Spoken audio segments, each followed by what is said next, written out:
Hey guys, I'm Shark, and in today's video we will be doing an updated mid-season durability ultimate advanced Fizz guide for season 12.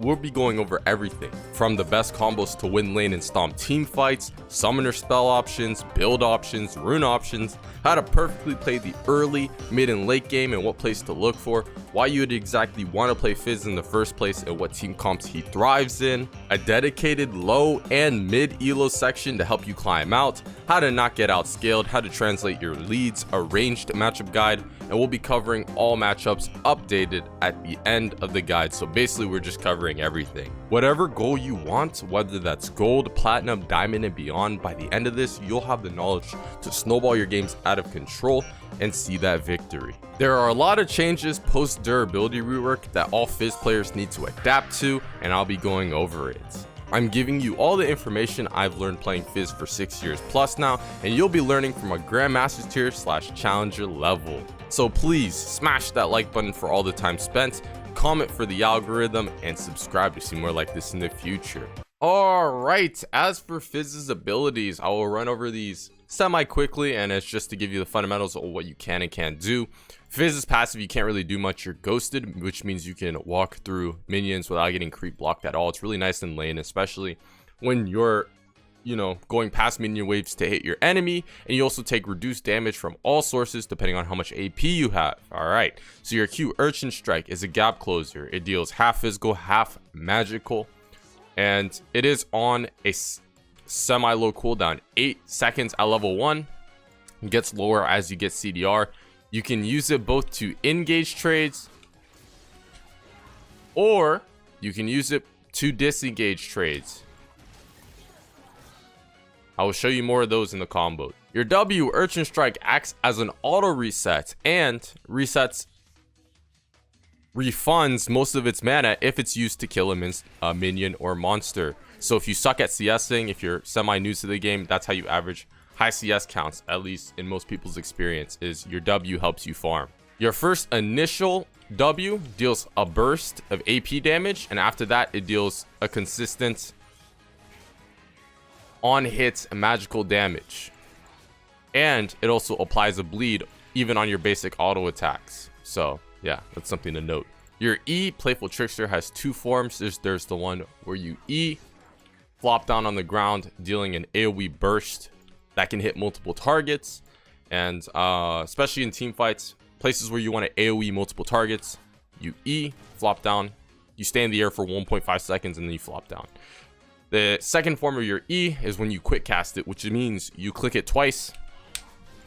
It insta casts, doesn't deal the AoE, but does deal the same amount of damage. You do need to do this within your laning phase, especially if you're climbing up the ranks past gold and beyond. This is where you actually need to get the hang of doing this. Auto WQ, that's just a basic form of trading, and the double cast is essential because it makes it harder to dodge for them. They can't gap close, they can't flash away from it. It's too quick, and it's just really a consistent way at dealing damage. Your R has 3 forms. There's Gumby, Chumpy, Gumbers, and Megalodon, I believe. The closer you are, the less damage it does, and the less AoE it does. So that's like the middle form. And there's the form where you're standing all the way back, max range Shark, and that's Megalodon, and deals that massive AoE. If you're able, and especially in team fights, to stand in Fog of War where it's not warded, drop the max range Shark. It's just literally a guaranteed way at isolating a target and solo killing them, because it pushes away every single one of the enemy targets. This ability is very versatile. You can either use it on their backline to just isolate them and get the solo kill if you're coming from like a side flank where no one's in front of them, or if you land it on a tank, it creates a lot of space where the carries have to stay all the way far back and really isolates that one target. To quickly go over the skill order max on Fizz, it's basically 99 times out of 100, depending on what playstyle you go for. The skill max order on Fizz, basically like, I don't know, 90 to 99% out of 100 times is going to be REWQ. There are some situations where at level 4, your burst, especially if you want to all in them at level 4, putting 2 points into your W will actually deal more damage. And some people like putting 3 points into W and then maxing your E right after that, because in the early game especially, your W can deal a substantial amount of damage in the auto trades.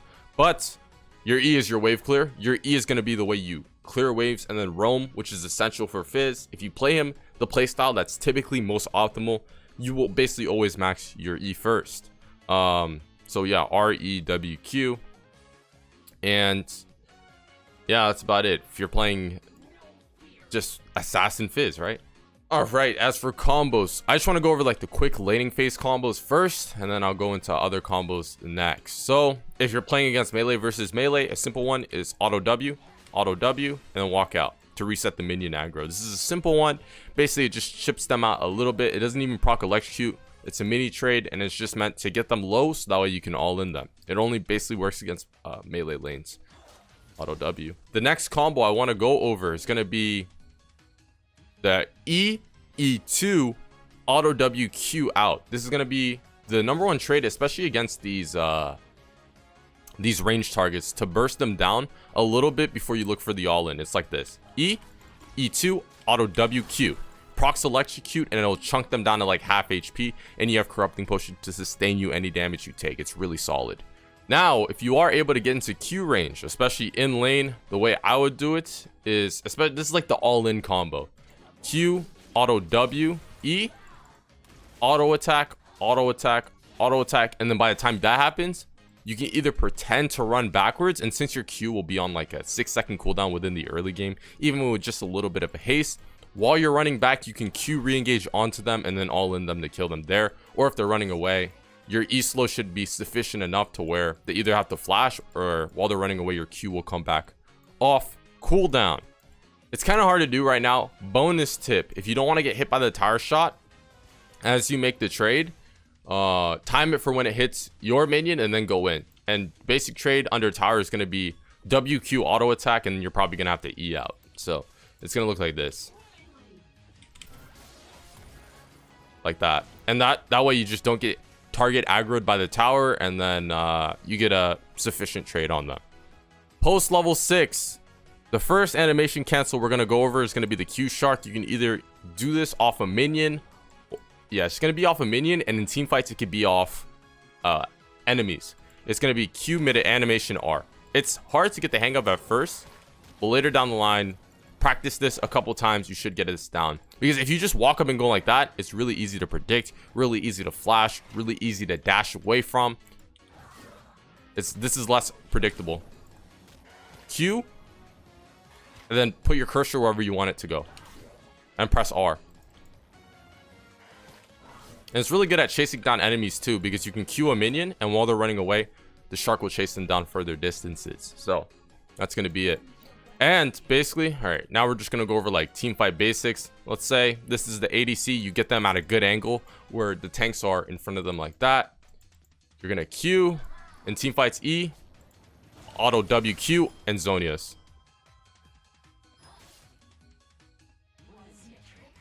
Do that again. R, E, auto WQ, and then Zonias. So that way no one can focus you. But in some team fights, you may have just demolished them, and you don't even need a Zonias. You can just continue to go on to whoever's next, you know. So yeah, that's just a good one-shot combo to get the hang of. And on top of that, you can pair that up with Ignite. Would be cleaner, but like the first 2 times. But just pair that up with Ignite if needed. But really, if you played Fizz correctly, that should be enough to one-shot burst them. Unless they have a Hex Drinker, in which, yeah, the Ignite may be needed. Next animation cancel needs to be learned. E, flop down, flash. This is the best way at catching people off guard, and in team fights is a guaranteed way of getting onto their backline. E, flop down, flash. It's just too good. And it just makes you less predictable. The higher and higher you go, the more likely they are to expect this and just know that this is what Fizz players wants to do, and they'll want to flash that. But trust and believe, if this is under high diamond, they're not going to do that. They're never going to do that. Okay? They're never going to do that.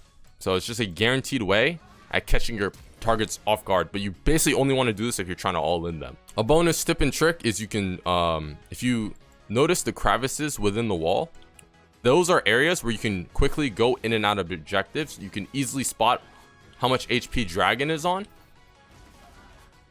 Or if you're at the dragon pit trying to see whose enemy is over it, see where they're at. It's just a neat tip and trick that, I mean, it won't like win you 20% of your games, but I mean, it may. Off that off chance you don't know if they're at Baron and you don't have any wards, you just, you know, you can see over the pit, and it's good stuff. So that's it for the combos. All right, as for items, standard, I mean, every time you go, you always go corrupting potion. It fits with what Fizz wants to do most, which is trade a lot or sustain through really tough lanes. You either trade a lot, consistently trading HP for HP, mana for mana, and you're gonna beat them out through just your sheer, you know, trading skills, which I showed you the combos and how to do that, and it just helps you a lot in fighting. You never start Duran Ring or Dark Seal. Reason being is you won't get the mana from corrupting potion, and on top of that, yeah, you'll just trade once or twice, run out of resources, and then you're useless within the lane. You need the corrupting potion to consistently trade. So your first recall, your basic goal at least is 350 gold for the Dark Seal. After the Dark Seal, you're really able to pop off within the trading 1v1. Typically speaking, though, you'll probably recall with 650 gold, in which you'll get Dark Seal and boots. You can get control word if you want. At the early stages, I do think your trinket will be enough, but if you do think you will need a control word to either ward for their jungler or clear vision from what your enemy's warding from, you can get a control ward. I'm gonna run over many build paths, but typically speaking, at your second base, for the most part, it's either you get Dark Seal and then you go straight into Lucidity Boots if you want that CDR and movement speed. Some Fizz players prefer that. Personally, for me, I do think in the mage lanes especially, it is decent. Into like melee lanes, extra AP would just help more. So you can either rush the Ludens or rush the Zonias. So it's really your preference and what you're trying to go for, is Zonia's rush or Ludens rush. It's all up to you. Personally, for me, into AD lanes especially, you know, getting that lost chapter and then rushing Zonias does feel nice, but you can just rush Ludens if you really wanted to just stomp, get as much AP as possible, and snowball out of control. If you're going proto belts, also you can go Sork Boots, because I'll explain why. They basically, why proto belt might work more now, and actually I checked on win rate websites. Proto belt has a higher win rate because they raised Fizz's mana per level and they lowered Fizz's HP per level. So proto belt just kind of solves that, you know. But again, people do still prefer the Ludens. So yeah, this is a pretty standard build. You're gonna go Dark Seal, Corrupting Potion, Dark Seal. After that, you're gonna build into your Lucidity Boots / Zonias. Build them kind of simultaneously if you're snowballing. Pick up the Medjais and then build into Ludens. And on top of that, you know, just next to that is the Ludens rush. You rush into Ludens. Alongside build the tier 2 boots. Go Zonias, same thing, Lichbane. It's like, depending on the situation. Zonias will help you keep your shutdown gold and help with your survivability. The Ludens will help your burst and supply you with mana. Some people prefer to just get the lost chapter and then go to Zonias. You know, there's many like, you know what I'm saying? They intertwine with each other. Like, it depends on the game and what you're trying to look for. It is technically a preference thing. But the next build I want to talk about is, of course, the Proto Belts into Magic Pen Boots or Lucidity Boots. Either one works. Sorry, I took a break. Yeah. Okay, because the mana changes and the HP changes that I mentioned before, Proto Belt is like the exact fix to it. They gave you higher mana per level, which means you don't need that as much, but they gave you less HP, so this solves the problem. And Proto Belt tends to give you, especially within the early game with Hextech Alternator, a lot more burst. You can just play a traditional assassin route. I know the durability changes kind of stopped people from playing the assassin route, but especially if you're under a diamond, you just won't notice the difference between your burst for the most part. It's just, it if there's too many mistakes, there's too much chaos happening, you're going to be able to pop off regardless. After that, you top that off with a Zonias, Lichbane, or if they're stacking MRB too soon, you can go Zonias, Void Staff, Rabadons, and Lichbane. Or yeah, that's just the way it goes. Typically, Rabadon's holding it until your last slot's kind of difficult because the needleless rods do cost a lot, and you're just going to be sitting on a lot of gold. Okay, I gotta change the spot. So because the durability rework, what some high elo players are going now is Leandries and going for max CDR. Reason being is you're not gonna be the one-shot champion you once were. You're just gonna attend skirmishes. You're gonna be decent at the 2v2s, but the main concept of Fizz now is you're gonna be getting many rotations of your spells off. So you can, you know, in team fights, R, E, WQ Zonias, your E is gonna be back up, you E again. Flop down, WQ, auto, and then hopefully your E's, you know what I mean? Your E's back up. And then you can just be really slippery that way and deal just a lot of overall general damage in team fights. Not to say you don't one-shot burst. Champions, especially if you're fed, you will do that. So you can still play the assassin playstyle. But in the harder games where, especially if they get like Hex Drinker or something like that, Leandries will help with that. So again, it's your preference. I tried Leandries and it's pretty solid. It's pretty solid. I do think Ludens, especially pre-high platinum, is probably just the way you want to go. Because, you know, you just want to play for the one-shot assassin like playstyle. So, yeah, it's just my opinion. Or you'd want to go for the proto belt. Your preference. Alternate items people may think of going. Honestly, I don't even think Shadow Flame's that bad. Especially if you're going the Ludens route. You'll go Ludens, Zonias. Instead of Lichbane, you'll go Shadow Flame. It does give more burst. Give some HP. You don't really need that. It's negligible. And I mean, it just gives like more flat magic penetration. And it's just, it's nice. It's nice for the burst. But I do think Lichbane is just, in my opinion, better. Even though this may give a little bit more magic penetration, Lichbane, the CDR, the movement speed, the passive is just better. Cosmic Drive. I've seen this especially like later into the game, like late within the game. Or like, yeah, mid to late game. You get Cosmic Drive, and if you're at your last item slot, you'll sell the Lucidity Boots and get Cosmic Drive. That's just pretty standard stuff. But yeah, replacing it for Lichbane. Another thing you can do, adds to your slipperiness, gives you some HP, and makes you less of an assassin, which isn't how you really want to be playing Fizz. But in some situational games where you just can't get the one-shot burst off, it may be the way to go.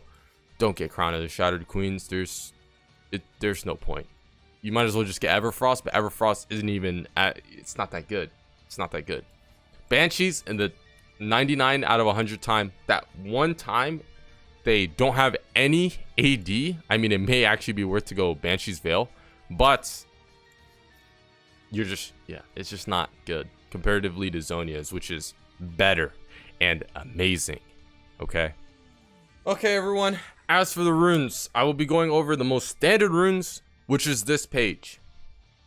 The build you go kind of changes your runes a little bit, but typically speaking, I'll show you some of the general optional things you could be going. So Electrocute, you basically always want to go. There's the First Strike rune page, which is done in some situations, but it's just Electrocute will give you more early game burst, and you just do want to snowball that way for the most part. I guess you could say in my opinion, but this is like the majority of players' opinions. Sun Impact, always go. These two, they don't necessarily work well with Fizz. You dash, you leap, it gives you extra magic penetration. You want that. Eyeball Collection is, in my opinion, the best thing to go. Grants you permanent AD or AP adaptive force, you know, all that jazz. Some people, especially the higher the rank you go, you can be going Zombie Ward because you take Sweeper. You take your enemy's wards, it makes it a Zombie Ward, and it grants you, yeah, permanent AD or AP. But I just think Eyeball Collection is the most solid and gives you the most burst. And as for this, it really is situational. You could go Treasure Hunter or Ingenious Hunter because you have Zonia's, Ludens / Proto Belts. It's these two. Treasure Hunter will snowball you harder, give you more gold to buy the next item you would want to get. But Ingenious Hunter is just nice. It grants you CDR on your Zonias, your Sweeper, and Ludens / Proto Belt, right? As for your secondary page, the most standard thing to go here, if you're taking the precision tree, is going to be that Triumph that gives you the healing after you get a kill. It is nice. It does save you from Ignite sometimes. And then next to Cope de Grace, you could take Tenacity and Triumph, especially against heavy CC comps. That way you don't get CC'd and die instantly. It may give you that slight living chance if they hard CC you. So yeah, you can think about that. All right, before I cover these trees, I'm gonna cover like some variations. Half the people take precision, half the people take inspiration. Biscuits, Time Warp Tonic is something people do even after the Time Warp Tonic nerfs. It is nice, grants you instant healing and some movement speed. Biscuits are again nice, gives you some extra mana and some biscuits that you can use to heavy trade with or sell. They barely sell for any gold, but I mean, the mana is nice. Next to that, you could... I don't really think Futures Market's what Fizz wants, because he doesn't really play for item spikes. He kind of lives in the moment and wants to just have as much offensive stats to snowball. But next to Time Warp Tonic, you can do this, which Cosmic Insight does give you item haste and Summoner Spell Haste. The Summoner Spell Haste is really solid. The Ignite and Flash, when they're off cooldown, that's the more plays you can make. Then the item haste is nice, right? And then that's about it. It's either you take inspiration or precision. You can test it out, try it out. Again, I say it's your preference. In my opinion, I do like inspiration more. I prefer the biscuits and cosmic. Some people still prefer the Triumph and Cope de Grace or Tenacity. I don't even see anything wrong with it. That's the thing. I really don't. So your preference. As for this, the only thing you really want to change is going to be the top and then the bottom. So some people take attack speed. It does help thin out waves, more autos within trades, and just makes your last hitting a lot smoother. AP is a lot more burst oriented and punishes enemies' mistakes. Like your all-ins, especially within the early game, are a lot, better and solid. And if you want to play this playstyle, that's fine. If you want to play for more of the autoing, I mean, these don't make the biggest difference. They just kind of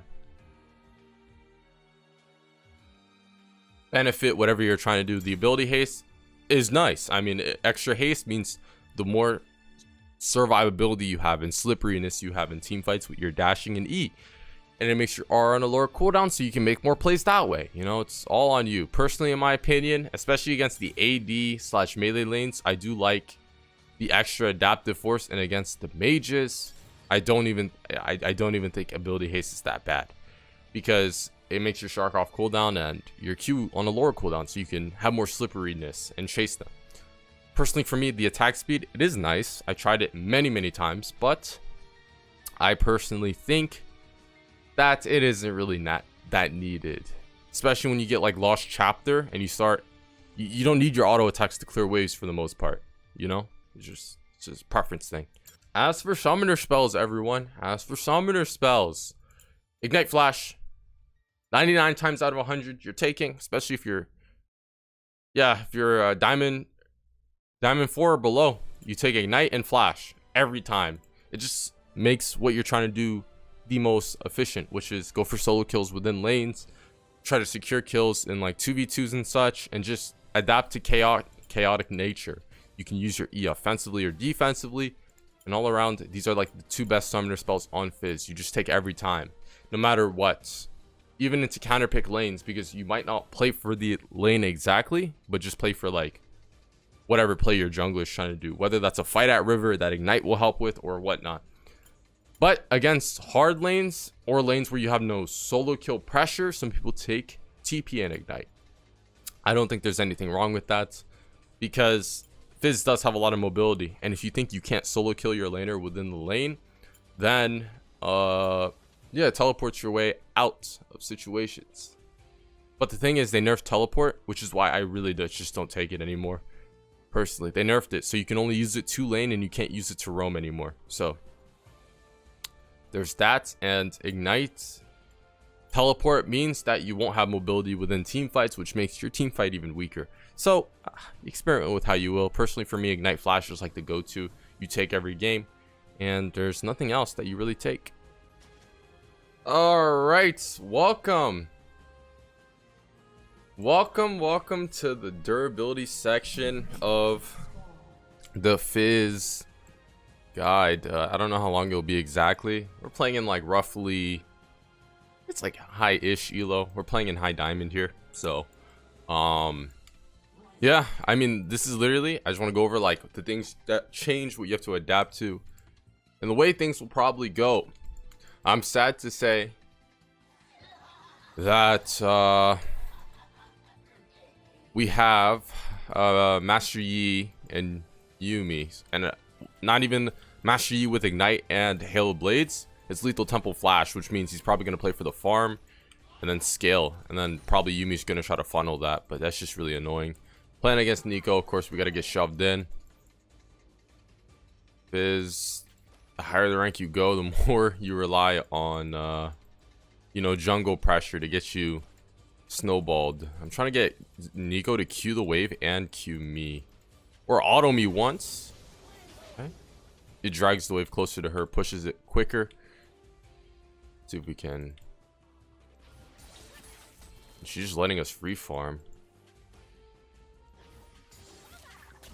Yep, that's fine. Wave is building pretty hefty. Can't really do much about that. Okay, there's her E. They got killed, so we don't want to get outscaled.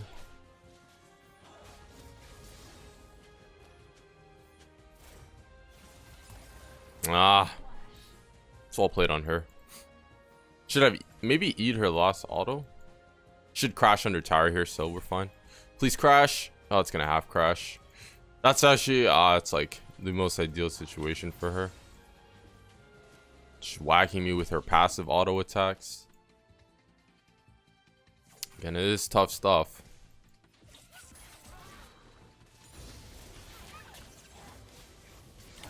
She's up a level on us, so it's very likely it's hard for us to win.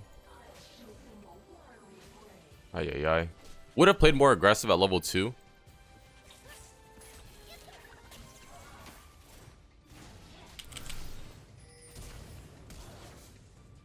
Jeez, I would play more aggressively at level 2 if I knew my jungler was gonna gank, but it's a Master Yi. He's gonna full clear, and I don't know if Talon was gonna counter gank me if I played aggressively, but it's on the bounce wave back out. That's when you really try your best to pop off. Wave crashes, resets back out to me. Good stuff, not bad. And then I know Talon's top side. Okay. Vision Ward's really hard to place on Fizz because you're not a mage. You don't naturally shove up for the most part. Let me see if I have do quick cast with indicator.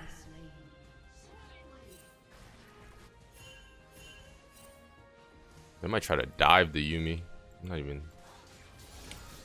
not even entirely sure. Oh, can I follow up on that? Now I just want to try to shove and roam, or have prio to shove and roam.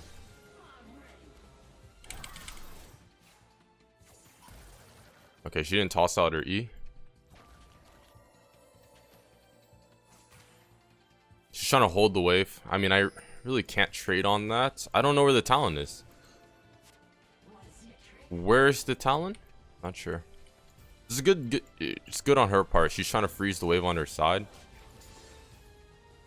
I'm trying to just play for this. Shove. Fix the wave.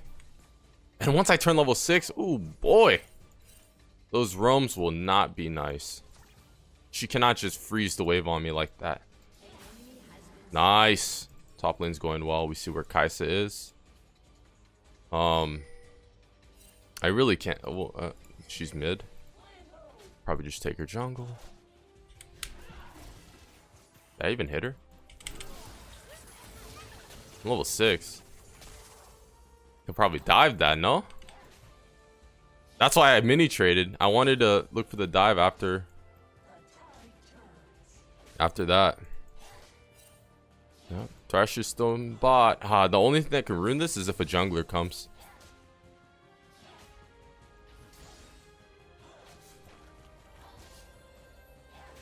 She's not gonna go for the cannon. I knew it. I didn't even care if I missed one minion.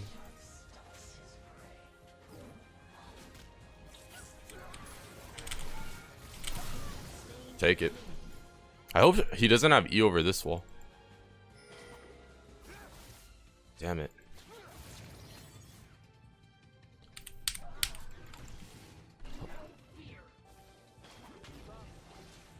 Fucking hell, man. Like, I can't do anything about that. Ay, ay, ay.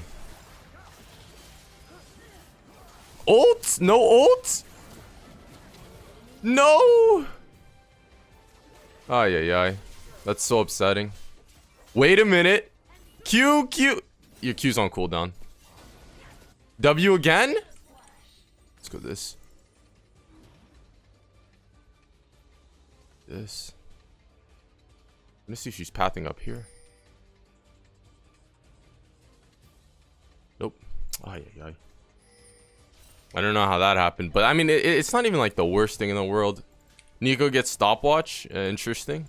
But like the durability changes you see, it doesn't really impact. It does to an extent, but at the fundamental level of Fizz being an assassin, it doesn't really change that.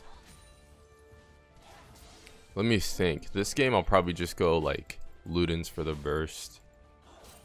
Oh. Sorry. Oh yeah, we get to shove the Nico in, make her lose waves. Roaming on a Ezreal Yuumi is really hard. Borderline impossible. Can't really do much since Nico's mid-river.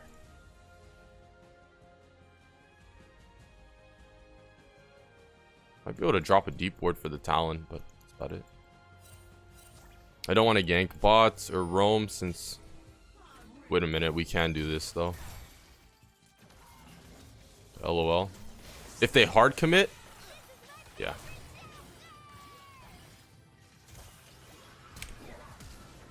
That's even better.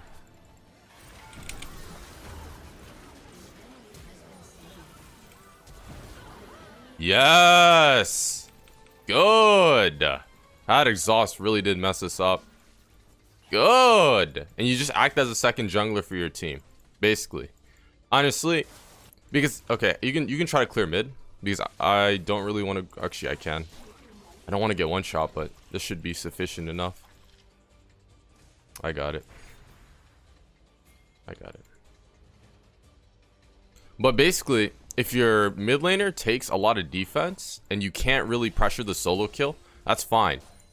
You can leave them mid and then just play for roams and being a second jungler and trying to back up. Okay, you got to be careful of everybody. Hope he doesn't steal it. Good. And just make sure that you're at every play first and you act as your team's second jungler if possible. If she holds the wave, I don't really care. She's rushing Zonius. It's not even the worst thing in the world. It's not even the worst thing in the world. Oh yeah.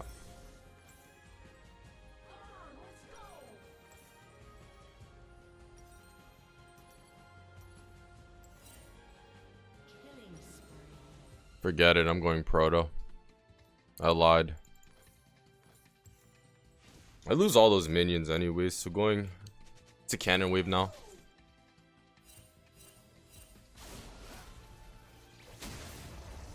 Invis sure is annoying. He's really emoting on us? Really? I'm going proto. I don't know, I just like it. It just makes sense to me. And it has a higher win rate right now. They nerfed Fizz's HP, gave him mana. And then if you take biscuits on top of that, your mana should be sufficient enough. Can I find the Talon? Ah! Damn. And I don't... Nah, we can't really dive bots. Because I know that Nico would just use her freaking stopwatch. I try to all in her, but I think it's worth it. It's worth it, yeah. Just pathing all the way around. Yeah, I knew it. Should have sweeper at this point. Kind of trolling. I'm getting her stopwatch off. Either way, it's like if she steps up, cool. If she doesn't, we're just playing for the wave. That's all we're doing. If she wants to step up, you know, that's on her. But I think Talon's top side, and Master Yi's pathing towards top. So this is a cannon wave. I might be able to do something.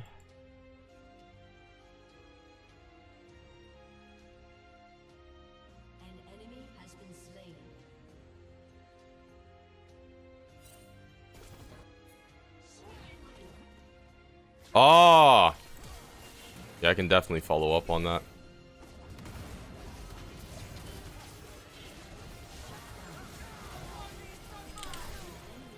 Ay, ay, ay.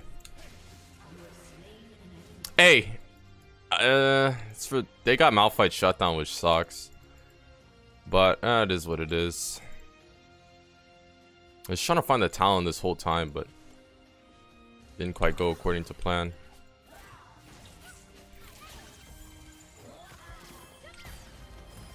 There's a stopwatch.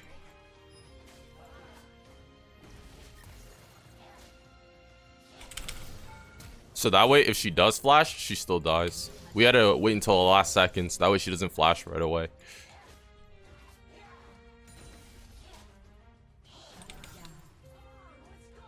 Bum bum bum bada bum bum bum bada bum. I'm being honest. Oh man, Smurfs Q. I hate whoever invented that at Riot Games. I despise you. This is like, you know, no more Smurfs Q. This is just like the, you know, that whatever.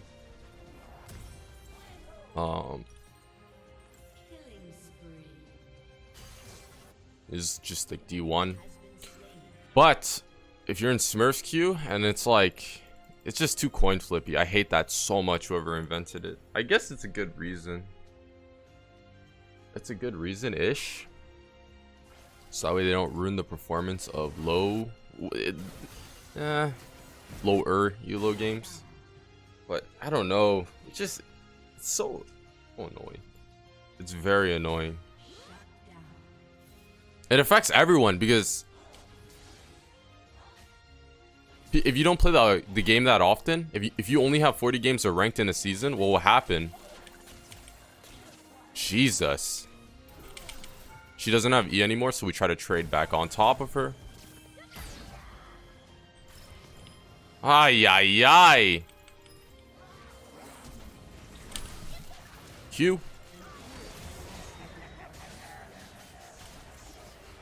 Woo! That's how we play.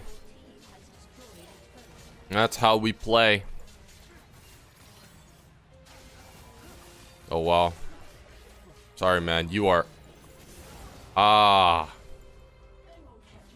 actually insane. Kale's like our only problem, but it should be sufficient enough. Or our lead, we should be able to translate that. Malphite has R. R. Ah, shit. Ah, oh, no. I did not think she had R. Oh, no. Oh, no. I try to... She doesn't have R. She's dead. That's worth. You get her shot down. And now we're just gonna get stopwatch.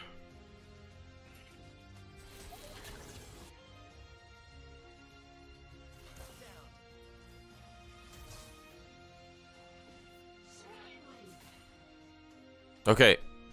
Master Yi. Why are we not helping our guy? I think, in all honesty, not saying that the Ezreal is useless, but Ezreal, the Yuumi should just go on the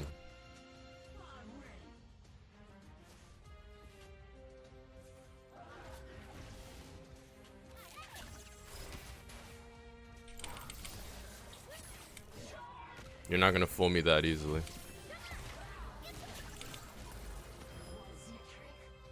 Ay, ay, ay. You still ended up getting tower.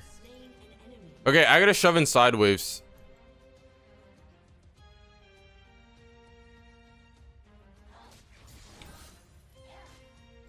A lot of chaos is happening. I don't have R. I'm gonna say be careful.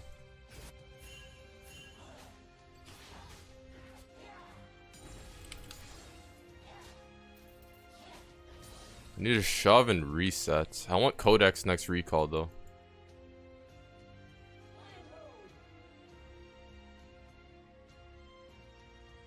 Is Kale trying to come top? Nope.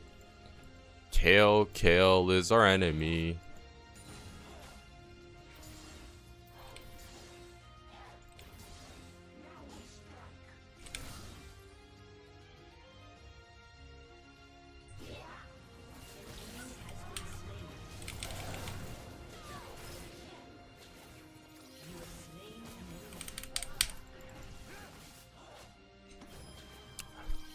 LOL, I have no mana, no nothing.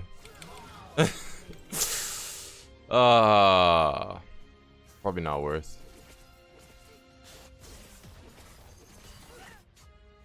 Why is it Yuumi on the Malphite? Ay, ay, ay.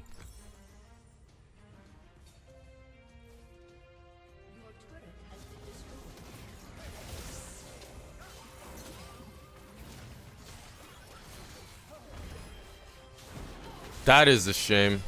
Yuumi, get on the Master Yi. What?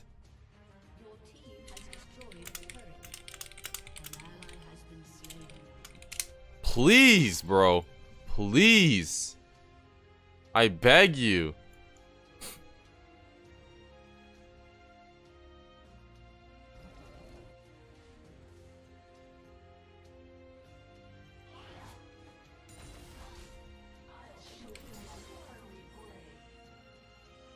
Just clear that.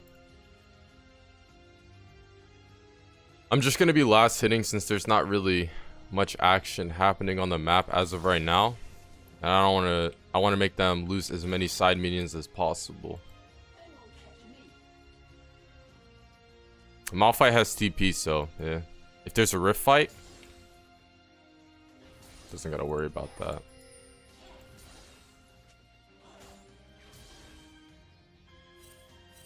Yep. Basically, you fast push if you think there's gonna be a fight happening in like the next couple of seconds and you want to be there first. Like right now. That's when you shove. And then you look.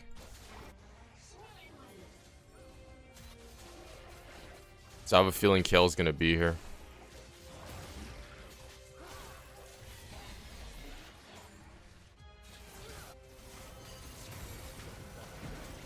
Nice. Let's pick. Well played. Thresh has no more stopwatch, which is nice. But the thing is, okay, Kale's top.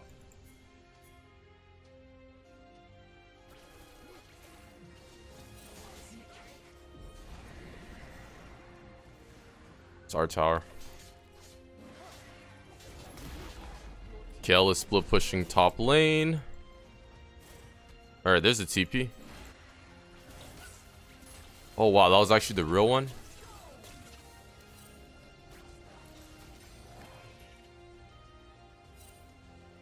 It would be more ideal if I could get stopwatch.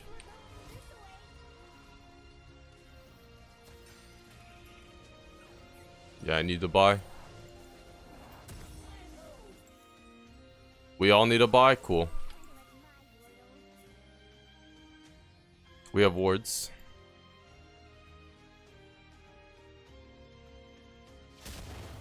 Okay, this is bad. Because Malphite needs to be here first to engage.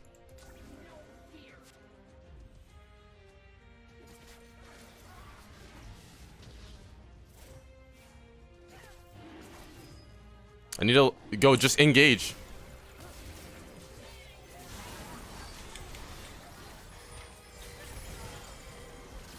I have Zonius.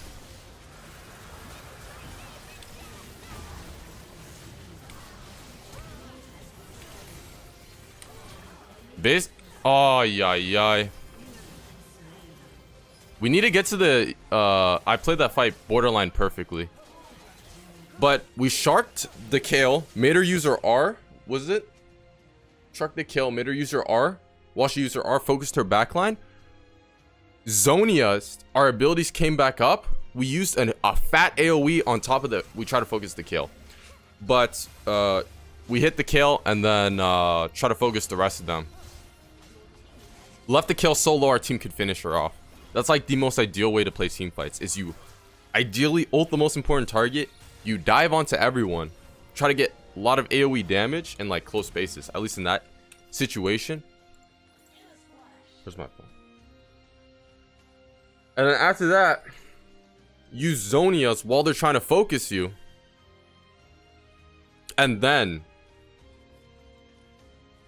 when Zonias finishes up, your ability should be back up, and then you can use more of them. That's the goal. Smile.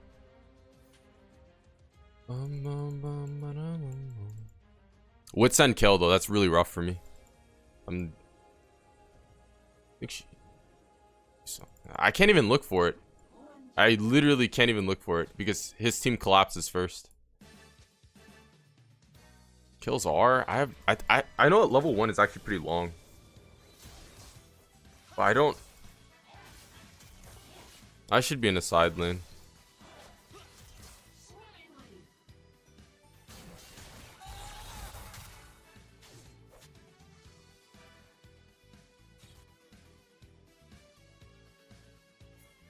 LOL? Nah. Maybe. Sweeper.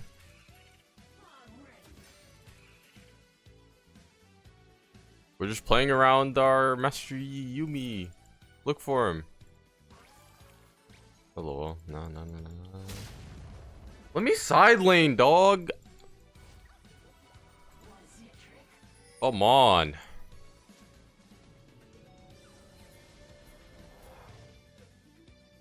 Okay, Merc Treads on Mastery is actually pretty huge.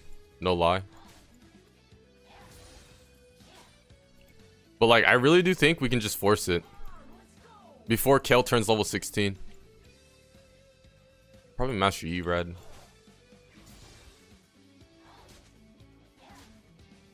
Yeah, that's what I was thinking. He's kind of like our funnel guy, so. Force it. Literally force it.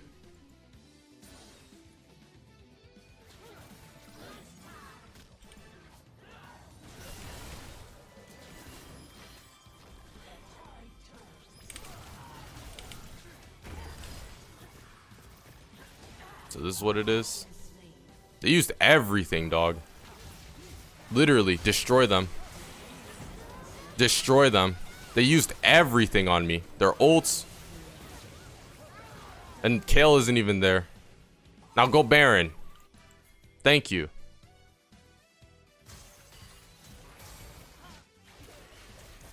I'm probably not going to get Baron, but I don't care. It is what it is. I'm surprised he actually just completely tanked my burst like that. I guess it's because we're on even levels, but that was like a max range shark and whatnot. Kind of insane.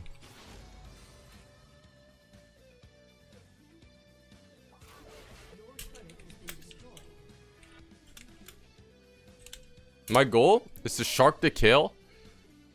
Zonias. Yeah, shark the Kale.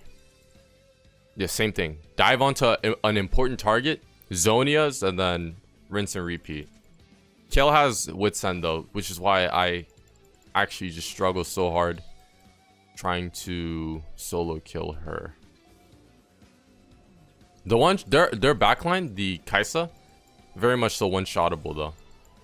So I want to play for that. It's literally warded right here. Oh, nice. Just eat this. This is our Infernal? It is. It's huge. After that, our team fighting should just be that much better. Nice. Okay, as long as none of us get picked, caught, should be chilling. This might be warded, so I might have to E out. Okay, I want to shove in bot one wave. So that way it's shoving. And then look to group it up. Ezreal gets caught. Literally all I said. And it just goes wrong. Well played. I don't even think we need him to team fight. I know it's really greed. Why is Kale stacking MR so heavily? I know it's really greed. But I think that's the case. Ezreal just messed up. No, we do need him. He actually is just trolling. It's 3 people because Yumi's on the Master Yi.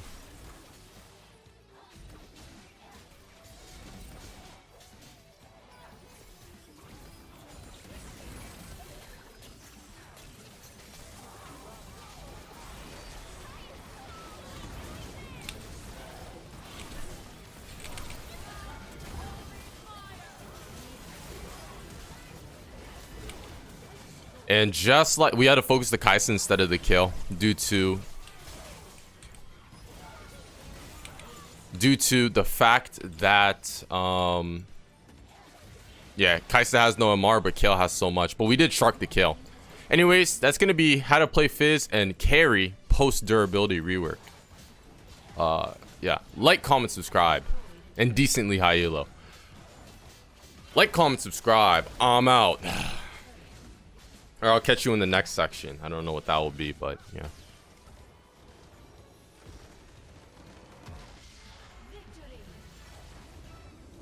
Alright. Alright. I like this. Ah, this is fun. This is fun stuff, man. Oh man. Alright, so basically alright, let me put that on. Let me put that on, you know what I'm saying? Alright, yo, we're, you know what I'm saying, we're in Smurfs queue and stuff. We're in Smurfs queue. We're planning, it is gold. I don't know if they're really gold. They might be higher. I don't care. That's how to carry the low elo section and what to adapt to. Literally last game I get trolled by their enemy jungler. He was on my team and he trolled me, right? I'm about to get him back and destroy him. It's game over.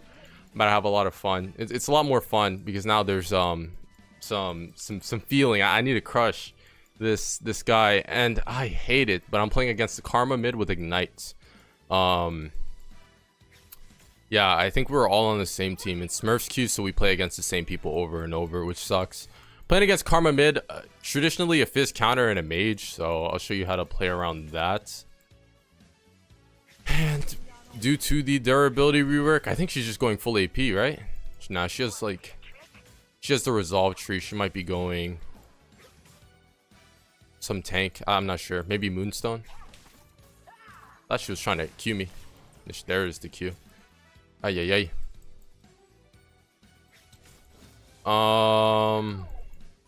Yeah, we just gotta get shoved in. It's a pain.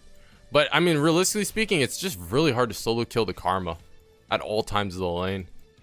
If she plays it well enough. I know she's gonna misplay here and there, but you know, we'll see. That's fine. Can't really do much about this.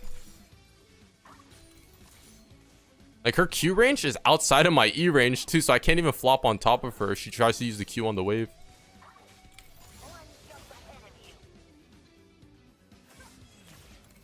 Okay. Can we try to Q on top? There's that. The E flop. I don't want to miss as many minions. Because again, that's what we're playing for. Rammus might actually try to camp me, so we'll see. Okay. Oh, she's dead. Why is she walking that way?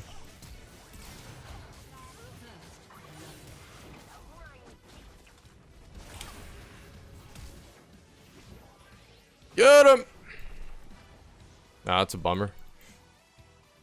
But yeah, she should have walked towards this way and flashed over the wall. She's trolling. That's just like a minor mistake. It's more of a decision-making mistake. But I don't know. Gonna crash her under tower and then look for the reset. See how many of these minions I could take. Hopefully I can take them all. There we go. Rammus's blue buff is gone. I know I'm gonna get camped. Oh, that's horrible. If Rek'Sai can escape that. Yeah, that's bad. Karma loses a lot there, but she is more of a supportive type mid laner. We can just play off bot lane, hopefully. She's more of a supportive Rammus's mid river, pinging for my top laner. Might just be able to play off bot side. This is a nice try, I guess, Rek'Sai. I literally pinged it. E. Oh, you already used your E? Yeah, I pinged it. There's just no reason to die there. But I mean, it is like gold elo, so you know what I'm saying? I didn't expect him to listen. That was me at one point, you know what I'm saying? That was me like 5 years ago. Would I have listened 5 years ago? Hell no. I might be getting ganked. Aw, oh, damn it.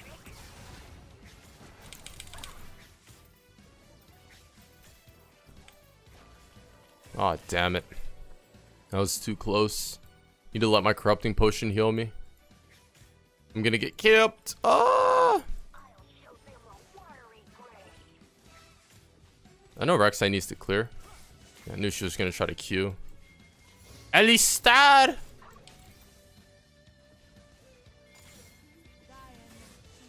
Alistar! Literally, Rammus is waiting for me to go in so that way he could gank. Get him. Ay. I do have my ignite up. So Rammus hasn't backed yet. That's something to note. His damage isn't as high as he would want. I can't play aggressive unless I know where Rammus is at all times. He's going to be trying to gank me, without a doubt. Without a doubt. Yep, she's baiting me. Please come mid. Please come mid.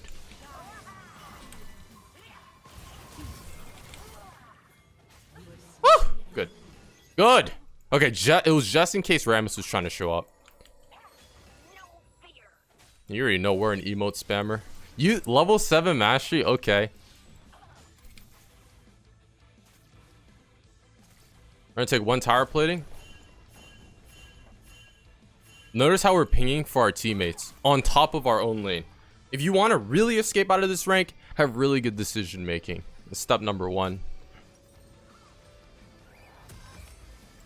Let me see. Yeah, we definitely want to opt for more of the CDR route instead of the AP route.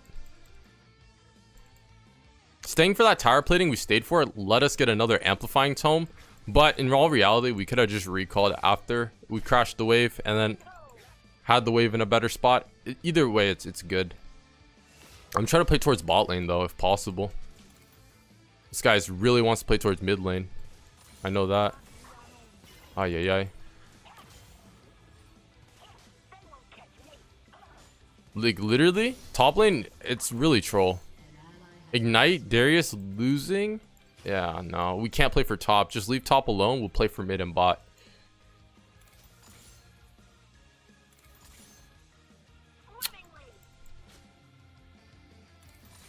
Okay, I'm trying to shove in mid and then try to look for a roam. I'm not even trying to look for the karma. Hate support mids.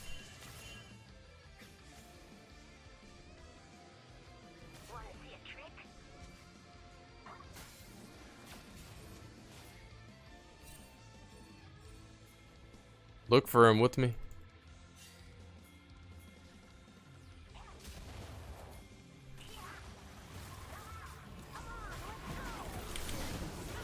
Because look, we beat them in numbers, everyone. We beat them in numbers. It's that easy. You want to troll me? You want to troll me? Last game? This is what you get. You get the Fizz treatment. I'm being honest, guys. The durability rework, literally, if you're anywhere below like D4, you should. It shouldn't really affect you that heavily.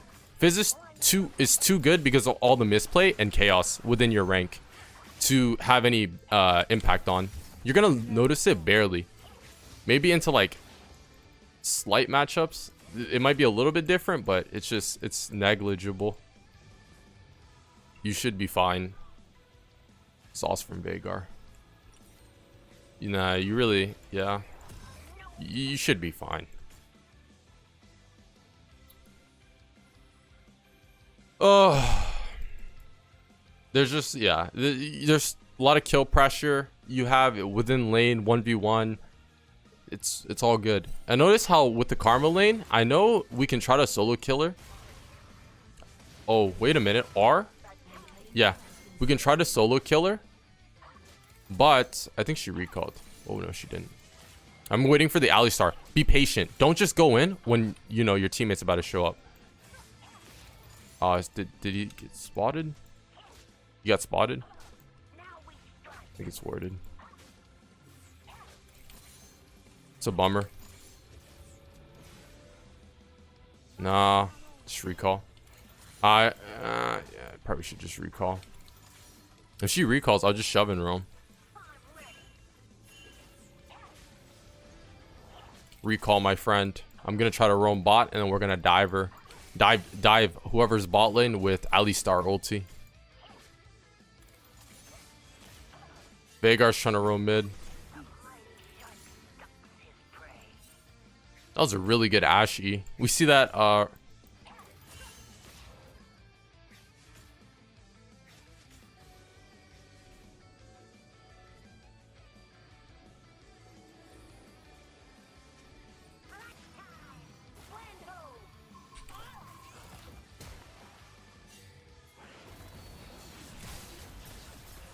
hee. You think you can troll me? Bad. That's how we play. You think you can troll me last game? That's how we play League of Legends. Oh, wow. You just told me to blank myself. Oh boy. Oh boy, this guy's really toxic. He was toxic to me last game. Do you know what I'm not even gonna say what he said to me. I reported him, but I know he's not gonna get banned because Riot Games, they are a brain dead company. Can't ban it. They don't ban anyone for toxicity. All right, we're just gonna walk away. Our E-solo should be sufficient enough to let us escape. I don't have ulti, my friend, so it's better you just farm. I'm gonna sweep for wards, maybe look for our own bot side. Yeah, we can definitely look for that. I'm gonna go past this.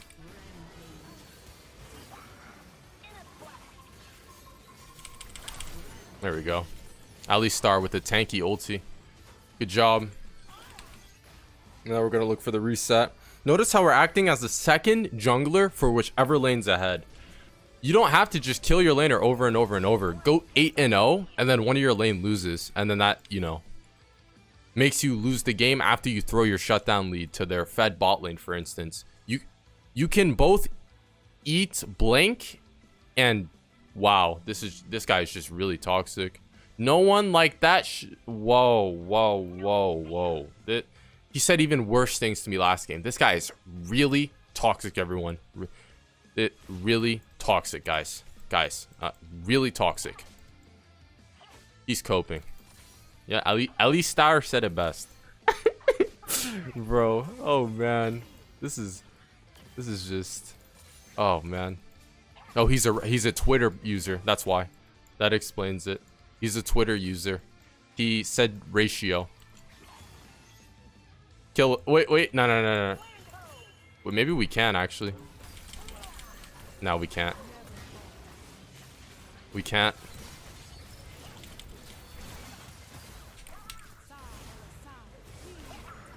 Get him! We got him! Alistar!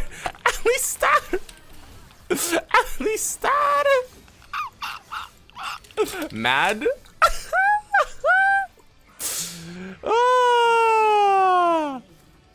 He's mad. He's absolutely mad, everyone. It's kind of coin flip for me to... Nah, I can't. I don't want to coin flip it and try to go for the Caitlyn. Give my shutdown gold. It's not the move. She probably was going to run away after that too. Yeah. And now we're going to go Codex. We're just going to E-back bot, start side laning, and then play for Dragon and then Rift. It's an easy game from here. You have to adapt to getting camped and always try to play as a second jungler for your team.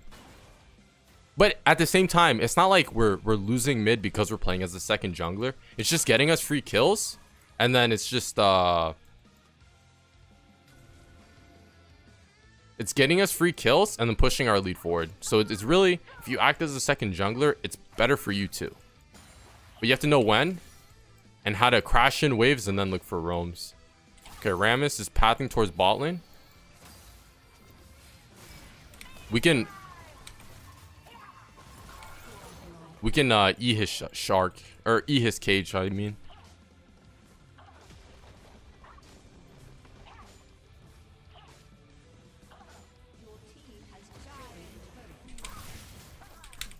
Oh man, our E range doesn't even escape her W. Excuse me.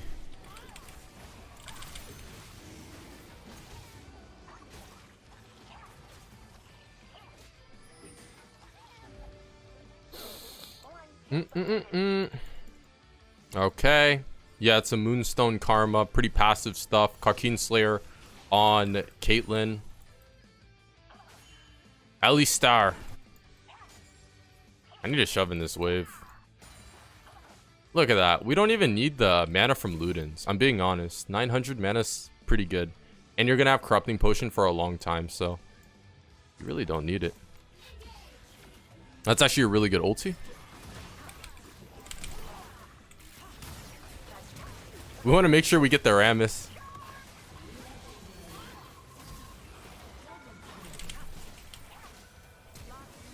Aye. Oh, Alistar. Well played.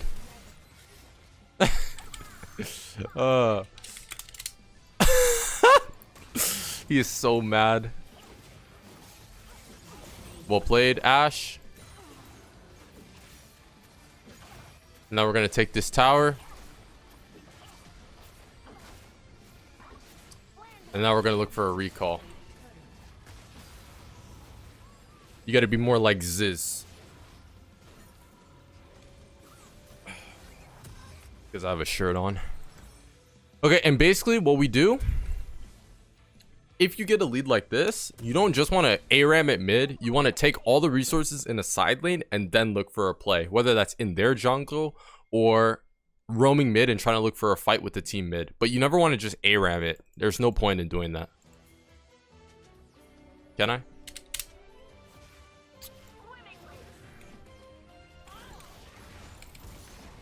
I don't really necessarily need it for the mana. I need it for the CDR.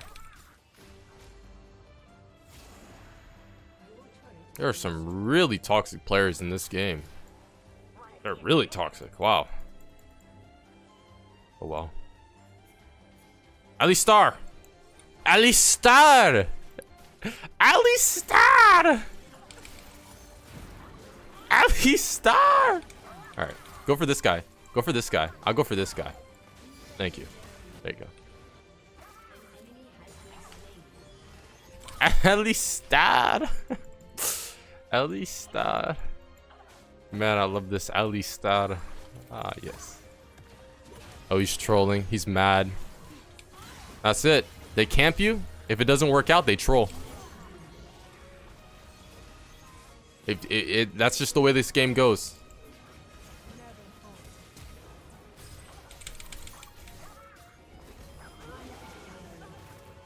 Oh no. Not the Alistar's perfect KDA. We can't allow that. Okay, good. Basically, that's literally it. They camp a lane, and if it doesn't work out, they give up. If it's your lane that they camp, if you just have really good jungle tracking, they'll just want to give up. I think I'll just go... Probably go Magi's this game, because, well, you know what's happening. They're trying to get deep wards to make us not go in their jungle. Smart.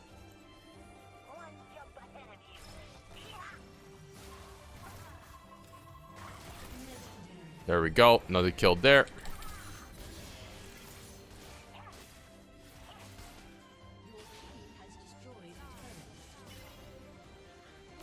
Let's see if the Raptors are up. Not up. Oh boy. Oh boy. It's not for shutdown, so it doesn't really matter as much. And then now we're on to... Let me think.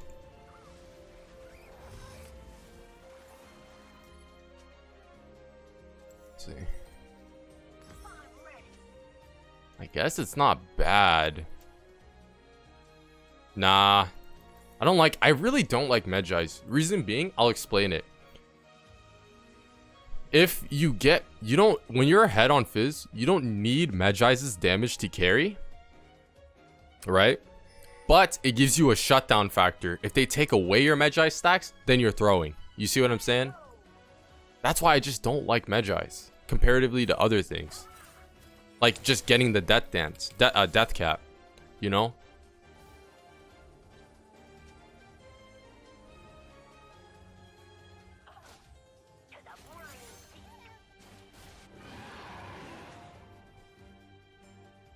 Wow, they have deep wards everywhere.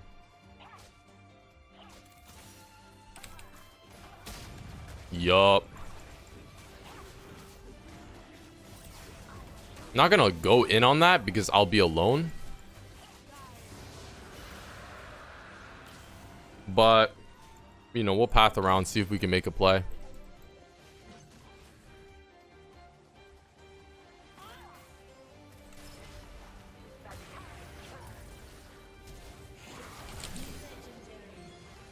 Lol. I don't know if he's tilted or what, but yeah, no, he's tilted. I actually just ruined his day. I ruined his day. I can tell. That's what you get. Ah, you. Yeah. That's it.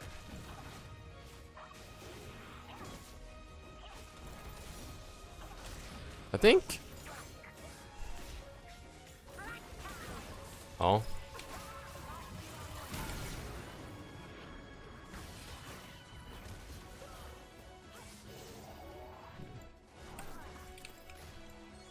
We just want to get the Veigar's exhaust off. I know that Veigar had exhaust. Now that Veigar's exhaust is off, now we can really look to team fight.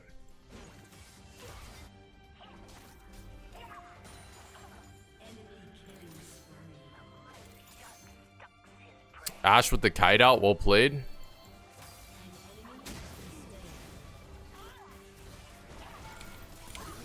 There we go, another one there. Now I'm gonna look for the reset. Guys, don't ever, and when you're ahead, the reason why the game would ever throw and go in their favor is if you give your 1,000 gold bounty. Literally take only secured fights that guarantee to go well. Never just go in and inch your lead. It's harder said than done, I know, but this is like the #1 reason why people stay below high plat. They do it too often. But just like that, they forfeit. Like, comment, subscribe. I'll catch you in the next section. All right, welcome to the how to translate leads portion of the video. Playing against Malzahar, I mean a lane where I think it's pretty easy, in my opinion. Some people think it's hard. You just have to focus. Okay, that's probably weird. Oh boy. You just have to focus on. I'll show you. I'll just show you. It's easier said. It's easier done than said. How to translate leads. So right now we're opting for the simple, you know, plat elo. We're just I'm trying to get the basics, like where everyone's at in this game. And I'm going to show you, like, you're obviously going to get a lead because of mistakes or whatnot. And then how to translate that into roams, etc, etc. T Graves. Oh wow, that's a good trade. One more. Bam, another auto attack. Well played. So against Malzahar, pretty standard stuff. You get shoved in. Should allow that to happen.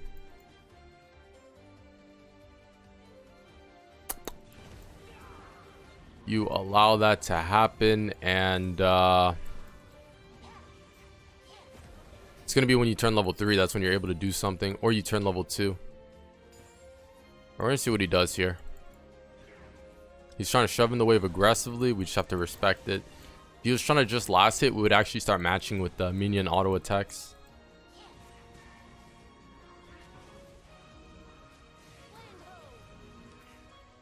Okay.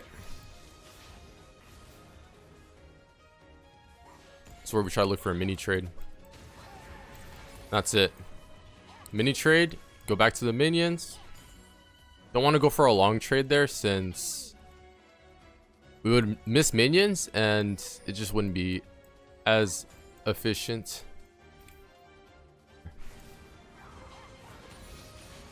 We're waiting for the Kiana. Oh, you missed. You missed, so I had to flash. But it's all good. You see what I'm saying? On the bounce wave back out, that's when you make the magic happen. Come on, live. Nice. Trying to shove this as fast as possible so that way it doesn't freeze off the next wave. Yeah, he's not gonna match this. No shot. Want to make sure that crashes before we look to reset. Nice and quick. He's trying to crash me under tower before the next. Yep. Please don't. All right, didn't connect. He's trying to crash the next wave under tower before I make it there.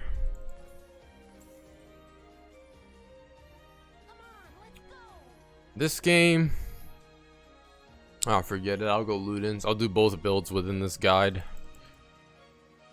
I'll get a feel. Now we really start to pick things up. Kiana. Oof, that was close. Now we can start slow pushing it back.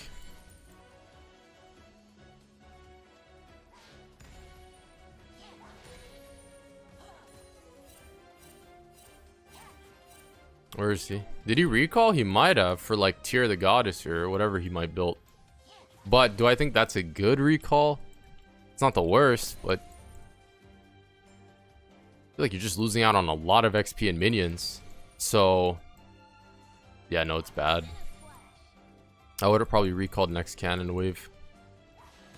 We can just zone him from the minions completely. That'd be like that. Wait until he's within range. Do we want to roam yet? Nah, not really. Uh-oh. We could probably look for when the tower goes for the minion. Yeah, when the tower goes for the minion, we can actually look for a trade under tower. And then now we can look for the all-in.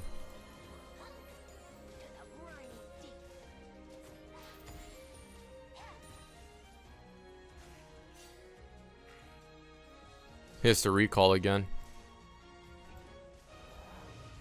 Oh, there he.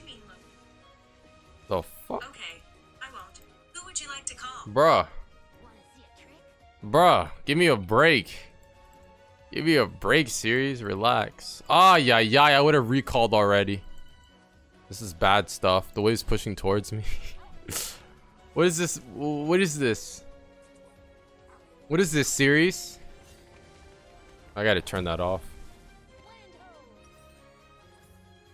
This is just silly. It really is. It's just silly. Yeah, it's a good thing I recalled. I'm gonna crash under my tower yet.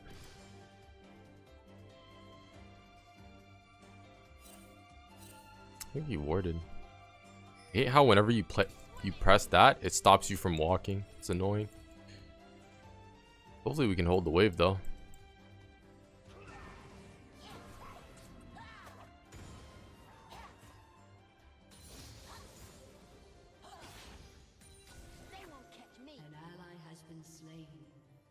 No, I didn't put a point into my ulti. Stop. I'm so annoyed, actually. Well, he doesn't know that. That's all I gotta say. I want to make sure I get the XP at least. Zone him from the XP. And we can just hold the wave here temporarily. Because the fact that their jungler is bot lane and this showed. Got hit level 7.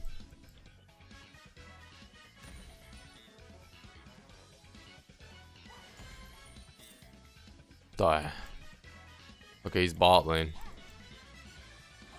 At this point, I do want to just shove and roam all the time, but for this particular example where their jungler shows bot, we will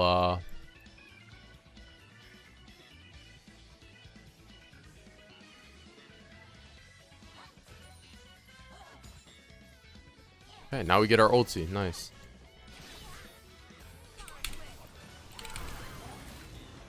Now we can all in him like that. One lead leads into the other. Now we want to crash this wave before we reset. And this is the time where now we can start to roam if we need to. The only sucky part about not maxing E is the wave clear. That's like the major thing that you need to worry about.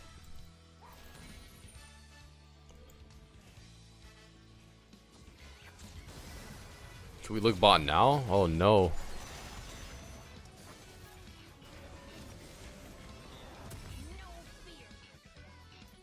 Rip.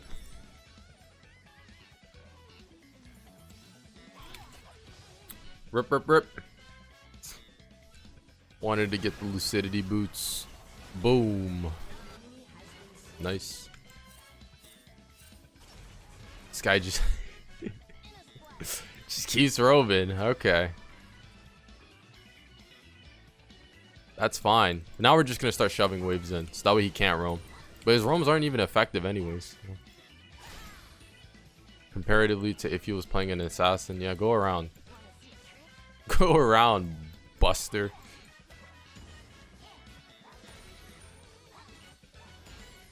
He's level 6. I want to play off whatever the jungler's doing on the map, which is taking Rift Herald.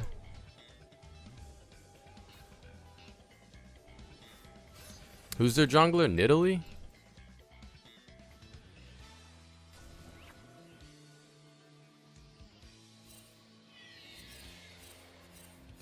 She has to be bot side. She can't be out. She might be at Krugs, but I doubt it.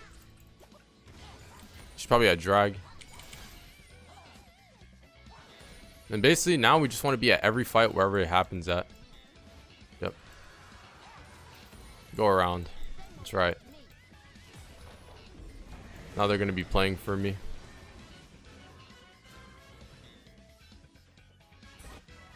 See? So you have to back away.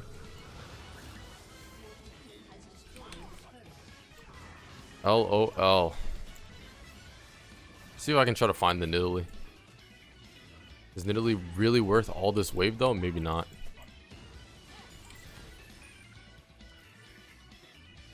Okay, now I'm on my way. She's just gonna dash over the wall, right? There's nothing that would have changed that. Even if I showed, she would have still had enough time to hop over the wall as soon as she saw me missing.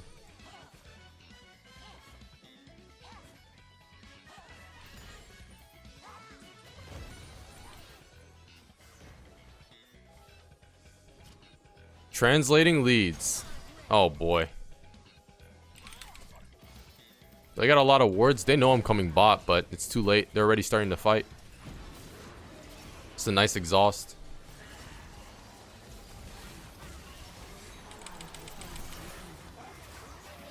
Get onto this clown. Damn you, Malzahar.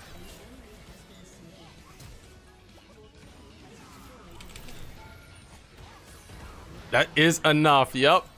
Well played. We're at every fight, wherever it happens at. That's how you translate your lead. When you get that lead, you want to be at every fight. Because you're the reason why it's going to be a winning factor no matter what.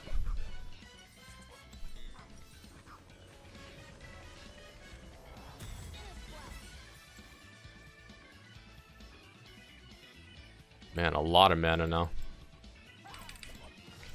A lot of mana. Oh. So we shove in mid and then repeat go to bot. Or try to look for a counter jungle onto... Man, Kiana, you just doomed my wave a little bit. But, I mean, it's fine. You just want as big of a level lead possible. Janna's top. Malzahar no R. Malzahar no R. I have to sweep.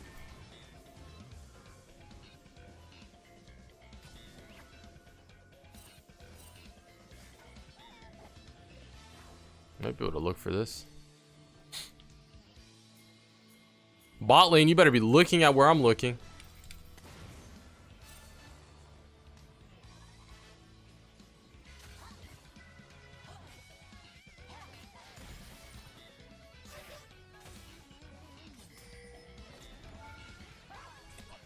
Just take bot tower. That's, yeah. That's it. That's how you translate leads. Are we just staying mid? No.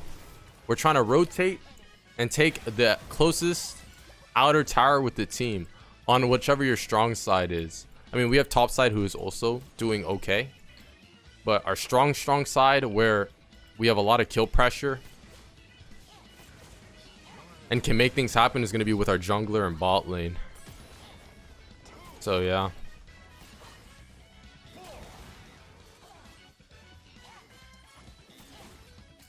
Good job.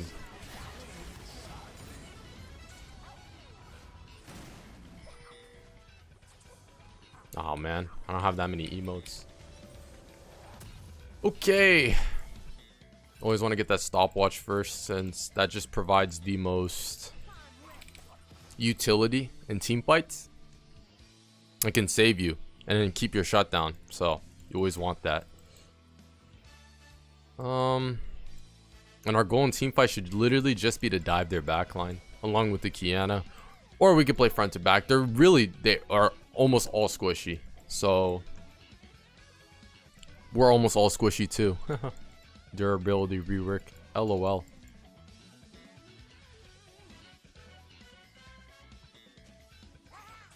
Now we just push in waves. Hope Janna's mid.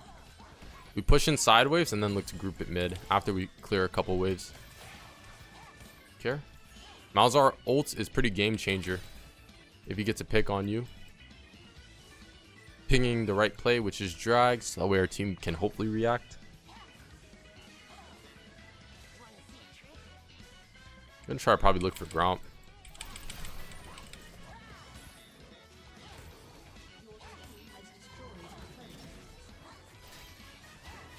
Are you serious? Good thing I didn't go on the Janna. I knew that the Nidalee was there.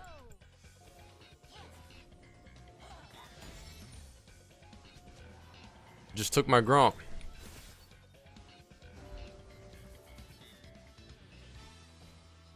Kale counters me, but you know what?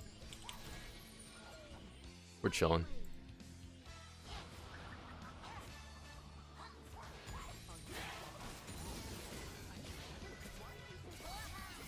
She's gonna R.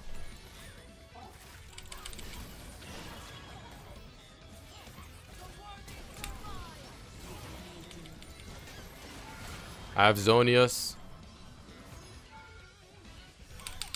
I should have E'd Janna's W, but my ping's too high. Yeah. Good thing we got backup.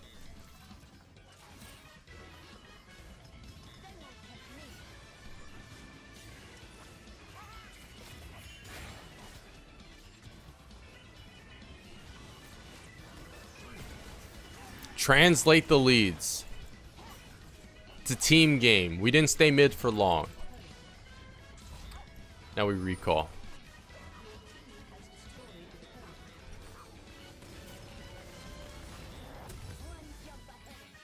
Do that and that. I can give Kiana the blue buff if she wants it.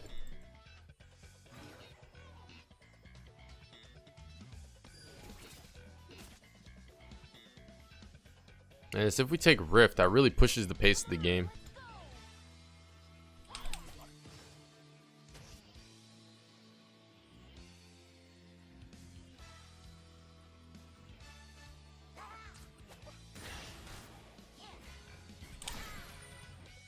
Pushes the pace of the game.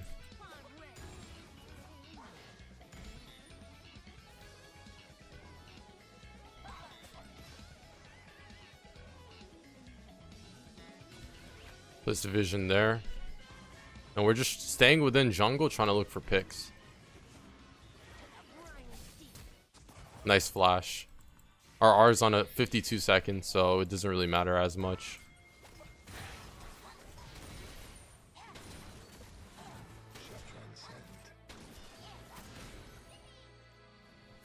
And now we look to push mid.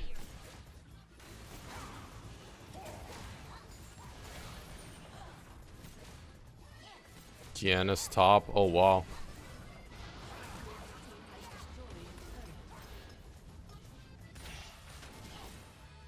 Can we look for it?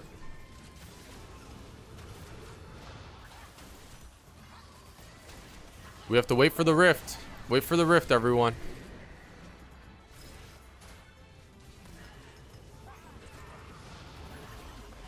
Now we can go in.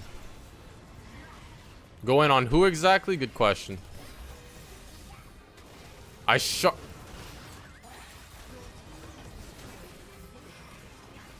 Just report me. I mean, we took mid inhib. Now we should be trying to take top.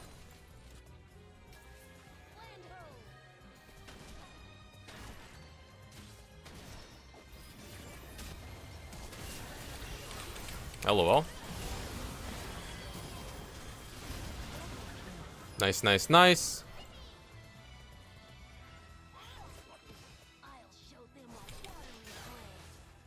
And just like that, I don't think we can end. We might be able to take one tower there, but we really do need this inhib and then to go Baron when that spawns.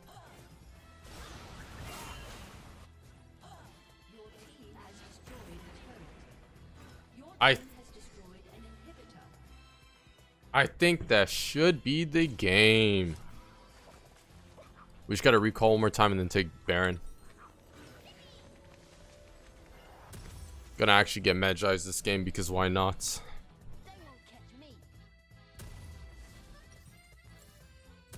And then literally all they're playing off of is the kill. If kill hits level 16, but we gotta make sure that doesn't happen.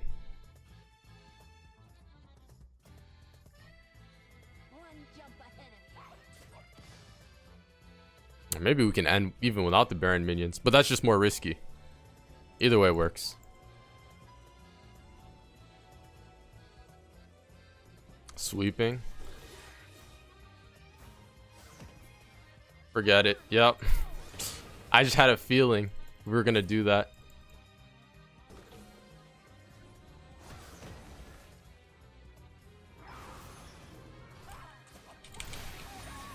I ultied him just in case he R's me.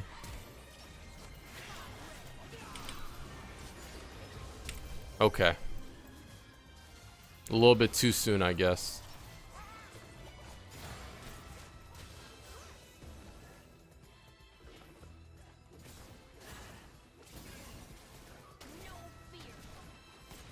All right. It's just one last team fight and that's it.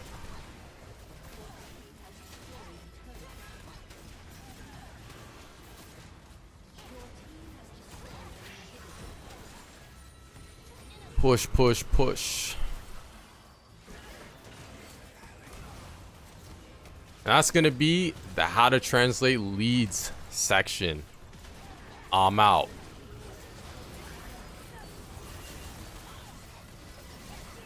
Oh man, I was trying to farm KDA. Okay. Catch you in the next one.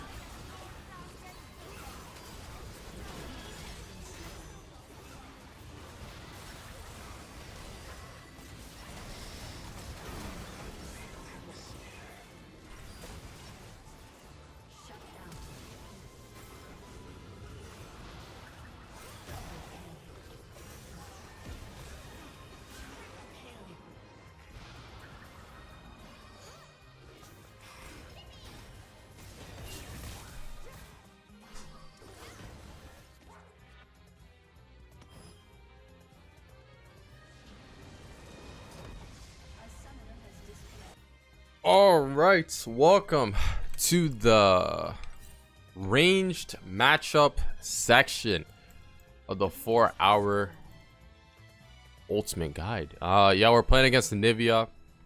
Pretty medium difficulty matchup, honestly. And they have a cheeser Darius jungle pick. Trust and believe.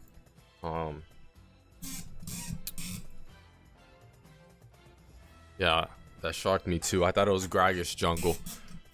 But anyways, all that really happens in this lane is you just get shoved in. Can't really do much. You try not to get hit by auto attacks in E. Oh wait, I'm gonna try to E this.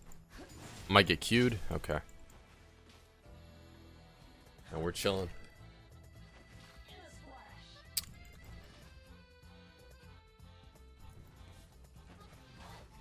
And try to farm these. It's really once you hit level 2 you start to look for the trades, but until then it's pretty rough.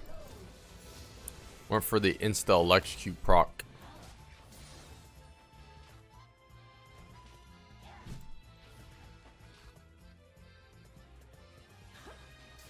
Got the W jab with the Q, dodged with my E.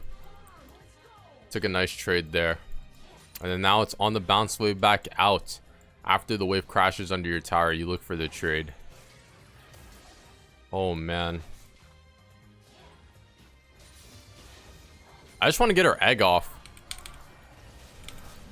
Yep, Q'd at the last second so that way her Q wouldn't hit us. I just want to get her egg out before level 6, that way we can get the all in. That's like the main goal, and she's pretty squishy, so probably be able to do it. It's like mission number 1. We don't even need a solo killer before the first yeah, we don't even need a solo killer before the first base. That's like mission number 1. It all stems from us holding onto our HP, getting crashed under tower, and pushing the wave back. That's what we do.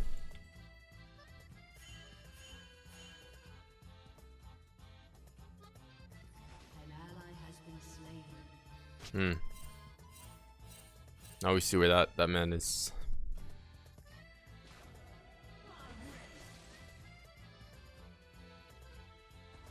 When Nivea recalls, even if I held the wave, Nivea does have the TP, but literally it's a guarantee basically that we'll get a kill at level 6. We'll get a kill at level 6 because she has no egg form.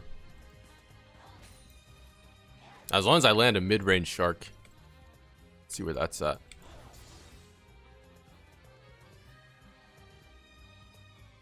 Alright, she didn't TP. I know Darius went bot lane. He could have recalled after he didn't find Scuttle Crab, but he should still be at like his Gromp for his second clear. Okay, Nivea definitely didn't TP. This is where we really want to pick things up. If I Q, she might... Damn it, I need my W. W? If I Q, she might mid-animation Q my Q. It's actually not that hard to do if you're decent enough at the champ. Gotta be careful.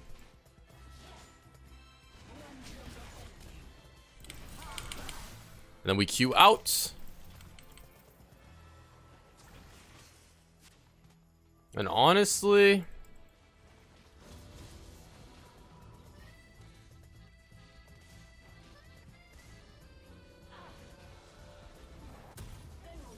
it's okay if we cheat a recall here. Yeah, it is. Because the wave is pushing towards me. I lose barely any minions. Yeah, it's a good cheater recall. And now I actually bought items on full on resources at level 6. It should be an easy all in. And I got deep ward on the Darius. Range lanes. Huh, fun. Fun. Okay. He doesn't have flash. He only has ghost. So we're chilling.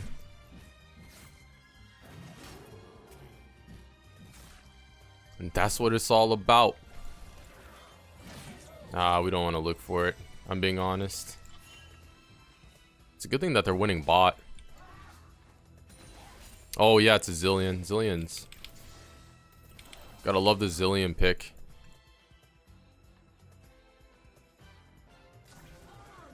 Reason being, probably try to look for an all-in here. No lie. At least try to. We can't look for that. It's doomed.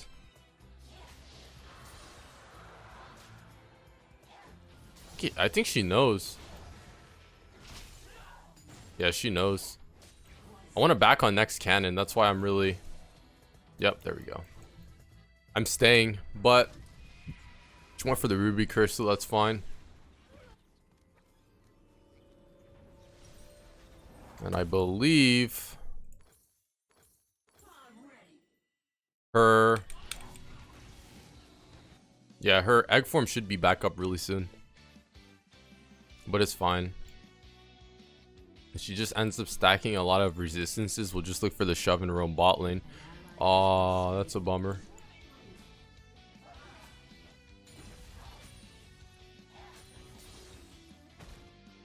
Sure is a bummer.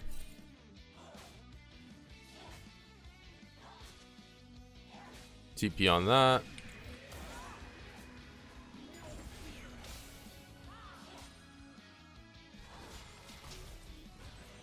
Ay. We'll see where... Yep. We'll see what Kindred's doing on the map. We can't roam bot because Kindred's top. And if Kindred's making a play top, we gotta be there. Seriously? Seriously, Kindred? Use your ulti. I'm not even gonna ping it because then that's kind of flame.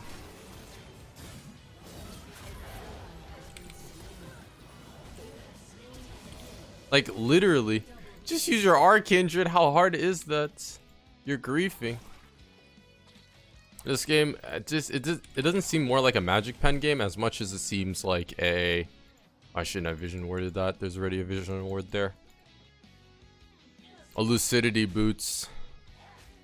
We're gonna need that CDR to lower our E cooldown.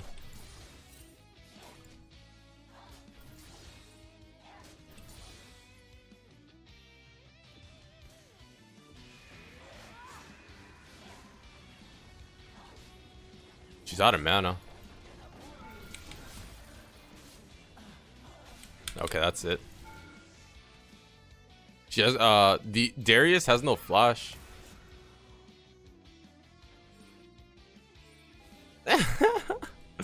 That's just goofy. I didn't want to look for the dive because it just seemed too greed. But the Anivia definitely had no mana, so we probably could have. Look at that. Gonna get something like that and that. Seems awkward, but I do need the CDR more than the magic penetration. And now we probably can even dive bots, assuming that the Tristana doesn't have exhaust.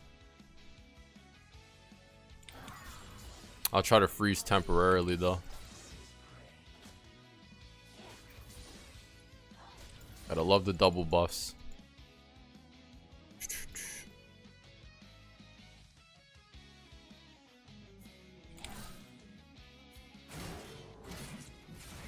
Seriously? Oh, wait a minute. He actually took it. Well played.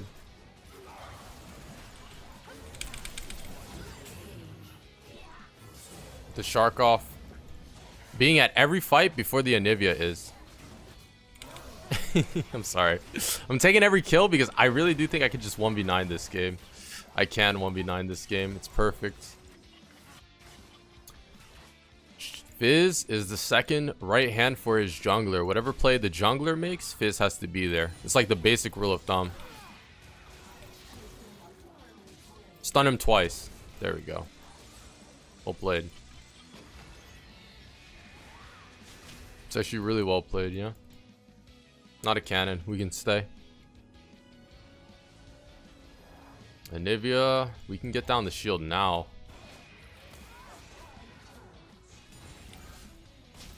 You can not, I mean, I don't care. She can drop the E. I'm really just trying to recall. I need 80 more gold. Come on, tell me you dropped the word somewhere. Ay, ay, ay. Now it's kind of an overstay because I don't have the right gold amount.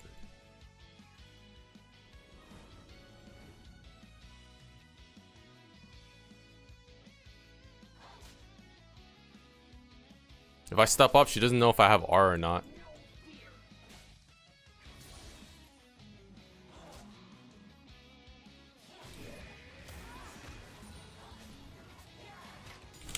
Okay. Okay. Yeah. I'm recalling anyways. Well, we really should be looking for that Infernal. Get that, and that. And then we're back mid. Honestly, there's really no point in going mid. Since we're just going to lose that full wave anyways. Maybe we can make a play bot. Go for it. I'm on it. Because we lose the full wave anyways. You have R. You have R. Use your R. Use your R.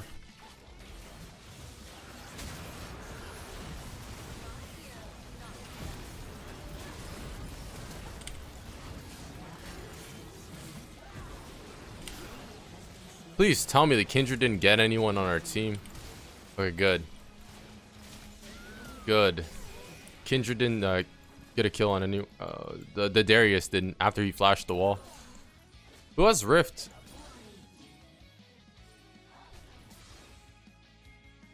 I say use it mid.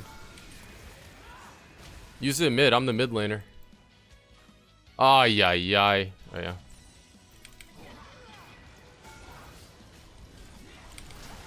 You have R.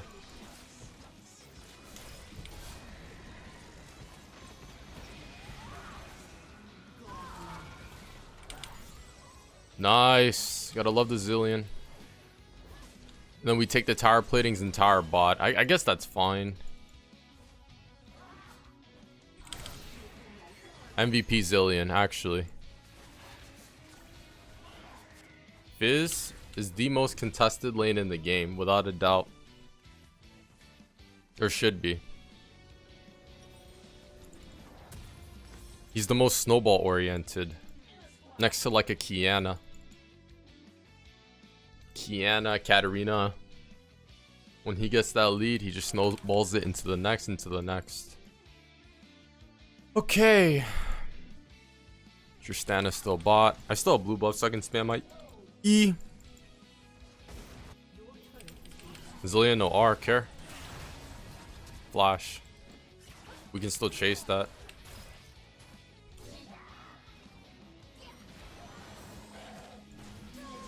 Hey, Zillion got an assist.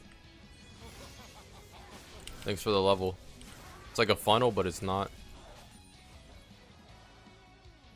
It's just a really good support. Alright, pretty standard stuff. Bot lane goes mid, I go bots. After the first tower is taken. I should have slow pushed that wave actually. There's no point in me fast pushing. Because I'm not going to be making a play anytime soon. Kindred isn't near me.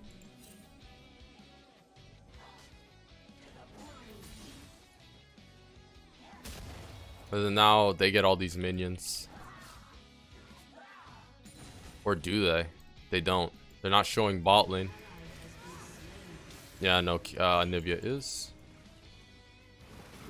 There's 3 people top. The hell?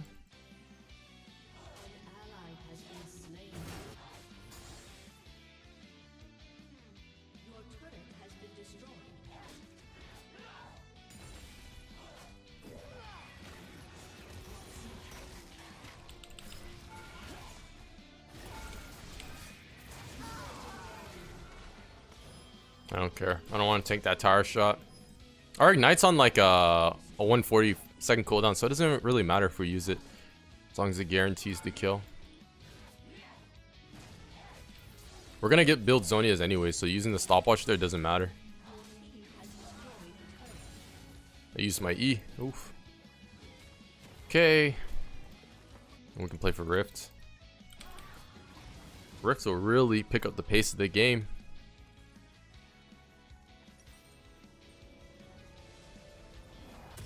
100%. And then I'll actually save on gold. I don't really want an amplifying tome. I might be building Rabadons or Void Staff. We'll see.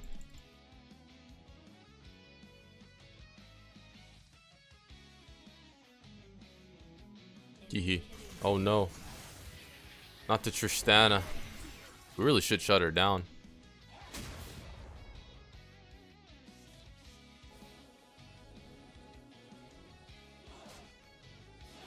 Okay, our goal in team fights is literally just to destroy their backline. Come from a flank, try to get a shark on him, and see what we can do. Yeah, take Rift. Rift, definitely not for drag though. We have to take both. We have to take both. Oh man.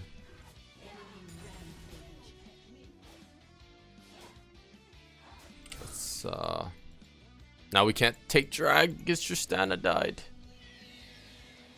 Run.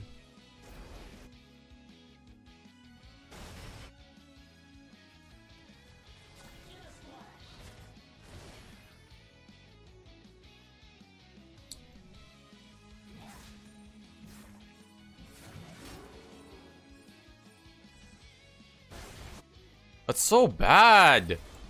Ay, ay, ay. Your decision making is horrible.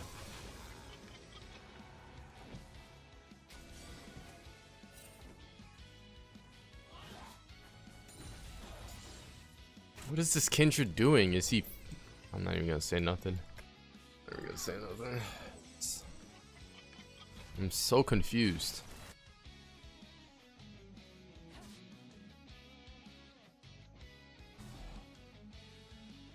Oh, Rift do. Their next drag is Soul. What's the point? Alright, let me see what they're building. I can just build Needleless. I need more damage. I don't really need Lichbane. I don't really need Lichbane CDR.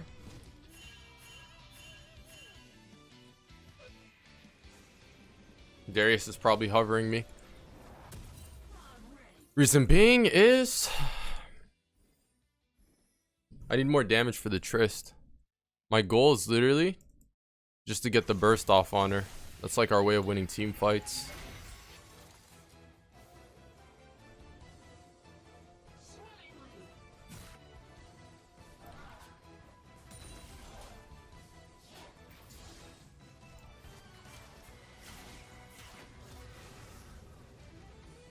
Far mid. Jinx is terrible in the meta right now though. Everyone knows that.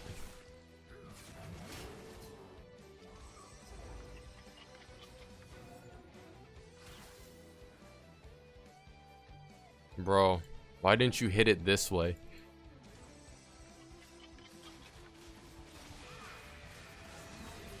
Alright.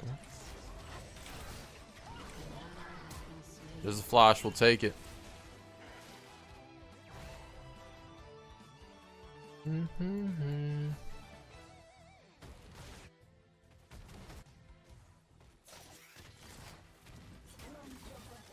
We have two ADCs with Kakin Slayer.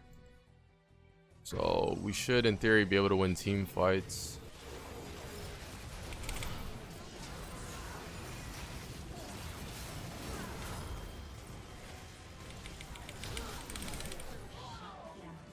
Shake my head.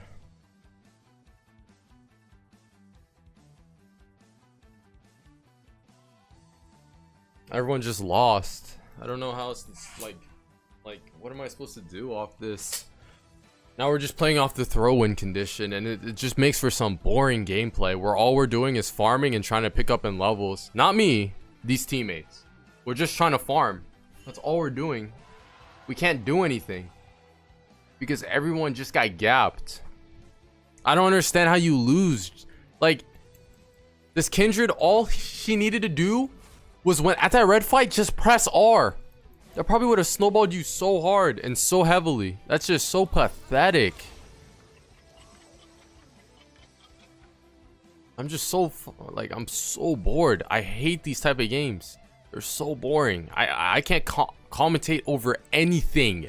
It's, oh, you get caught? Cool. Guess what we're trying to do? We're trying to farm. Good job. You're not reading the room. Congratulations. You're intelligent as a human being. Congrats. Now let's pull this wave here and farm. Oh, wow, Kindred. That rift you took is so valuable. Jesus Christ. You are so intelligent.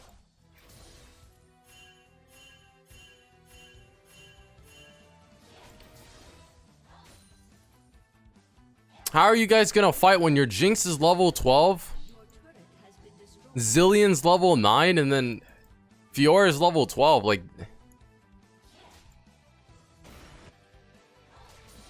this is so sad.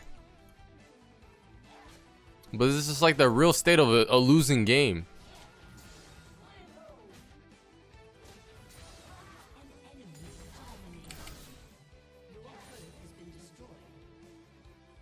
The thing is,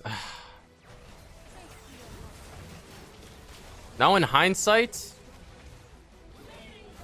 all right, we can definitely get that.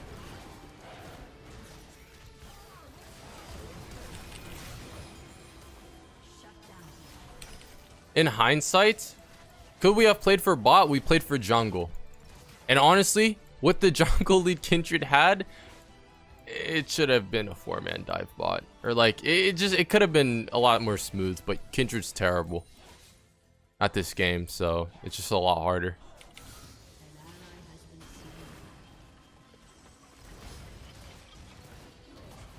Pop him. Rip. Don't forfeit.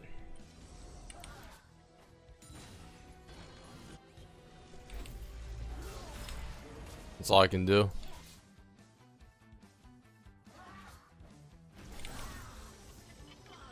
Now they get Hex Soul. It's off Kindred's decision making of going Rift, and the Rift did nothing.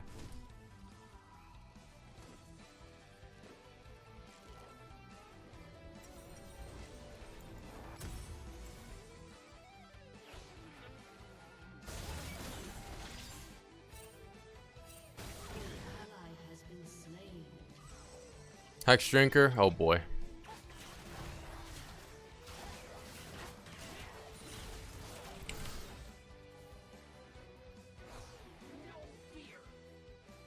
Hex Drinker, okay.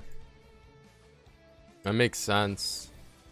I really don't think. And we get Negatron Cloak on the Nami. Wow. So getting to their backline is that much more harder. Oh, meanwhile, Jinx is side laning solo and then dying. Ay, ay, ay. I'm sorry, man. I try to just cover the range matchup guide. I just like, this is just the state of like 4 losing lanes. I can't do anything off this. It just is the name of the game. I try to show what to do in a ranged matchup lane. I think I illustrated that well enough.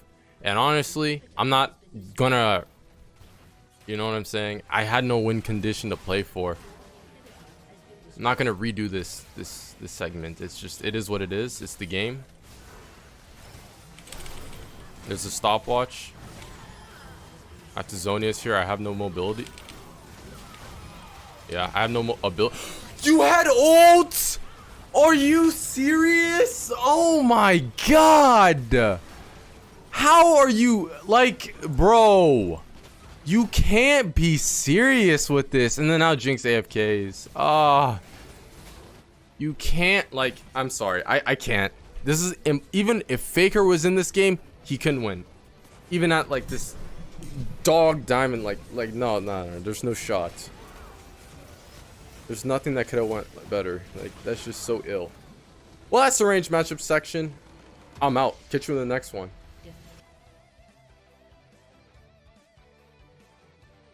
Oh, wait a minute. Oh, that good E. That good E.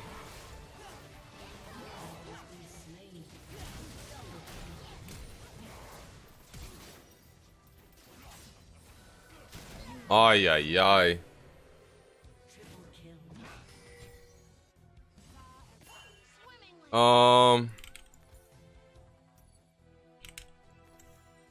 My laner just got a kill. Welcome,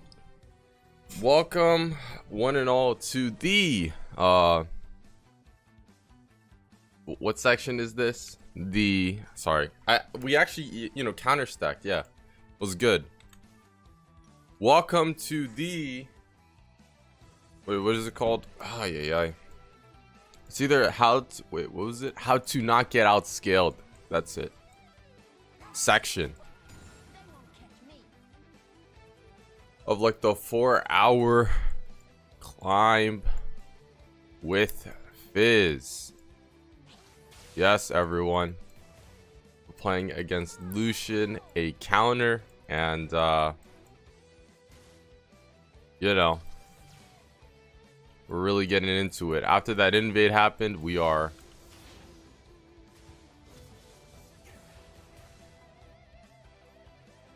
a little bit in a chaotic state, but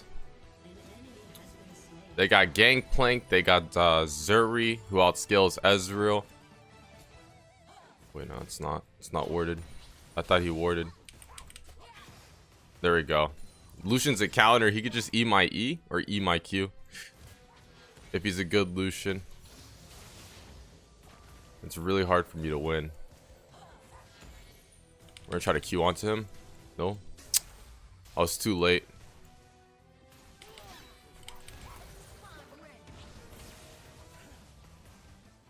Yeah.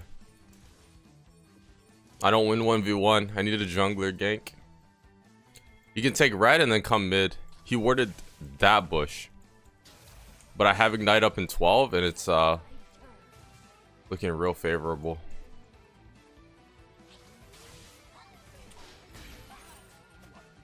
Get him. I baited him in. Flash. There we go. Yep, bait him in. There we go. That's the type of plays you have to set up in a counter pick lane. If you get countered, you have to get them to like half HP before you bait it in with your jungler. It's your fault if they're full HP.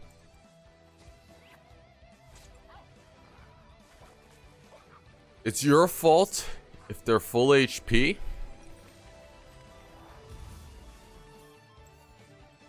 And a gank doesn't go successfully because you should have got them lower. Interesting. So now Lucian pushes it back, I believe. He doesn't have flash right now. He either used it at the invade or he used it at... No, he didn't use it at the gank. He just, see. That's why I warded. I think that's warded now. And then we could probably look for a solo kill now that we have like a slight XP lead.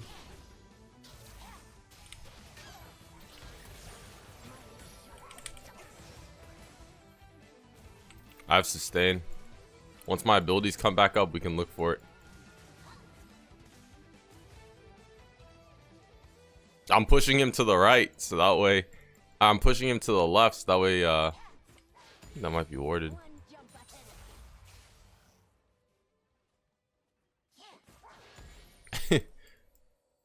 Yeah, I don't know. I think that might be warded. Because why is he leaning so far to the left? Can't even touch a single minion.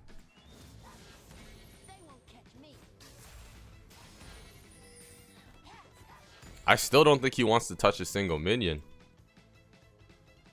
Not with my Electro. It's a cannon wave. Zac might be looking for a gank, but we're going to be level 6, so...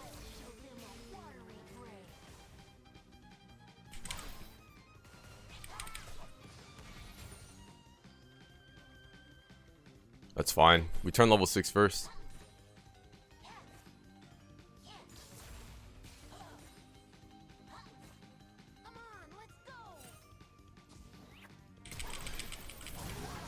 Yeah. I know that Wukong really did want to help, but I just had to, you know? I just had to. It was an easy kill for me before we get spotted by the Zac. And it's when you get that little lead, you gotta freeze on them.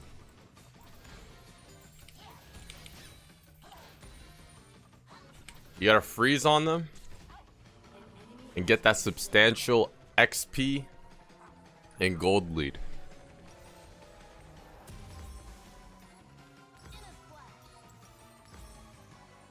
Probably get something like this. Probably like rush Zonias into a Lucian lane. Yeah, that's probably it. He's rushing Hex Drinker, which is smart. Once he finishes Hex Drinker, I'm just gonna play for the roams. Because there's no point in going mid. Or trying to solo kill him over and over. When he's just gonna build tankiness. That's what I hate about AP. They make Hex Drinker, but guess what? For 80 assassins, is there an 80 version of a Hex Drinker? No. Which is so annoying. But there are 80 assassins. And they have Serpent's Fang, which is even better. So, it's Riot Games, man.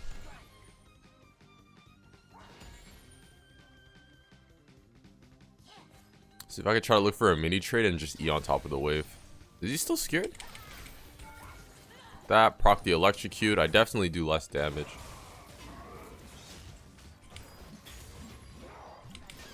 Annoying. I have to factor the Zac. And I can't step up. No, I can't.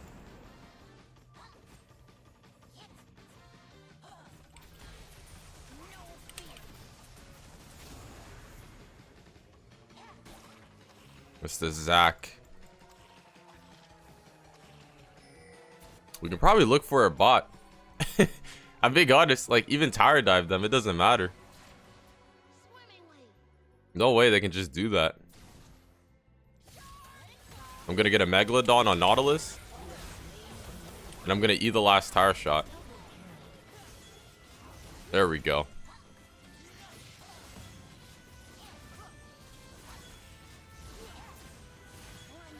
Whose TP is that?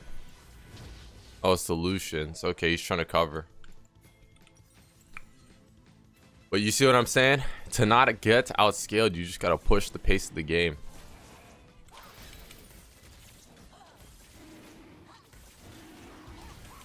That's all I can help with. My wave is really bad mid and I have to fix it. Lucian's not gonna steal. You have a smite. I need to fix my wave though. Slow pushing towards him. And then, yeah, Zac is at Rift, so we're chilling. He can't freeze that. It's good stuff. Should push back out to me.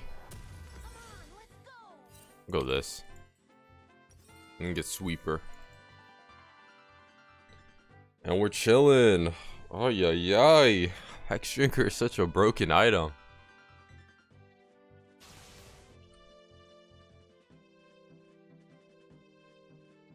It's really interesting. After the invade, he got a kill.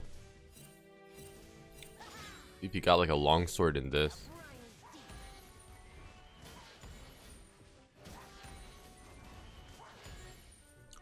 Lucian probably recalled. Nautilus has ignite. Is this active? Nope. Not yet. And I really can't look for a solo kill, especially with a Zac on the enemy team. Probably just take a tower plating here. Take it. Oh yeah, yeah. Like I said, I can't play aggressive with the Zac. He just camps me. I literally said it before it happened, and I'm just so dumb. So annoying. Just clear mid. Clear it. That's fine. Like I can't stand it. I can't stand it. Ay, ay, ay. You just, it's like, no, the state that, it just makes sense though, that's the thing. That's the state that Fizz is in. You just can't play aggressive. I'm being honest, like, in the mid lane, you can't play aggressive the higher the rank you go. You're gonna have the support roaming, and then you're gonna have the jungler camping, or hovering. You can't play aggressive. I'm being honest, that's like the sad state of mid lane.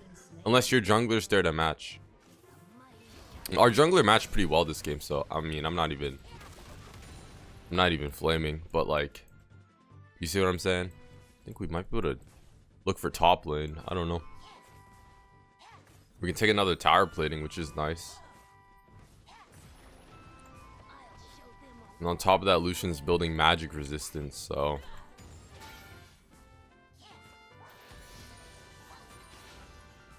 getting solo kills are even harder. I think we're just gonna look to dive top. Forget bot lane. Ezreal's recalling. We crashed the wave mid. We have some free time to roam. I tank or Tryndamere ultis. It's too good.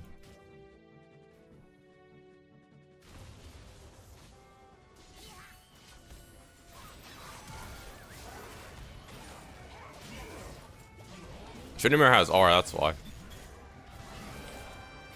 Oh. I thought we were on different pages. But yeah, you go mid. We get a kill top. Who got the kill?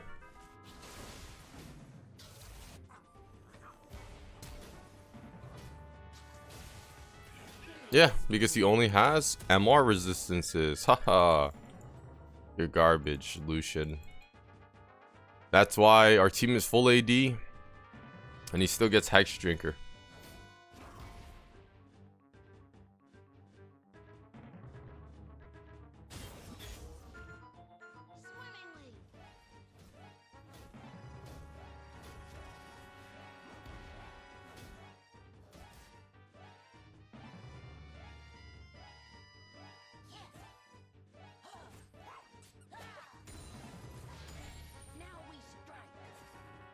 Shove in mid, and guess what we're gonna do next? You guessed it. Try to roam bot. That's the name of the game. It's shove and roam. Even though Zach might try to be here. Nah, it's doomed. His Nautilus is at full HP.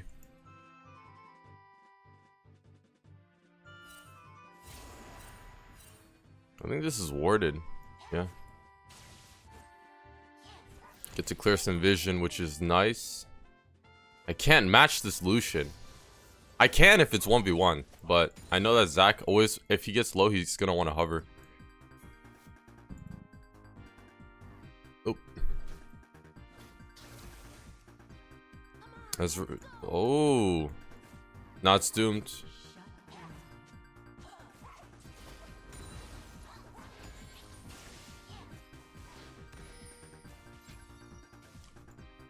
Look for drag. Ezreal sadly is gone, but try to stay here just in case Zuri shows. Oh, she's bot lane.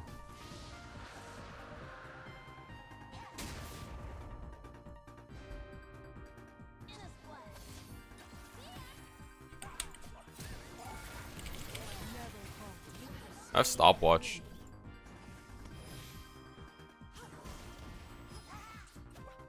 They get objective bounty from mid? Yikes.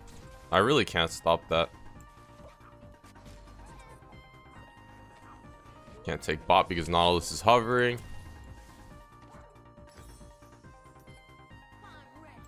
What am I thinking this game? My lord. With the amount of resistances they have, bro. I think I'm gonna go the Leandrews route this game. I'm feeling it. Yeah, max CDR Fizz.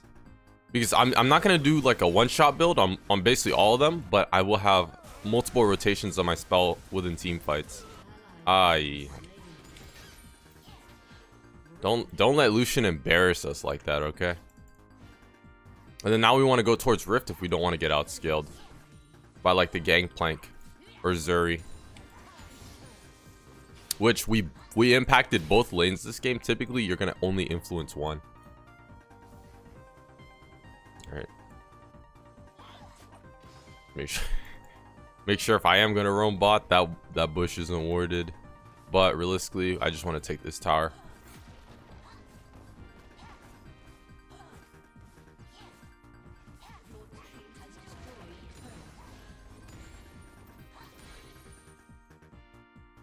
Sniped him.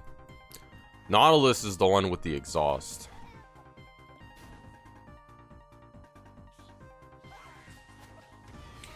If we take Rift, I can just take this.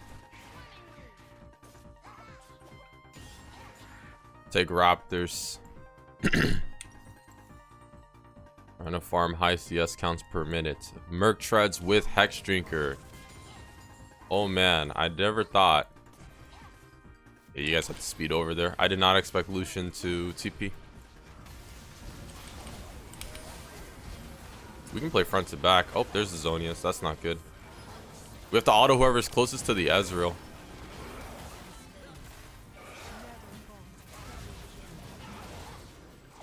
Now we can go on to the Zac. And we're chilling. Good team fighting. Because, I mean, for the most part,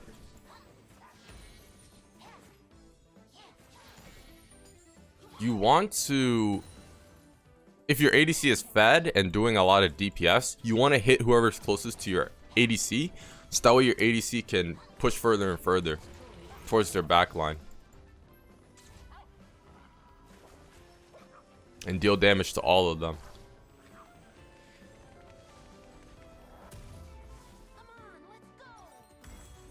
Gotta get the Leandries by with Void Staff next. Yes.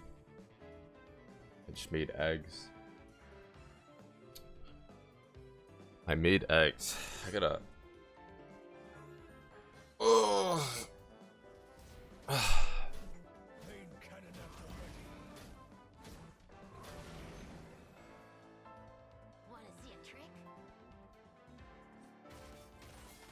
Alrighty. Yeah, we can do this, definitely. If not, just get the Nautilus. If we just get the Nautilus, I think it's fine.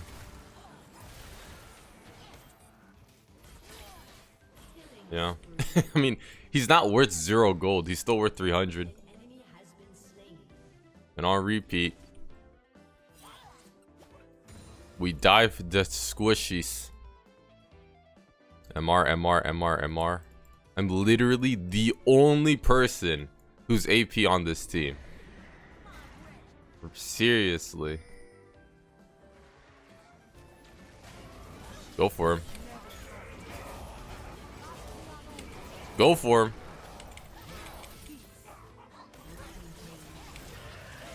I think that still gets him with the Leandries burn.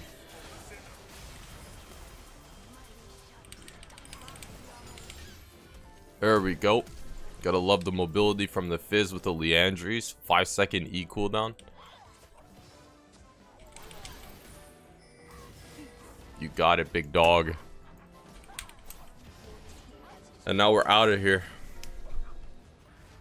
Oh. I don't know. I didn't expect for me to be that useful. If they do stack MR, they're just gonna end up getting shredded by like Wukong ulti and Ezreal Qs.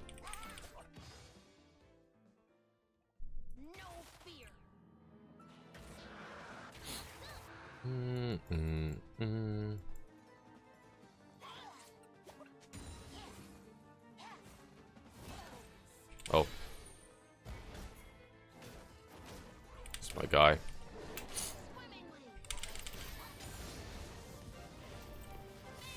Oops. Good thing it's on a 50-second cooldown. I meant to press T and do that, but I fat fingered. It really is on a short cooldown with this build, so it doesn't matter as much. If Wukong goes top, I'll take his bot side. It just maximizes the amount of farm we get on the map. Yep.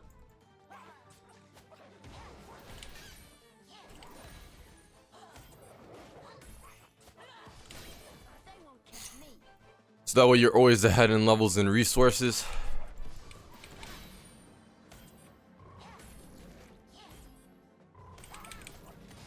And then guess what? Bot lane's pushing, so yeah, we're chilling. We don't lose anything. I do want to see if I can land a shark on the Zuri here.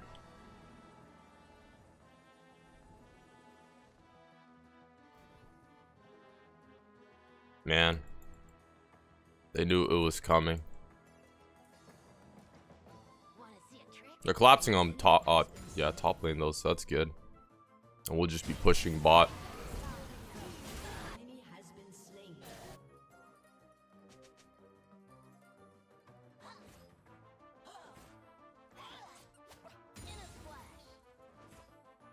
Can they go Baron? I think they probably can. Because someone has to come bot for me. Whoever that may be. The Zuri, the Lucian. I'm gonna still try to go for the Lucian. Even though he's stacked on MR. Yeah, okay, I lied. EE to the side. Smart person. Without my R, you can't really. Yeah, there's no chance. Look how much resources we're getting. Comparatively to the Lucian. Now that we have Baron 2, now we have 2 levels on him. Want to reset with the team. We don't care about the Krugs.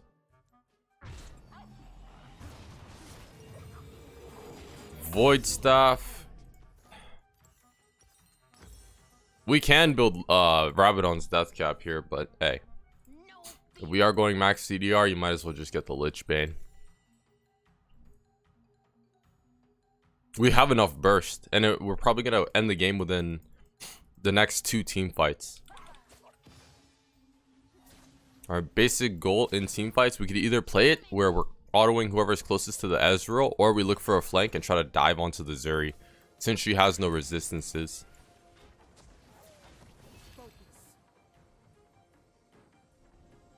Man, Ezreal, you are deep. You gotta wait for Tryndamere split push.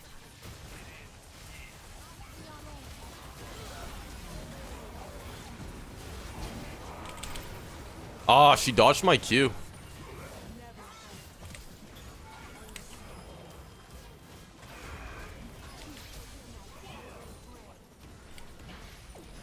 She dodged my Q, man.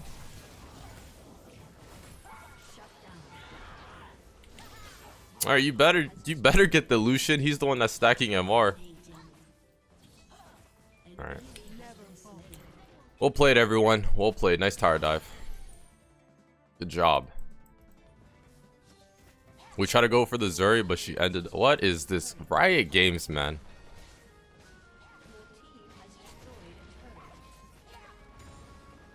Brain dead company. I can't even go for that since we know that his team is going to back him up.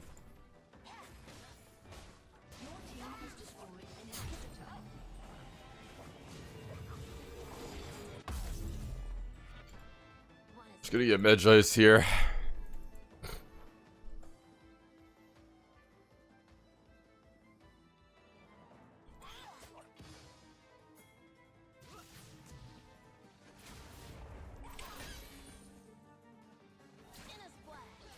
Take dragon, group it bot side, and then yep, and within two team fights. Like I said, it should be the game. We're trying to look for a flank though.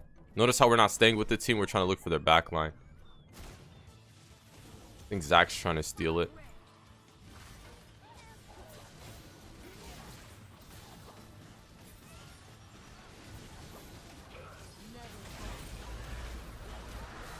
LOL.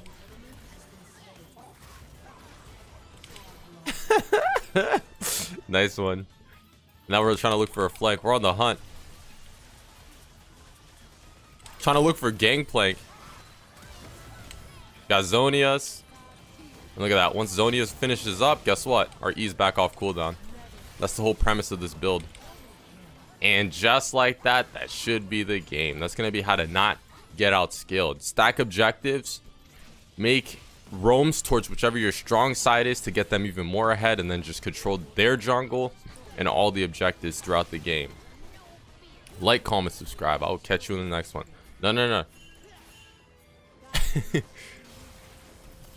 Alright, I'm glad they can have fun. I'm glad they can have fun. Okay, we're going for this. Wait a minute. Get him. This is too much fun. I'll catch you in the next one. I'm out.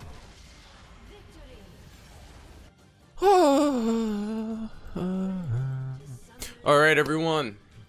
We're in the section where I will go in depth on how you can play the early, mid, and late game. So, and like the general principles of it. I'll try to break it down easiest way possible anyone can understand. And you know what I'm saying? Like, I will try my best to illustrate it in a way where everyone can copy what I do and win more games. So we're playing against Azir. It depends on how he plays it mostly, but it is like a hard matchup, a lane where he can minimize against me really well. But hopefully we can create some chaos with this Hecarim later down the line. And who knows, maybe, just maybe, if we catch him mispositioning, looking for greedy minions, we can look for a solo kill. So typically, like usual, Bel'Veth is like a Nocturne kind of farm jungle oriented. What you do is, okay, you just get shoved in. Your goal is going to be either first 3 minions. If he fast pushes it, it's not going to be that simple. You probably have to auto the first 3 minions, but you just want to have the majority of your HP and mana by the time you turn level 3. That's like the main goal. So that way you can actually have trade pressure within the lane, contest scuttle fights, etc, etc. Okay. So we're just playing it slow. Azir can't really do much up until he gets his WQ, which is now. But even then, it's like minor poke. Yeah, it's like minor poke. This is fine. The goal is just to use 1 corrupting potion and farm under tower. 1 corrupting potion, that's all you need. Mini trade, that's good. Azir claps back with auto attacks, but we have corrupting potion. We want to be constantly trading while Azir wants to be farming. Because the fact that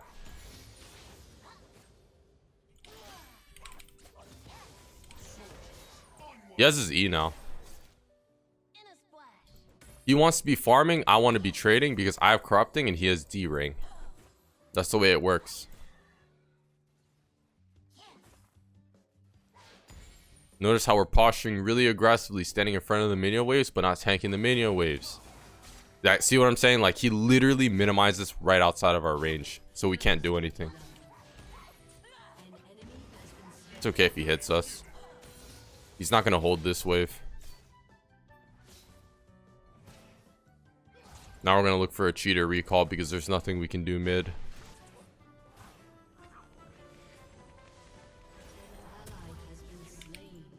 Dark Seal, Vision Ward, head back mid, Bel'Veth.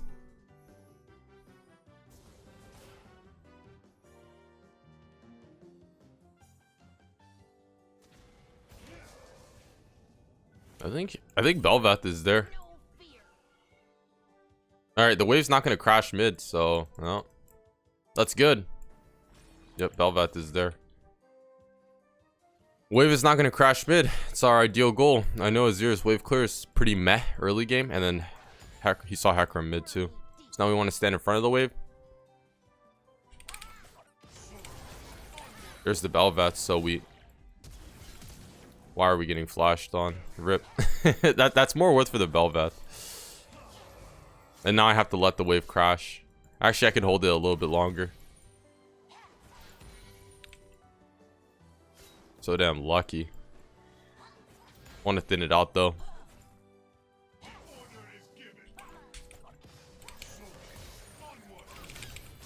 There we go. Extended long trade. Until we get the solo kill.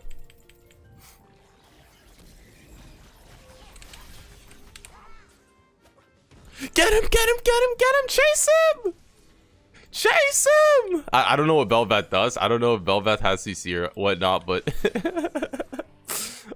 like I know there's the W or like the knock-up thing, but that's it. That's all I know.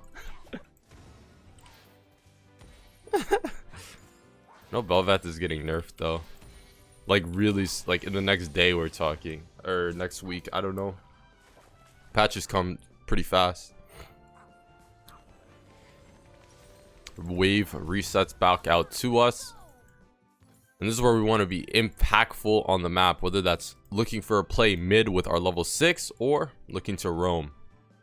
So which is why we have sweeper now. We want a clear vision, make it so that Hecarim can gank mid easily, or sweeper helps us roam more easier. Lee. Okay. Guess what? Azir didn't fully push in the wave. I'm holding it. Is he gonna really recall? That's fine. Azir wants to finish an item or whatnot. Oh. No. Azir stayed. Can't really... Again, it's really hard for me to do anything. I don't want to freeze for too long because we want to be making plays on the map.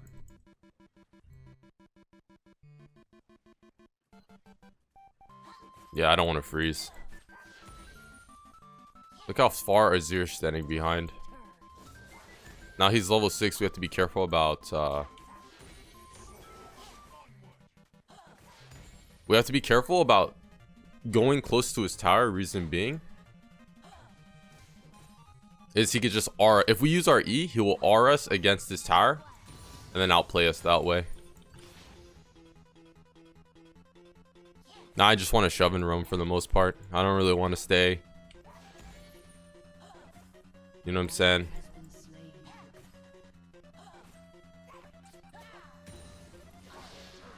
Oh, yay. Just report me. I think Jax is going to recall after he shoves that in, so I don't really want to stay. Maybe we can find the Bel'Veth. I have Ignite. Seriously? Ah! That's so grief.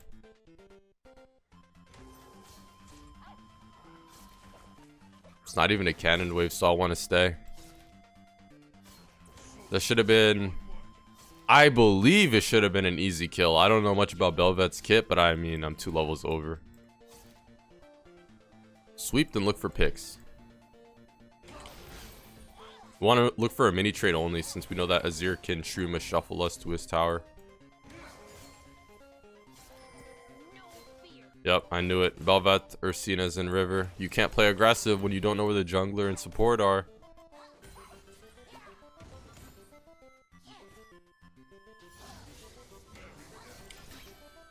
I'm just gonna recall here.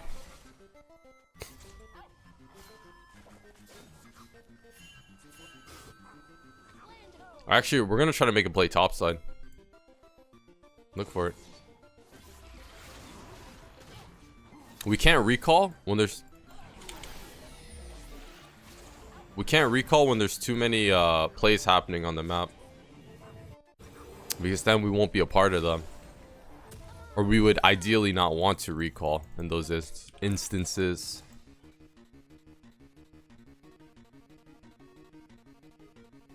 I'm gonna go to tier 2s because I'm just playing for our cooldown. That's when we're gonna be able to make plays. Can a healer not farm those? Yeah, he can.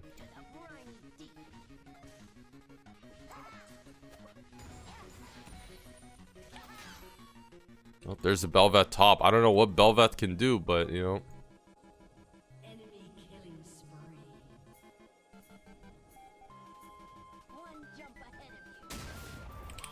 I know they can't. I'm gonna be going in alone. Alright, we get flash. We'll take it. W! Jesus Christ. Seraphine, you gotta be stop being so damn useless and do something. Jesus. There's a ward here.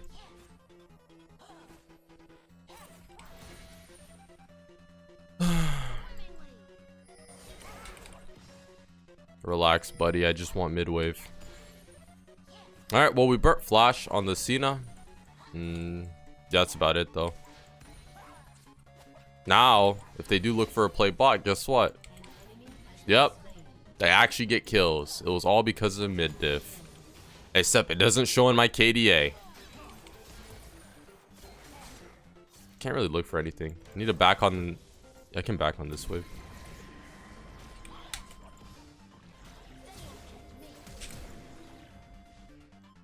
I don't know. I literally just see like Nocturne. That's the champ I see whenever I see Bel'Veth.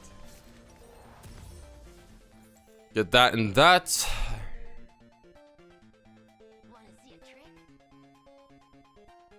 Because top lane's weak side. Probably because Bel'Veth camped top, yes, but it still is Renekton's weak side. So we can't really roam top, or if we do, it's going to be not as worth as roaming to something a little bit more even, like bot lane.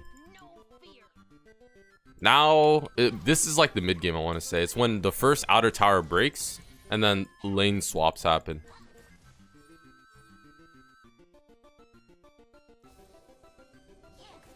Top side's weak side. Can't really do much about that. Go mid. I can't even go bot, unironically. Or like, I can't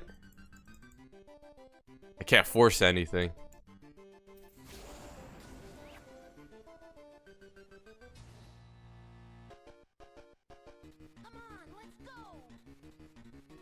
Just gonna last hit. Reason being is we're not really pushing anything. Oh, Cena's mid. The Q Shark. Mid animation cancel. I showed this in the combos, guys. I guess we're falling back because we're playing for top side when drag is up. That's bad decision making from the Hecarim, 100%. No. Just do something else. You're clueless.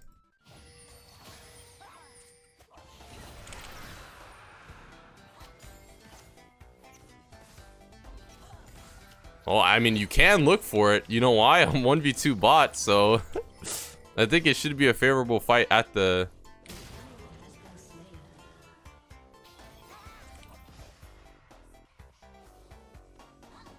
I can't do anything, man.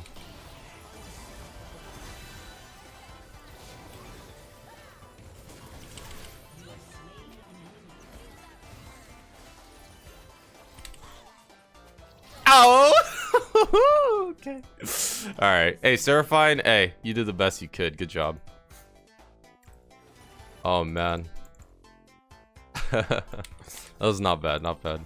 This game, I'll probably just go like Ludens. That was fun. I really do think that second drag should have been ours, though. The shutdown on the Jax didn't really mean too much. I guess because they took drag and died for it, it's like a gold lead for us, but it's a objective lead for them. So as long as we snowball this gold lead, it shouldn't be fine. It should be fine.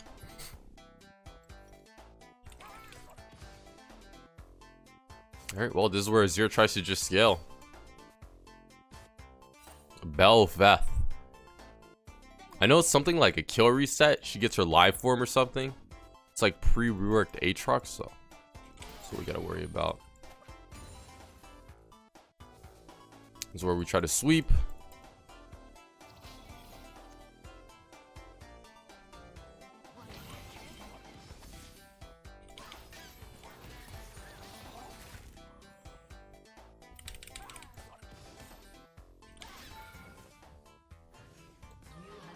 Bleed should be enough.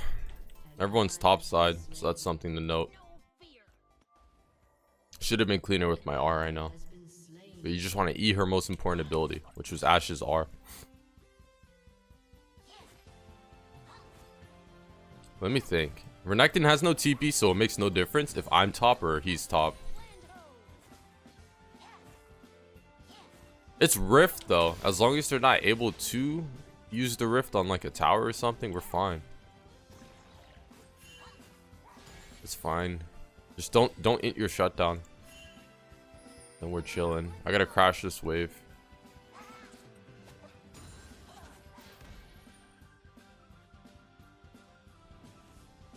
Azir is showing bots.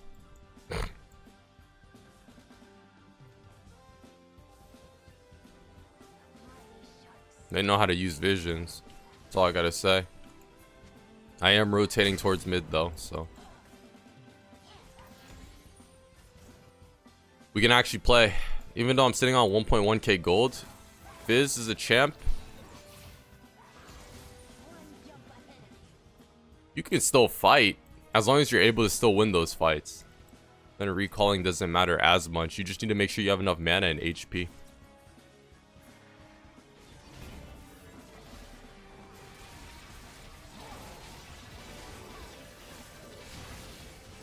Jesus, he didn't walk back or dash back. Okay.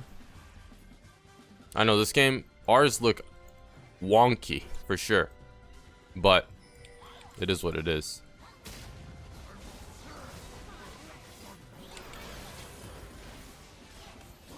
Good job. Nice tower dive. Ideally, we would want no one to die, but happens, I guess.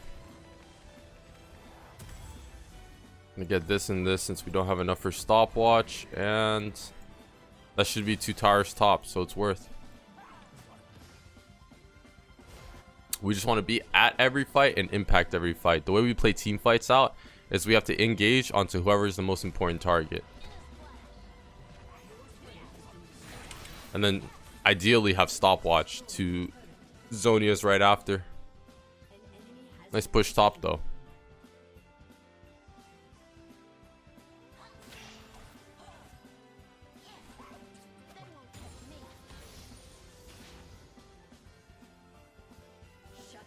Shut down. Oh, they threw their lead, or are throwing their lead. While your team does plays like those, don't join them on throwing the lead. Just take as many resources possible. Take as many resources possible so that way you're always in the game.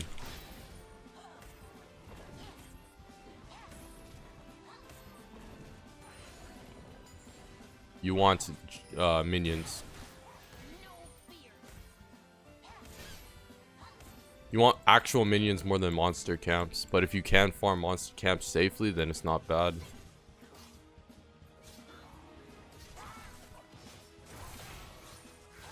Belveth, we took everything.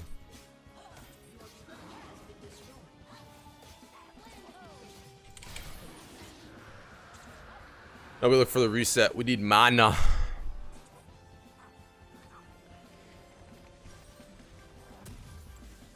Stopwatch.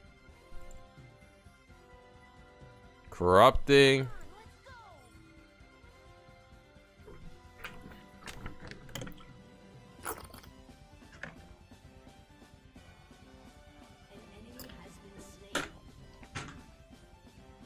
They're fighting 3v5. Alright, alright. Alright, guys. Alright, guys. Alright, guys. And this again. Alright, guys. Like, all we have to do is chill. Just chill until everyone shows up.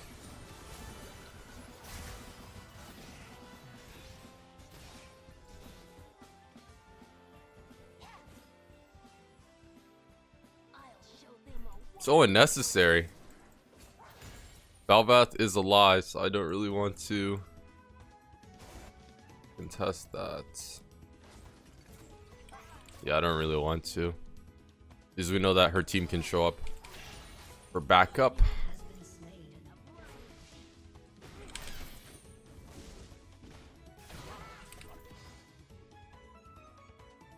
Jax, can you please just go top or something? Since he's stacking armor in team fights, what we want to do is focus the Jax. Aye, aye, aye. Okay, Hakram. Hakram is carrying, or like he's doing well, so I don't really mind. He's not useless.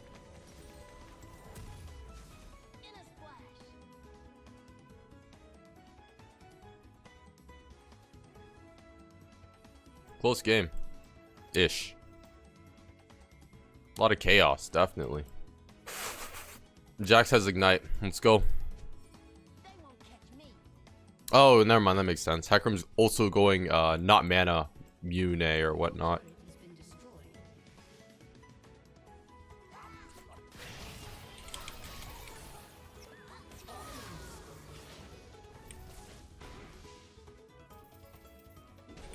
Oh, jeez.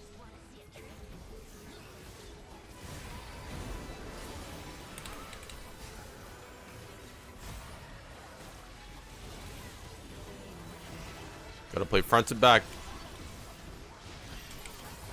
Gotta play front to back. Bel'Veth is in her true form.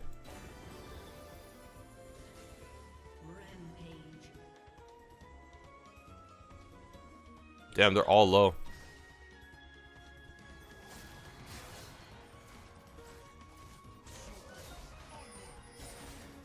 Stay here. Shake my head. They knew. They knew all along that we weren't going Baron.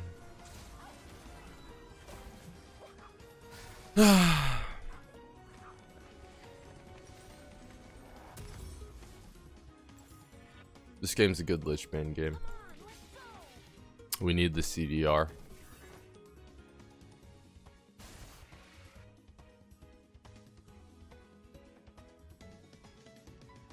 And now, yep, this is like the late game where Baron becomes the main thing that's contested and Dragon Soul.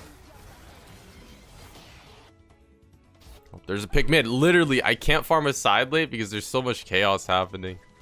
It's actually funny. Only armor on the Jax. If I go full glass cannon. Nice. Now we have no tank.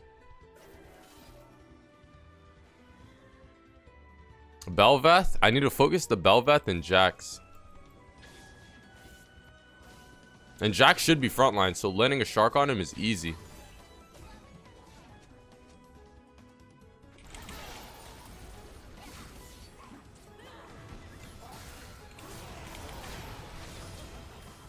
See what I'm saying? See what I'm saying? I focus the Jax and we hard win these fights. It's me up to... So basically what I'm trying to say is every game you can't focus their backline. It's situational. You have to adapt and know what's best for that team fight. Jax is the fed target, but guess what? He's only stacking armor because we are a heavy AD team. He's not factoring just me focusing him.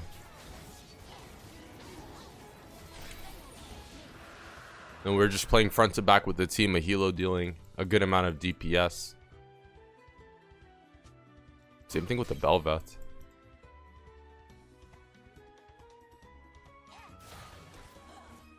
I want to shove in like 1 or 2 more waves before I look to reset. So that way, yeah, I just want to shove this there. So that way we can look Baron as soon as like Jax or one of them shows bot, since they don't have TP. Let me think. Yeah. Lich Bane's probably the best.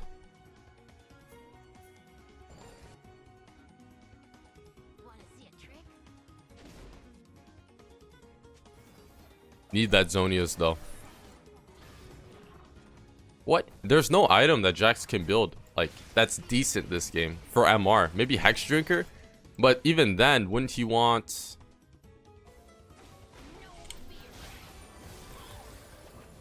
Okay, he scared me.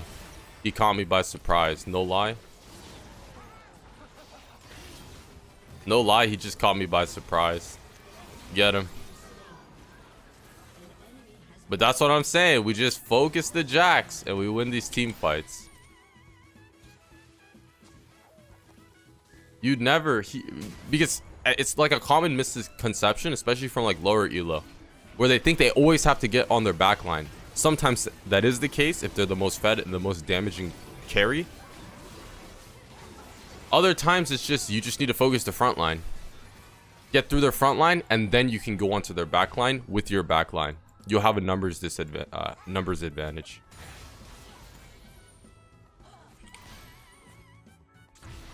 Now we have Lich Bane, which is nice. Jax's R does naturally give him some MR though, I believe. So it's not like he's fully squishy.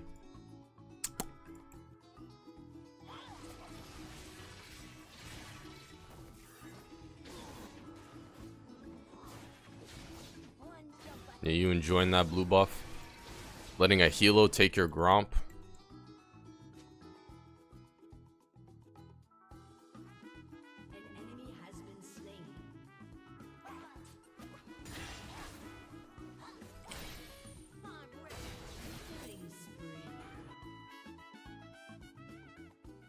We can side lane for a little bit.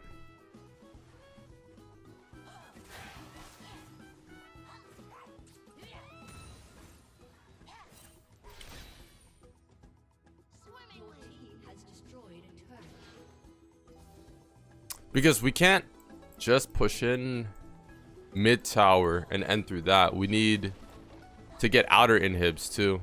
Oh man.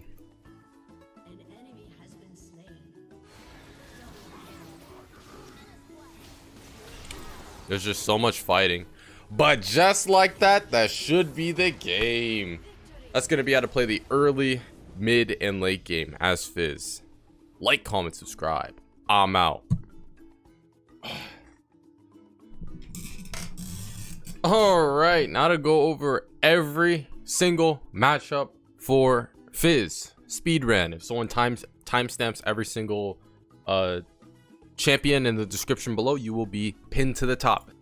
All right, starting off with Ahri, where there's two different ways this lane can play out. Pre-6, it's a medium difficulty matchup because Ahri's pre-6 is actually really weak. But if she starts D-ring, basically the way to play this out is you can actually solo kill her pre-6 pretty easily. So if she keeps the wave neutral, you can either first 3 minions. Once you hit level 2, if the wave isn't too big on her side, double E on top of her, auto W, walk away. Your corrupting potion will out sustain her.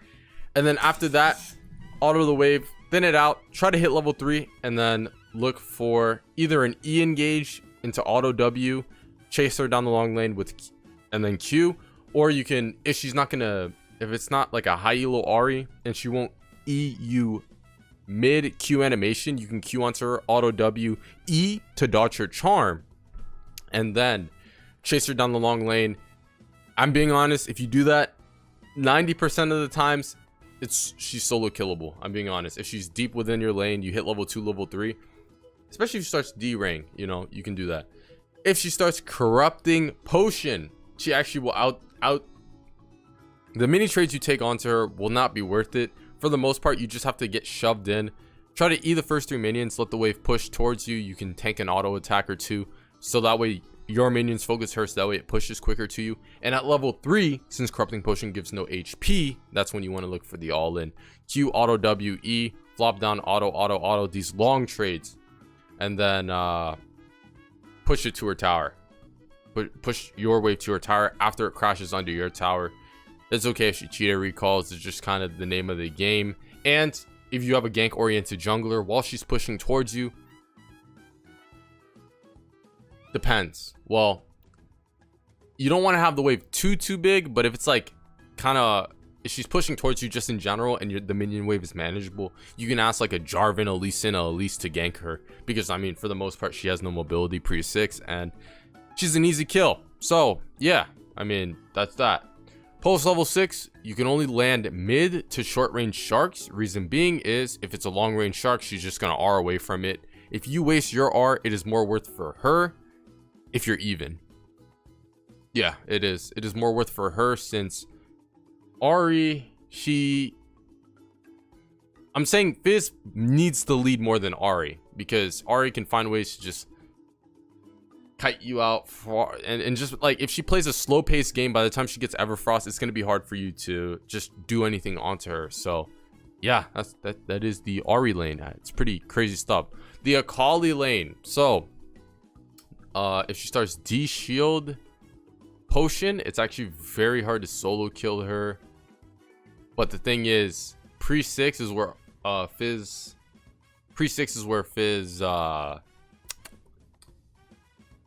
beats Akali. Akali's pre-level 6 is really bad, like really bad. So there's 2 ways you can play this. It's either you start W, you try to match her, W auto attack for Q.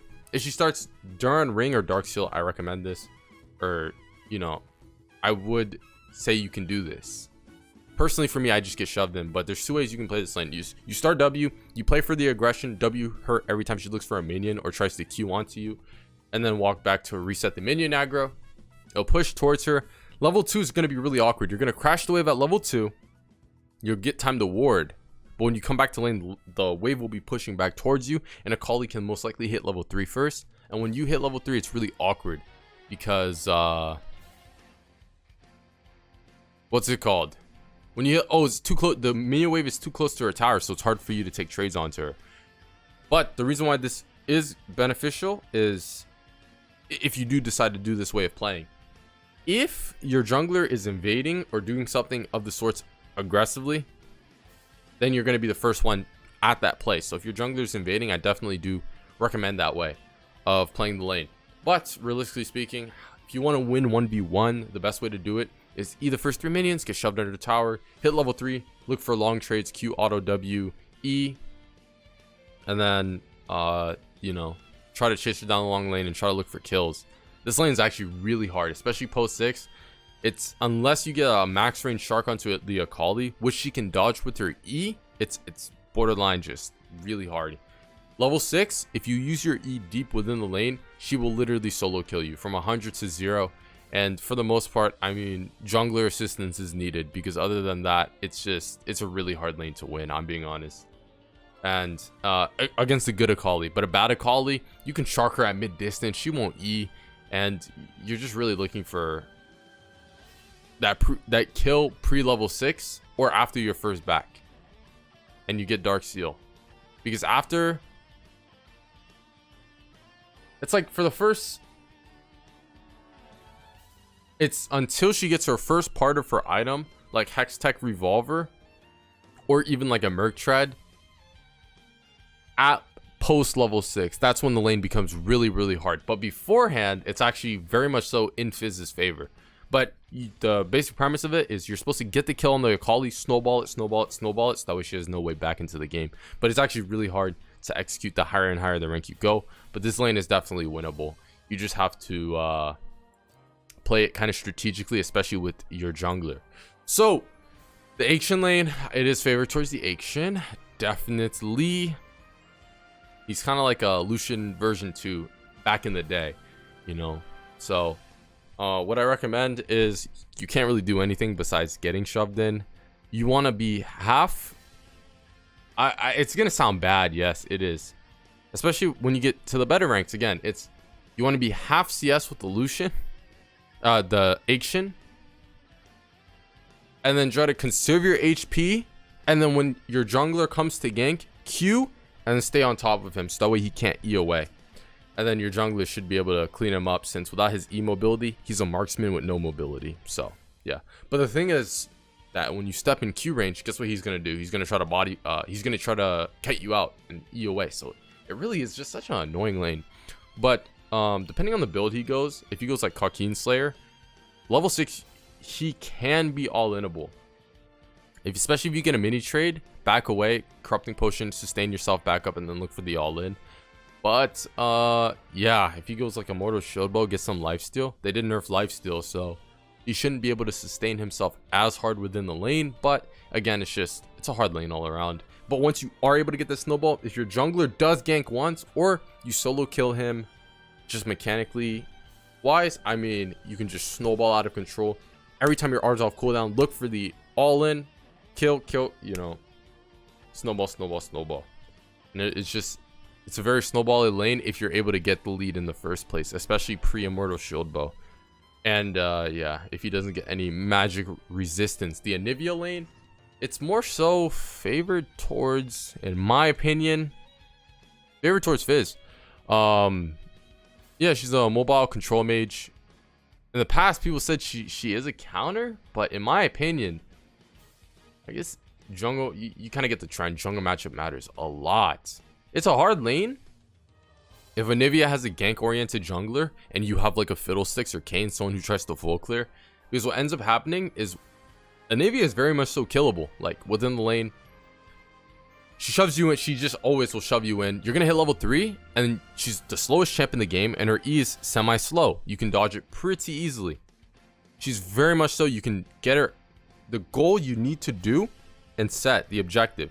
Get her egg out before level 6. Level 6, you land a mid-range shark. If she doesn't have stopwatch or even like exhaust, even through barrier you can kill, but she doesn't take barrier. She usually takes exhaust.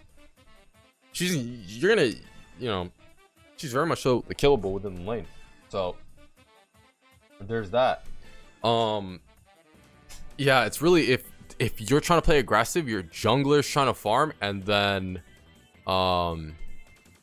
their jungler keeps camping you. That's just a common occurrence that you'll find, and it's just really annoying. And how to counter that is you just want to play for a prio, pretend like you're playing aggressive, but in reality all you're trying to do is wave clear and then try to roam. But it's all around what the enemy jungler is trying to do, because the enemy jungler is like your worst nightmare. If you try to roam bot and the enemy jungler is there, he counter ganks you and then gets, you know, you're dead, and then you're gonna lose 2 waves on top of that mid.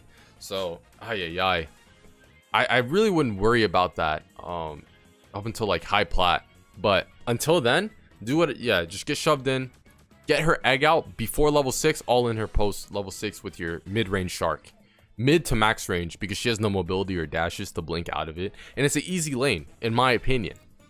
Annie lane, easy lane. Really, she just shoves you in, but post level 3, you just always win trades. She's going to be shoved deep within the lane. Your jungler can gank, or you can just solo kill her straight up. Q, you always try to engage with your Q. Q auto W E, flop down with the slow auto W, auto, you know. Chase her down the long lane. Annie sucks when people can take extended long trades. And then after that post 6, she has her E movement speed, which can be used to dodge your shark. But if you're expecting that, I generally think that if you land a mid-range shark, that's good enough. You still should be able to solo kill her, and I usually don't ever see Annie take barrier or exhaust. It's usually ignite or teleport, or ghost, so it should be in your favor. Even if she does take exhaust, I do think that's kind of grief, knowing what Annie's trying to do. And I'm being honest, even without your shark, you can probably get her exhaust off her really easily. This is just a really easy lane. Get shoved in, conserve your HP, hit level 2, depending on how fast she pushes the lane. When the minions hit your tower, turn level 2 or level 3 off that, and then look for trades. And then, I mean, it's really easy stuff. So yeah, it's just, that's that. Let's see. Aurelion Sol, easy lane. Literally, I think this is like Aurelion Sol's counter-ish. Basically, it's he shoves you in, and then once you hit level 3, you just try to all in him on repeat. He's gonna try to, when you Q, he's gonna try to Q on top of you. But yeah, if he does that, yeah, his stun is probably long enough for him to leave. So you probably just have to, if he's doing that, then E on top of him, E twice, E, and then WQ, and just try to stay on top of him, and he can't deal damage to you. And yeah, if he misses his stun, it's GG. When you turn level 6, if you are him, he will E away. So the goal is to try to stay on top of him with your E, WQ, and then shark him. Because if he takes damage, then his E stops casting. So, I mean, other than that, level 3, literally, you can all in him really easily. He usually takes ignite. With how he wants, what he wants to accomplish. So yeah, pretty easy lane. Azir lane, I mean, it's a pain in the neck, I'm being honest. If you don't have a gank jungler, I'm being honest, oh man, a good Azir player will make you have a really difficult time. He just stays outside of your range and then pokes you with his Q. He tries to farm outside of your Q or E range, so that's just where the pain comes from. And if you overextend, you really have to overextend to try to engage on the Azir. Enemy jungler can gank that really easily. But how level 6 is when you can Q shark him, in which I know he can EQ his way out of lane, but I mean, with your jungler, you can find creative picks to solo kill him. In low-ish elo, he's pretty bad, I'm being honest. His kiting skills, you're probably gonna get into Q and E range, and if you're able to do that, you probably just win the lane automatically, because you're just gonna out damage him, and then it's really easy to dive him, especially pre-6. But post-6, you have to be careful when you Q onto him, because he can R, right? But guess what? You can just eat through his R. And then if it's just one of those situations where if the Azir is good and kites you out really well, you just have to play for like 2v2s, which you're just going to be better at, and then out roaming him. But if you're in like low elo, it's actually just very much so an easy lane for you, and you should have a good time winning against that. So on to the Cassiopeia lane. In my opinion, it's a 60-40 type lane. It's a 60-40 lane. Reason being is if she takes ignite, she's griefing. I'm being honest, because post level 6 that makes your all-ins just easier. She's supposed to take barrier or exhaust. So pre 6, it's actually very much so doable. You may even be able to solo kill her pre 6. She shoves you in fast, and then you turn level 2, level 3 off the wave that crashes under your tower. Then try to trade back onto her, which you will most likely win, especially with your corrupting potion sustain. Or she slow pushes it. You hit level the minion wave is gonna be like right outside of your tower. You play for the wave starting level 2, and then level 3 you just Q on top of her, auto WE.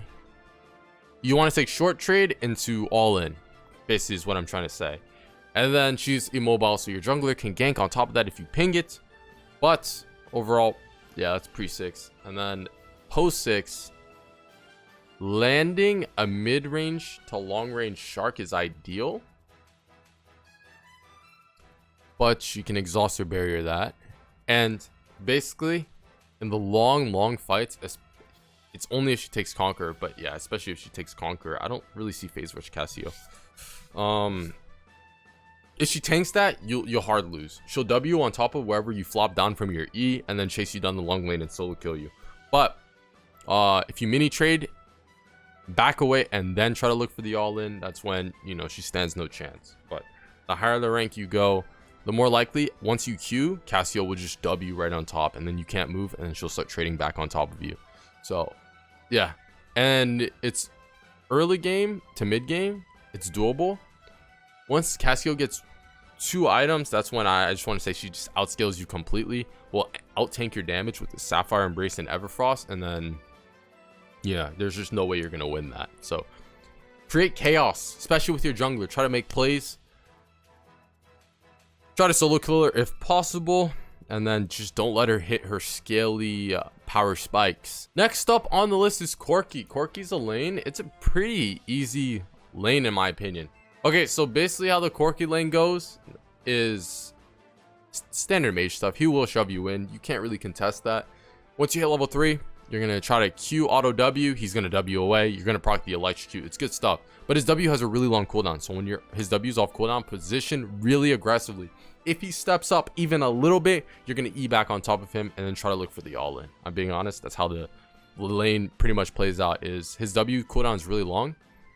And yeah, he's scared of you early on. So, and then post level 6, don't just shark him like long distance. He'll W away, but you can look for a yeah, mid-range shark.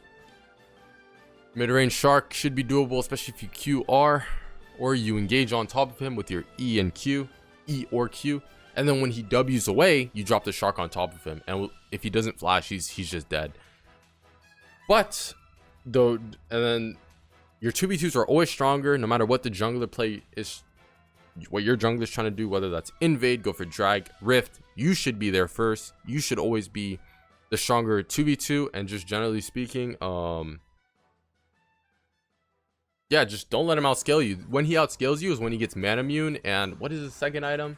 Ludens. If he gets those 2 items, he's gonna play like a long range mage and then just poke you out. And then when in team fights, it's so doomed, because he'll just out DPS you, and if he picks up his package, even if you're trying to get a shark onto him, he'll just W away, create a lot of space with his package W, and you know, just don't let him get to that point.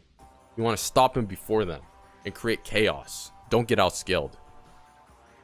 All right, as for the Diana lane, typically speaking, this champ 1v1 can beat you and is favored 1v1 towards the Diana, but her con is that her champ naturally shoves in lanes, and she will never be, you'll always be pushed towards your tower. It's bad for you 1v1, meaning that she'll always out level you and she can hit the wave and hit you with her Q, but literally, like, this is probably among the easiest lanes to gank.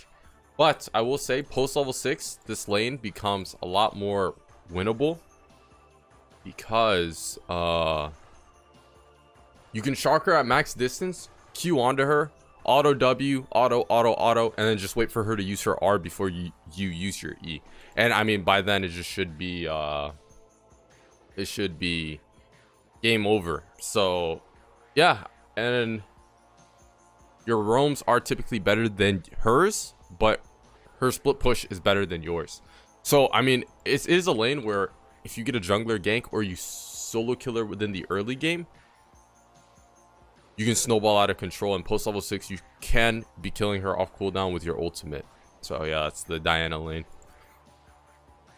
All right, so as for the Echo lane, people struggle with this a lot. And 1v1, it is, well, it depends on the setup Echo takes. If he starts Corrupting Potion and he tries to match you as an assassin, Corrupting Potion with Ignite, then it just becomes like a complete skill matchup. Like how well you're able to dodge his just Q in general, and what's it called?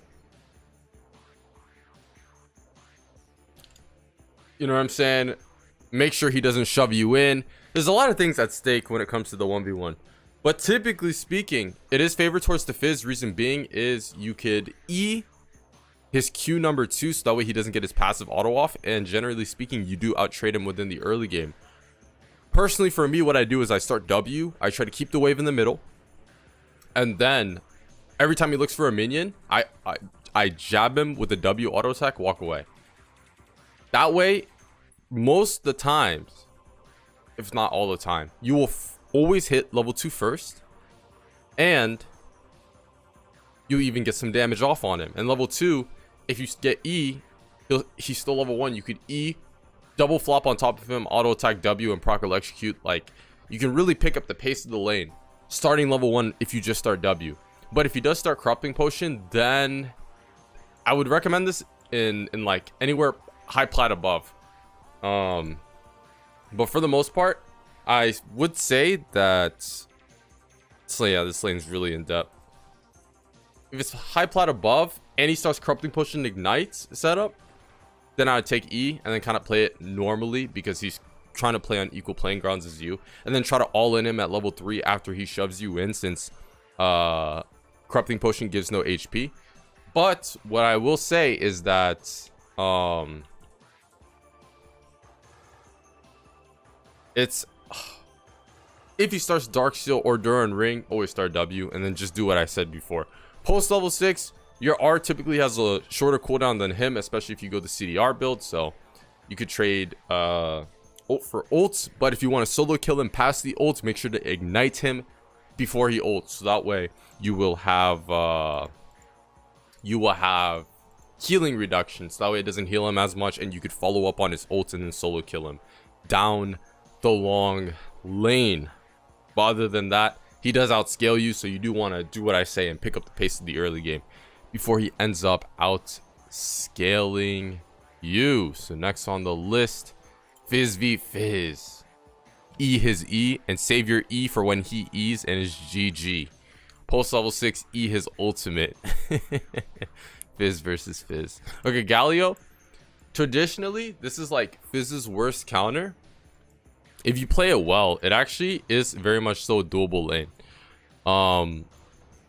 Basically how the premise of this lane works is Galio does everything Fizz wants to do, which is shove in lanes and be the first one out to fight in roam, except he does it better than Fizz, and he negates Fizz's damage with his W completely. So basically, level 1, start E.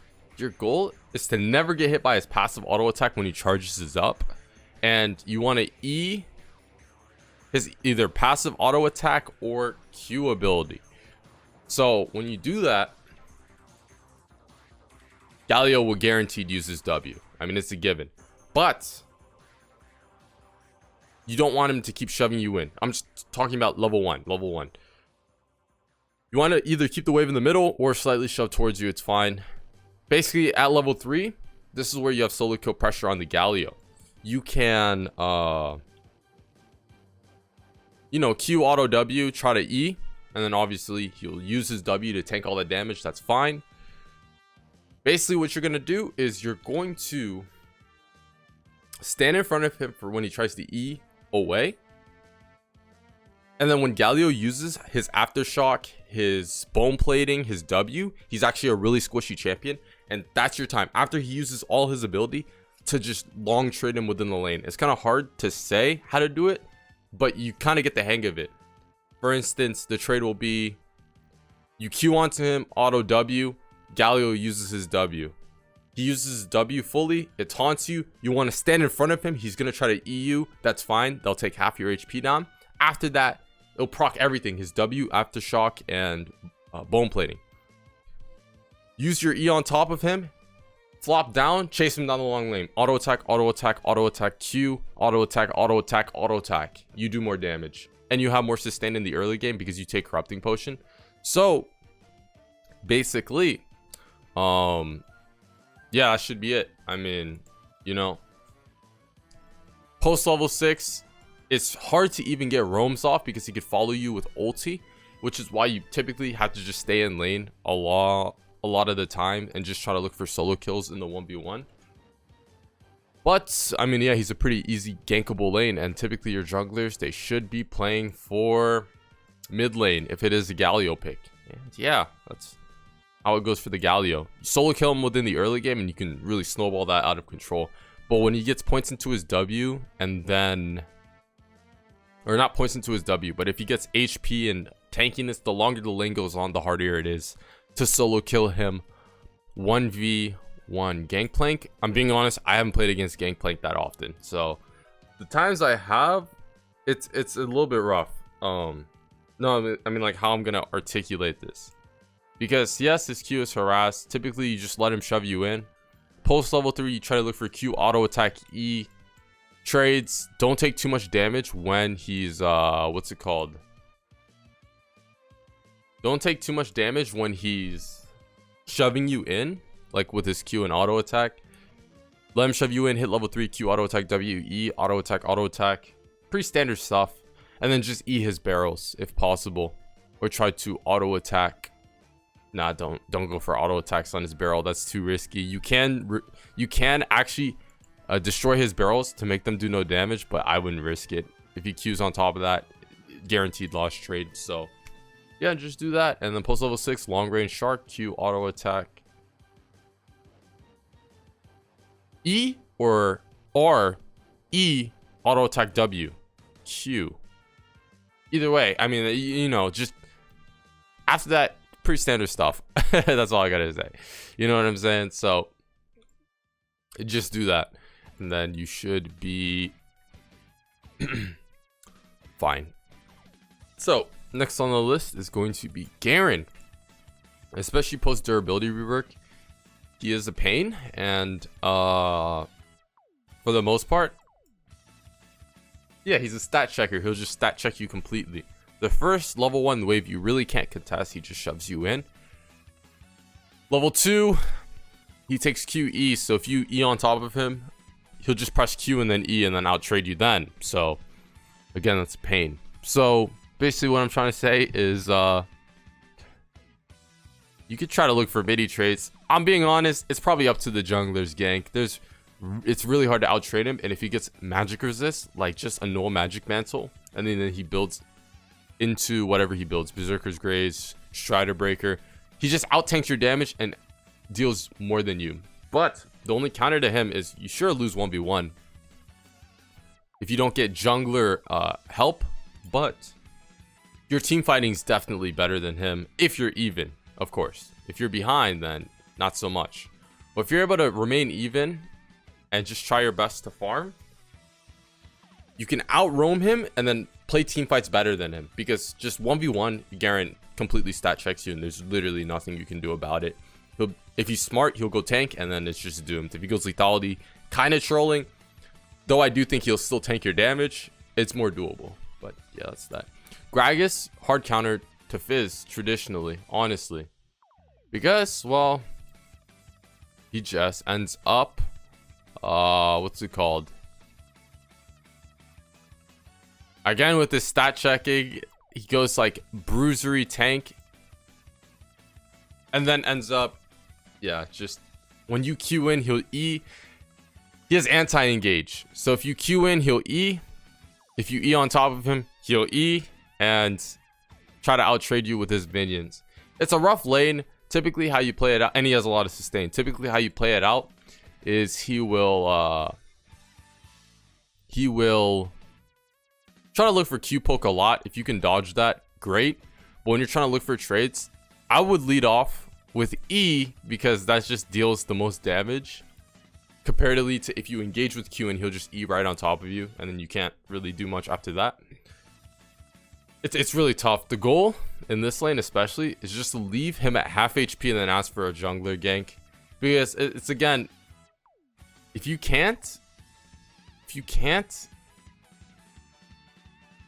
really solo kill him. He's a tank. He's a bruiser AP tank, and he's counter engaged. It's hard to do. So again, it's ganks and then getting roams off. That's gonna be like your best friend, and it really is that. I mean, I really can't like commentate more than that. Maybe you can try to E his Q, but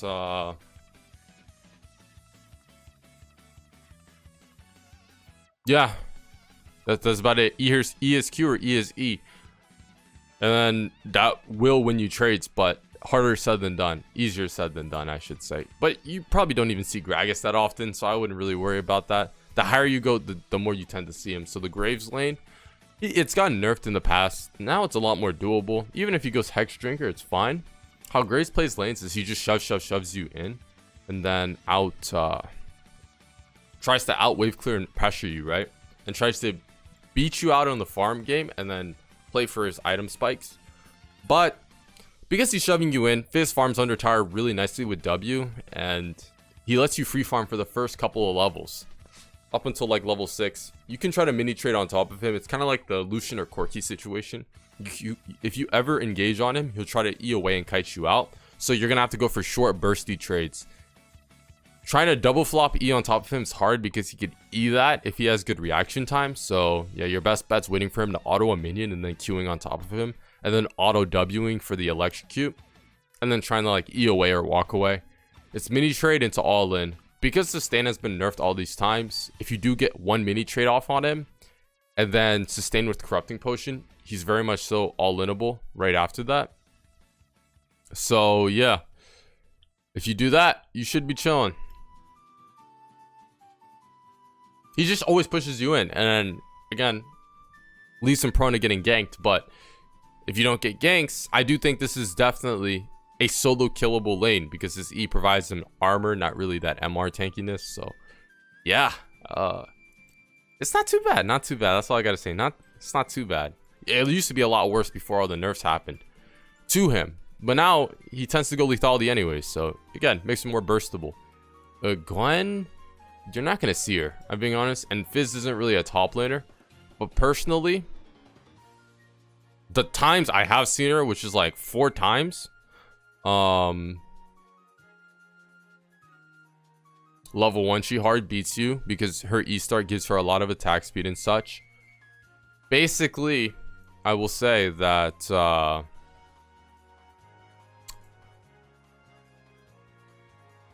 after, when you hit level 3, it becomes a lot easier. Before she hits her power spikes, which is like whatever she builds, whether that's the Noxious Tooth or Riftmaker, it's within the early portion of the lane. After level 3, not before level 3, then she becomes a lot more killable and all-inable. So yeah, level 6, never use your R at far ranges because she'll just use W. And yeah, if she plays it properly with her W, she really should win at level 6 no matter what. And there's a counter to you, I'm sorry. But good thing you only see her top lane because yeah, a lot of bruisers tend to counter Fizz due to the fact that he's an assassin. And yeah, yeah, Aurelia lane's actually pretty easy for the most part. She shoves you in with cute starting at level 1. That's what you want. And basically she's gonna crash you under tower. She's gonna crash you under tower. You're gonna turn level 2 or 3 under tower, and then it becomes a really easy lane. Typically, Uh, yeah, when you turn to level 2, level 3, your auto attack W hurts a lot, and you want to be trading around the fact that she doesn't have 4 stacks. That's like number 1.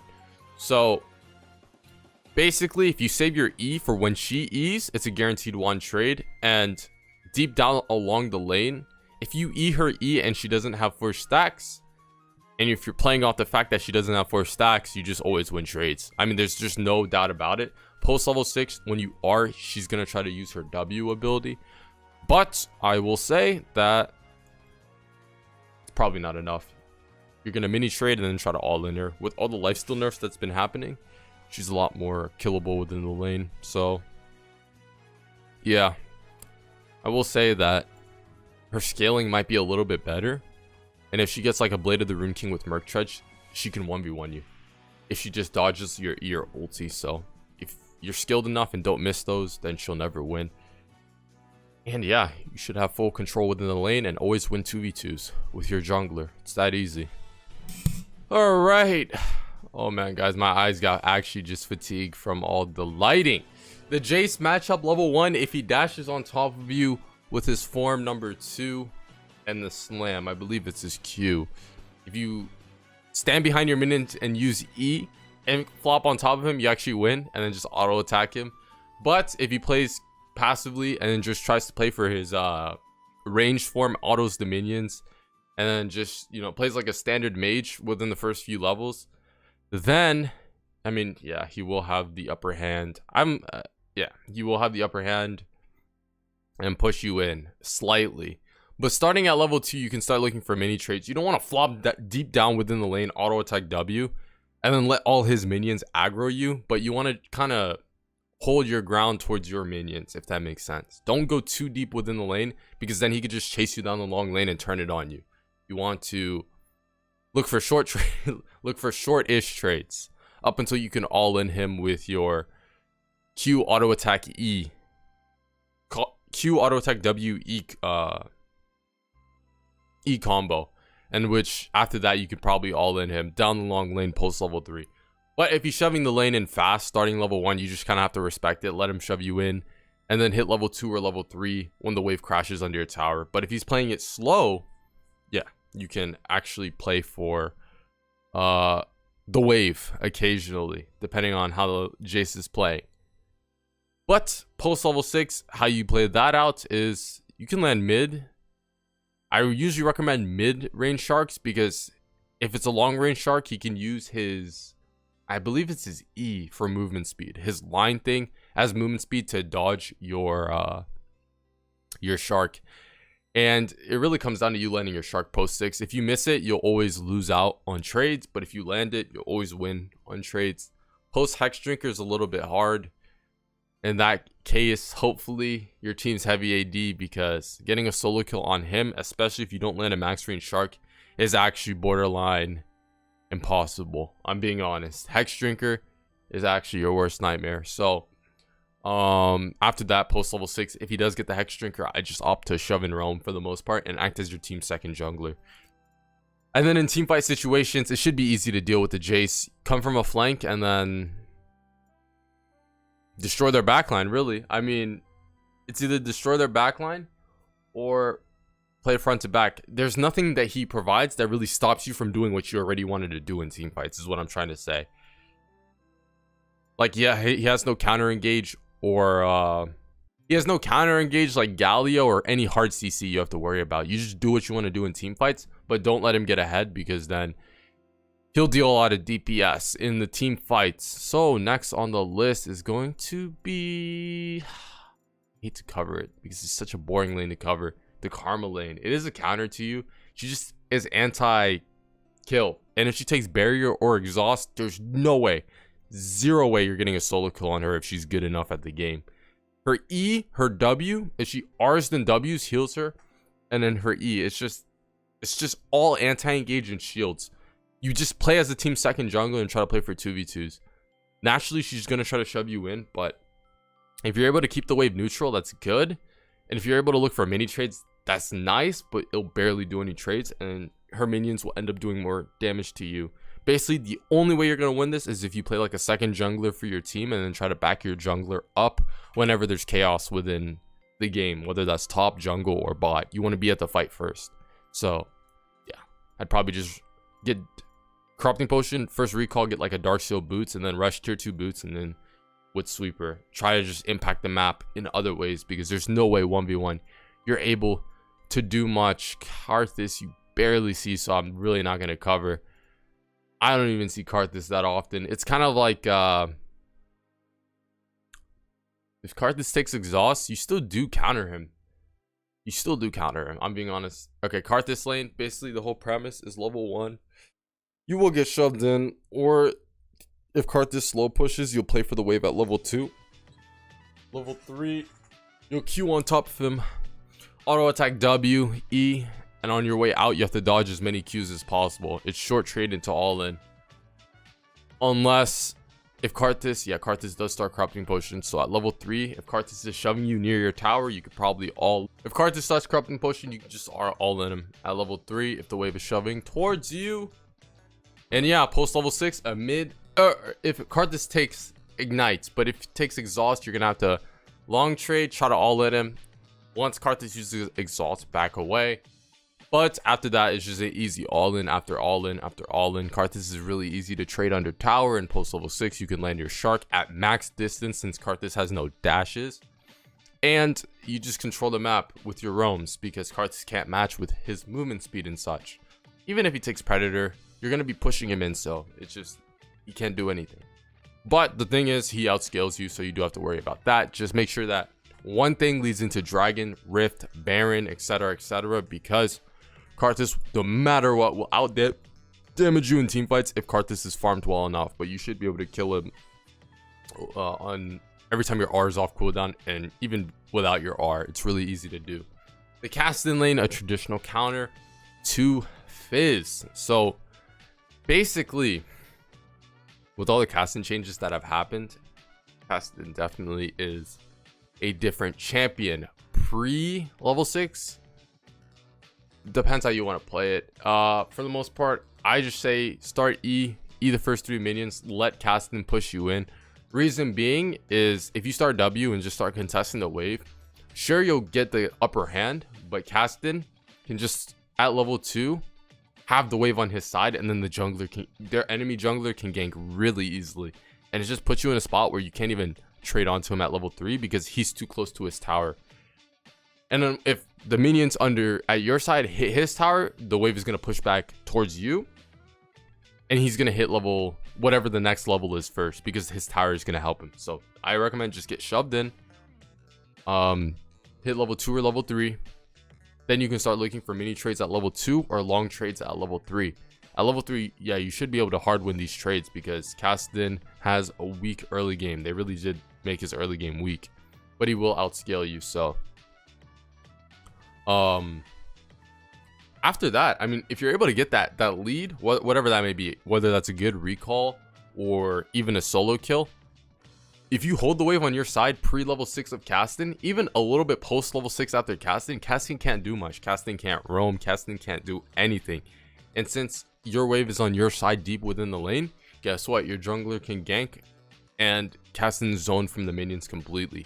So after that, if you're able to snowball one thing into another and do that, Caston has no real way of getting into the game until like the mid game, and he hopes everyone throws. But hopefully that shouldn't be the case and you wouldn't throw your lead. Yeah, that's a Caston lane in a nutshell. I mean, post level 6 you have to do mid-range sharks because Caston ends up R-ing whenever you shark, so you got to be careful about that. But other than that, you should just stomp him early and then don't let him make it to the late game. You know. Okay, how many more champs do we have? This is a lot. Oh boy, this will be a while.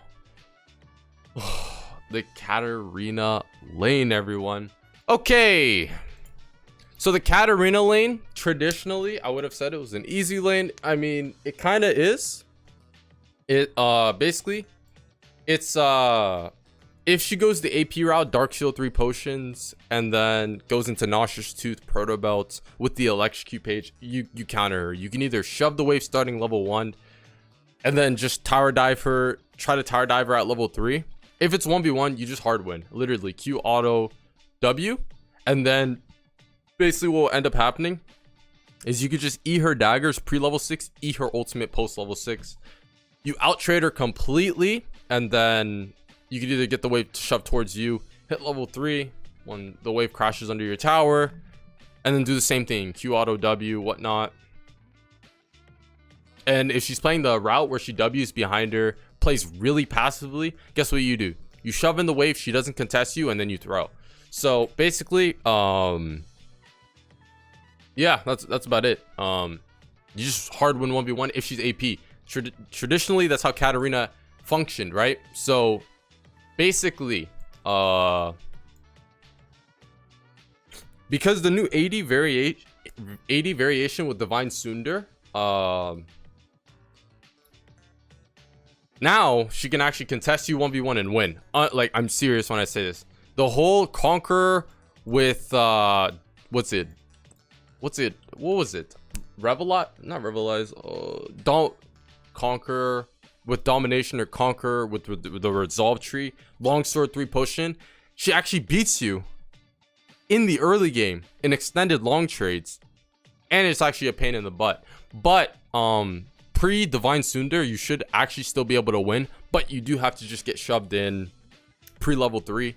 Once you hit level 3, the Q auto W trade just hard wins, and it works. So yeah, that's what you have to worry about. But yeah, that's about it. It's that simple, and typically you're always gonna get the shove off on her, so you can just be the first one there and then out roam her. So it should be a really easy lane. So Kale right now, I'm pretty sure she's gonna get nerfed. She's really busted right now, and honestly, as a counter to Fizz, you do have like some time frames to kill her within the early game. As we all know, she basically hard outscales you. She hard outscales everyone. Everyone knows that. But basically what I want to say is get shoved in, hit level 3 under your tower. On the bounce way back out, Q auto WE, try to chase her down the long lane and try to look for a solo kill. But basically what I wanted to say is, yeah, she pre-level 3 can beat you with lethal tempo, especially even press the attack. And you just have to create chaos within the jungle and roams, because realistically speaking, post level 6, her R has a way longer cooldown than yours. You can proc that off, and then when your cooldown comes back up, you can try to solo kill her. But realistically speaking, she's just kind of like a farm bot up until the 20-minute mark, and then she destroys you. But if you can out roam her and do stuff on the map before she's able to scale, then you should be fine. But right now, it's just she's way too strong, and I hope she gets nerfed after I make this video, because she's ridiculously strong and just busted. The Kennen lane it's a pain. It's a pain. Traditionally, 1v1, it is going to be favored towards the Kennen, because, well, Kennen can outrange you with the Q, kite you out with auto attacks, kind of like a standard marksman, and stun you with the W and passive autos. Realistically speaking, yeah, you just have to let the wave crash under your tower, hit level 3. You can look for mini trades into trying to all in, especially if he starts dark the Dura and Blade. But basically yeah, it's when, yeah, that's about it. It's when you turn level 6, if you can mid to max range shark the cannon, it should be an easy kill, since cannon's generally speaking squishy, assuming that the only resistance he has is HP. So very much killable post level 6. You can E Cannon's ulti, and then yeah, it's really up to Cannon to outskill you when it comes to getting outside of your Q and E range and such. But if he isn't doing that, then you really, you should be fine. So that is that. It is that. And he's always shoved up, which means he's very gankable, but you don't really see Kennen that often within the meta. LeBlanc post durability rework, she's actually a lot worse than she once was. Basically, the way I say play it out is you always want to get shoved in pre-level 3. Once the wave crashes, you're gonna hit level 3. You're gonna try to look for short bursty traits and just play off her mobility. If you Q on top of her, guess what she's gonna try to do? She's gonna try to W away, right? So basically, if you can, try to save your abilities for when she QWs onto you. This is more of a low elo thing. In the higher ranks, she'll literally hold her mobility for your mobility and then end up auto attacking you. But if you're in like the lower ranks, just literally save your E for when she QWs. She's gonna do it anywhere below high gold. She's gonna do it every time, I should say. She's gonna QW and then you're just gonna E and then E on top of her and then WQ. So yeah, you're just playing off her mobility. And your shark, you never want to make it a long range shark because she'll just W it. And yeah, she's very much so burstable by the Fizz. It's up to you to manage her mobility. And if you are going to engage, especially in the higher ranks, make sure the wave stays favorable. She doesn't have too many minions that can attack you. And yeah, you should honestly be fine. That's about it. So best of luck. That's really the lane, being honest. And she's like semi-gankable. So Lissandra, typically speaking, all right, let me turn this on. How it works is, yeah, she just completely destroys you within the lane. If she uses her W randomly on a minion wave, that's when you can go in. But other than that, she shoves you in. Her Q hits the wave and hits you. If she takes Corrupting Potion, she can trade you constantly and sustain your damage. It's really tough stuff. Again, but the lower the rank you are, the more likely she is just to use her W randomly. And if you can E her W, is GG. I do think if you just get shoved in, turn level 3 under tower, and then on the bounce wave back out, look to Q auto W, and then E on top of her, you should be fine. And yeah, when you R, she can R your R, and just has a lot of ways to disengage your damage with Zhonya's and her R. At the same time, in the mid game team fights, lock you down. Do I think it's a winnable lane? Yes, but again, it comes down to you getting a solo kill in the early game and snowballing that into another kill, then another kill. But if you don't do that, if you are even within the lane, you're slowly losing. And yeah, it's just really tough stuff. The Lucian lane's less common definitely now. And honestly, just refer to what I said about Action. It's the same thing. I don't want to waste your time. It's the same thing with the dashes, how he pushes you, and just what he wants to accomplish. Though I do think that Action's the stronger version of Lucian. I don't want to waste your time. That it's the same thing. The Lux lane, it's traditionally is 1v1. If she takes teleport, she always starts Duran Ring. If she starts Corrupting Potion, she's really all inable, especially post 6. But if she starts D-Ring and then teleport, it's a very easy lane. If she does that, she's kind of, I don't know, I think that's suboptimal. Basically, she'll shove you in, or you can even play for level after you eat the first 3 minions. You can play to be even on level 2 with her. Look for a mini trade if you're able to be within her distance, and then yeah, it's literally just getting into the distance and if possible dodging her Q. Harder said than done. If you dodge her Q, she insta loses this lane and you can predict her Q. But it's just trying to get into distance of Lux, and whenever she goes for a minion, that's when you want to engage on top of her. Post level 6, you can land long range shark, since guess what, she has no dashes, and it's an easy kill, especially if she has teleport instead of barrier.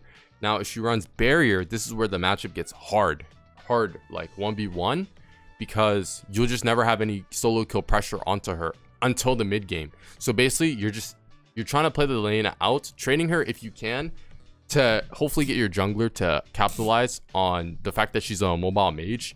But if your jungler is just a farm oriented jungler, you're just going to be trying to match her in farm and then playing as a second jungler for your team, trying to be at every jungle fight and then roaming bot or top. She's just going to be kind of like a wave clear bot up until she can pick up items in which you can you know what I'm saying, you can just do better than her. So, like, you can just create so much chaos she can't react to. Malzahar lane's actually pretty easy, especially within the early game. His natural kit is he shoves you in with his E voidlings, right? So literally, if you, especially in the early game, so basically how he plays out mostly is he'll push towards you, obviously. You'll hit level 2, level 3, look for a mini trade at level 2 with your E, auto W, whatever if you can. If you can't, that's fine. Level 3, you want to Q, auto W, wait for his shield to run out, drop an E on top of him, chase him down the long lane, and literally solo kill him. He never takes barrier. He only takes teleport and ignite for the most part. Sometimes exhaust, but that's kind of grief because you can kill him even if he takes exhaust. So basically, yeah, that's about it. Like, literally get his shield off and then look for an all-in. I can't, like, it's that simple. And basically, if you're having trouble, or like, never have the wave where he's under his tower and he's just farming outside of his tower. What you want is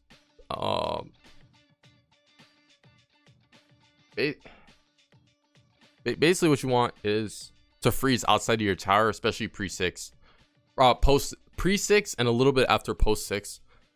You will not be able to roam if you freeze outside of your tower, but he literally can't touch a single minion if you do this and he's frozen on. If he steps up, you just fully engage on him and all in him. That's one way to play the lane. The other way to play the lane is you just permanently look for the shove, try to fight him if he looks for the wave. If he doesn't, shove the wave in and then try to look for the roam. Both those play styles work, and it's depending on what's more optimal within your game. So what's next? None of these champs are played as much.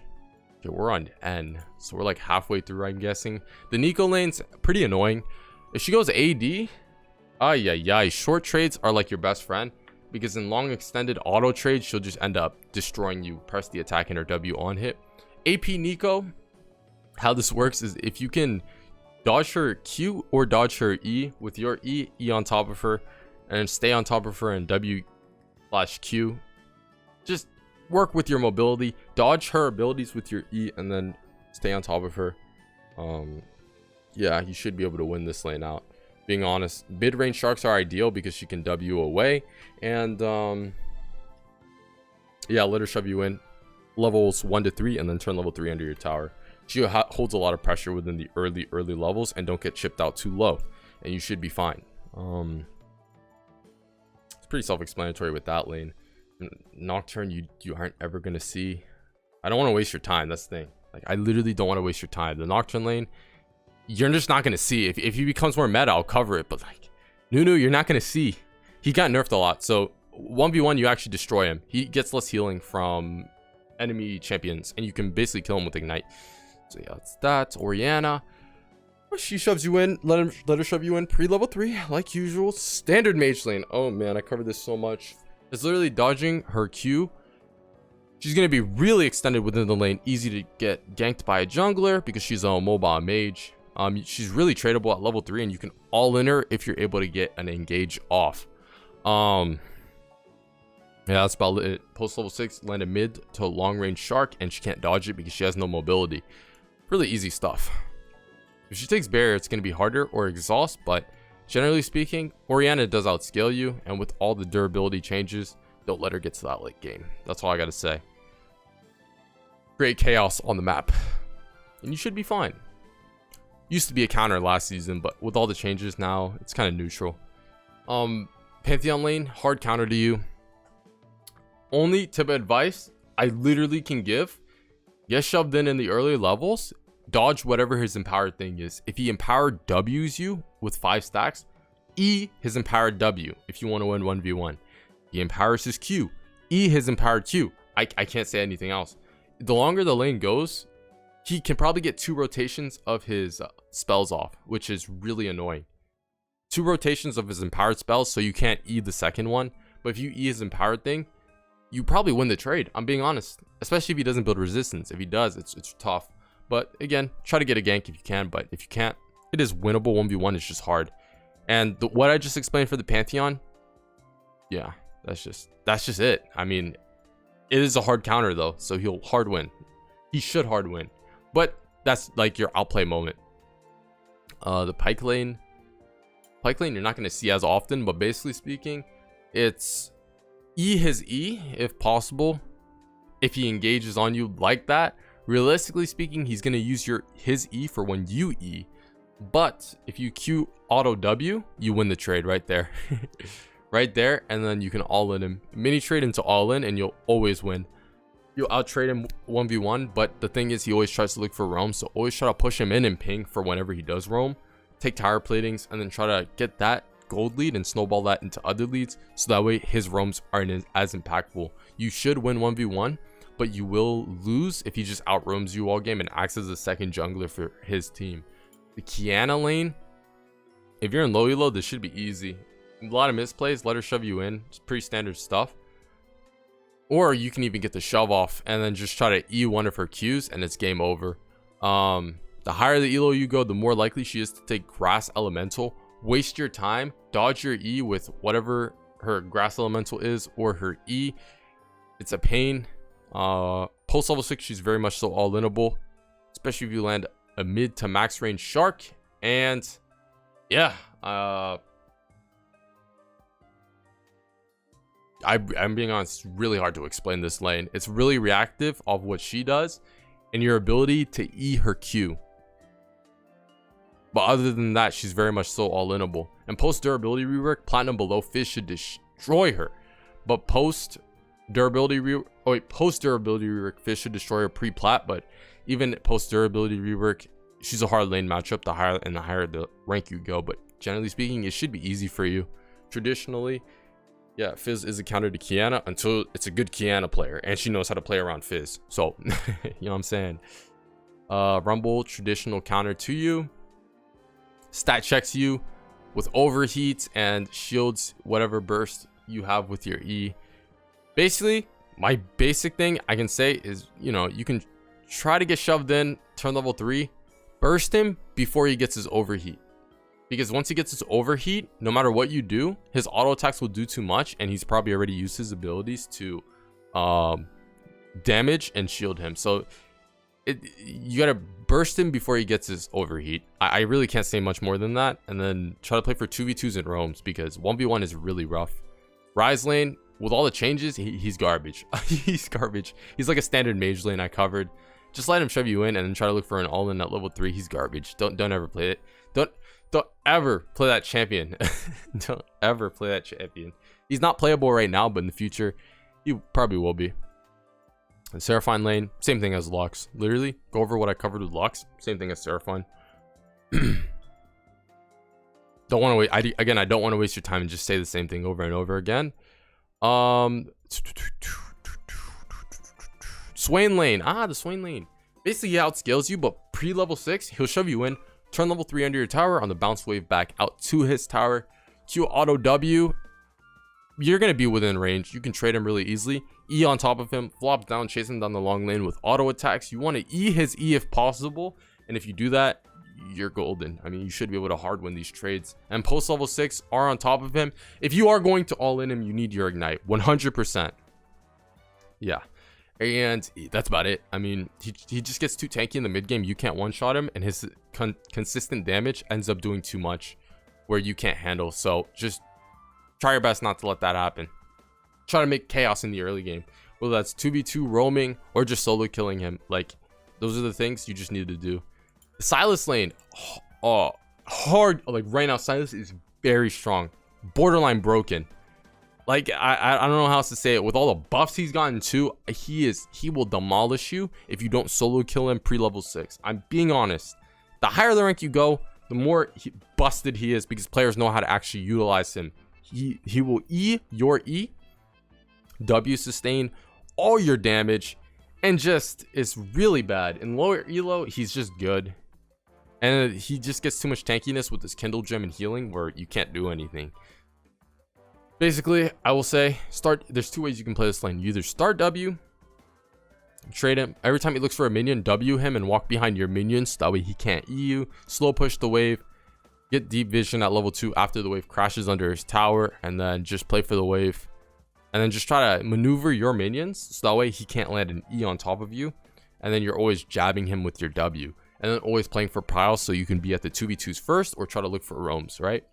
Or you can just get shoved in. Use your E. Level 1. On the first 3 minions, get shoved in. Turn level 3 on the bounce wave back out. Look for the Q auto W. And then try to E on top of him. With your ignite, try to look for a solo kill on the wave bouncing back out to his tower. You see this multiple times. And if you're able to do that, nice. You want to be able to kill him. Like repeat. Because again, he outscales you so badly. Like this is so bad to play against. Silas lanes are so rough once they get items and scaling. Because he just becomes, in the end, starts to become a better version of you. In all reality, especially when he takes your ulti. Yeah, it's tough stuff. Syndra lane, standard mage lane. Go back to, I don't want to waste your time. Go back to like I guess we'll say Syndra's different. Basically just okay. Or it's like the Orianna lane. Get shoved in level 3 onwards, then you want to look for the all-in with your Q if possible. She can EU Q animation, so what you have to do is you have to E her E if possible, or E to engage auto W, and then when she E's you away, you should still be able to get a Q on her and then just stay on top of her, auto her down the long lane and try to look for a solo kill. Level 6, look for a mid to long range shark, should be an easy kill.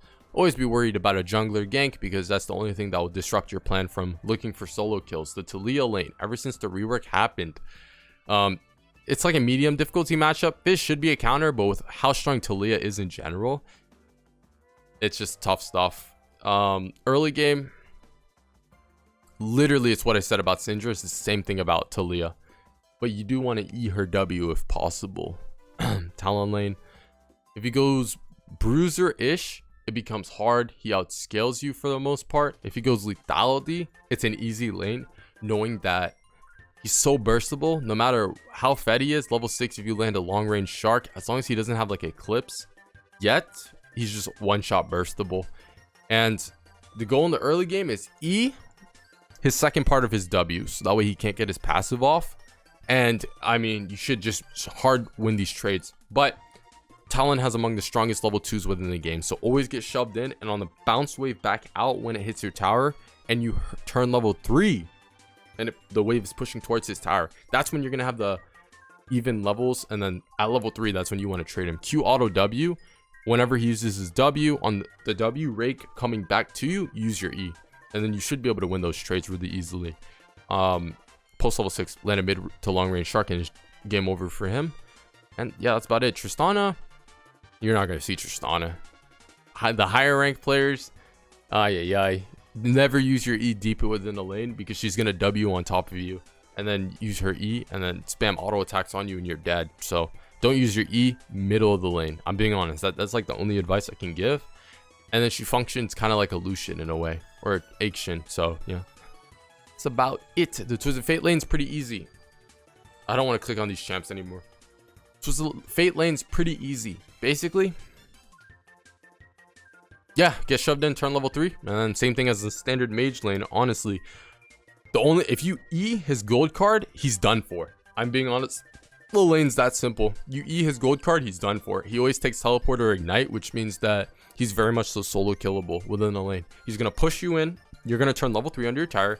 You're gonna Q auto W him, because TF's lane range isn't that long, unless he's just using his Q to last hit. It's a medium difficulty matchup, because how he wins this is going to be through roaming. It's not through the 1v1. Twisted Fate could also go AD and then play for the 1v1. In that case, taking short bursty trades is probably best, but most of the times they go AP. So in the end, all you have to do is they get shoved in, turn level 3, engage onto him, and make sure to E his gold card, and then you hard win that lane. Post level 6, shove him in so that way he doesn't roam, or if he roams, he loses a lot of tower platings and minions, so you get to get a big lead from that. So next is Veigar. He's I'm being honest, he's hard for Fizz the higher the rank you go, because then they'll take barrier, play for really far distances behind, try to just queue from really long distances, play a slow and steady early game where you can't engage, and then try to outscale you that way. But you can just act as a second jungler for your team. The 2v2s and roams are like your best friend, but the lower the rank you are, the more likely you can just get Q engages off, since their positioning sucks. And then when he E's, you E on top of him. You can E his cage and then literally solo kill him on repeat, because that's literally it. That's all it is. The Vel'Koz lane is a standard mage lane. I covered this in the Syndra lane. Like, they're literally like semi-identical. You E his E and then try to get into range of whether that's an E or a Q, and then should be good. Vex lane. Vex is a lot weaker and traditionally was a counter to Fizz. Vex still 1v1 should be able to beat the Fizz, but Vex's team fighting, especially in the mid game, is absolutely horrendous right now. Like, terrible champion to play right now. If you can just play neutrally, and then like, Vex doesn't have the one-shot burst she did have before the durability rework, and getting repeats on her ulti is really hard, so she's really terrible right now. You can, the lower the rank you are, the more you'll notice you can do this, but it's all on her bar. That fear bar she has, whenever she uses that to E you or E the minions, engage on her with your E or even your Q if possible, and it's going to be a solo kill right then and there. But if she holds her fear bar, that's when it's just a problem, because you can never go in, not even with your ultimate, and then literally she puts you in checkmate because she could just spam auto attacks at you. But the lower the rank you are, the more likely she is to just waste her E randomly. And then if they're skilled, they'll just hold her W for when you try to go in, and then boom, she'll W on top of you, and it will be a very terrible experience for you. There's no other way around it. I'm being honest. It's like a counter within the lane, but right now she's so bad. You're fine. You're fine. Victor lane, 1v1. If he takes barrier and corrupting potion, he borderline is, yeah, he beats you hardcore. Especially if he takes like an electrocute page. Q, yeah, he's just gonna Q auto you, EU, and just be like a lane bully, and you won't really ever be able to out trade him. The con to this is he's a mobile mage that's playing aggressive. If he plays this playstyle and you literally need to gank him, or level 6, just drop a shark on him and it's game over.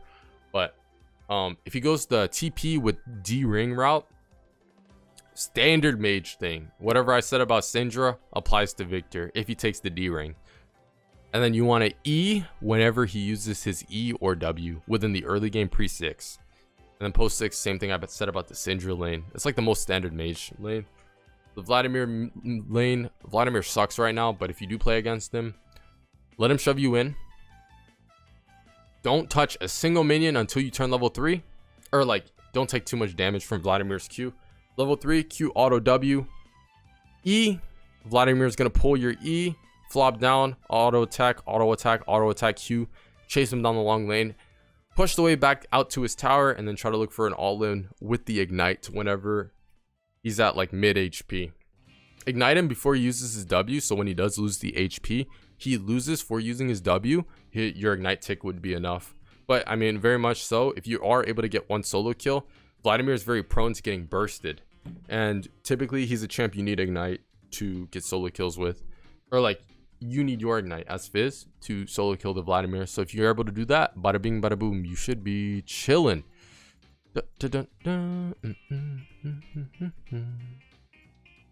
Zerath, long range. What I covered with Syndra, it's the same thing. I'm being honest, it's the same thing. I'm sorry.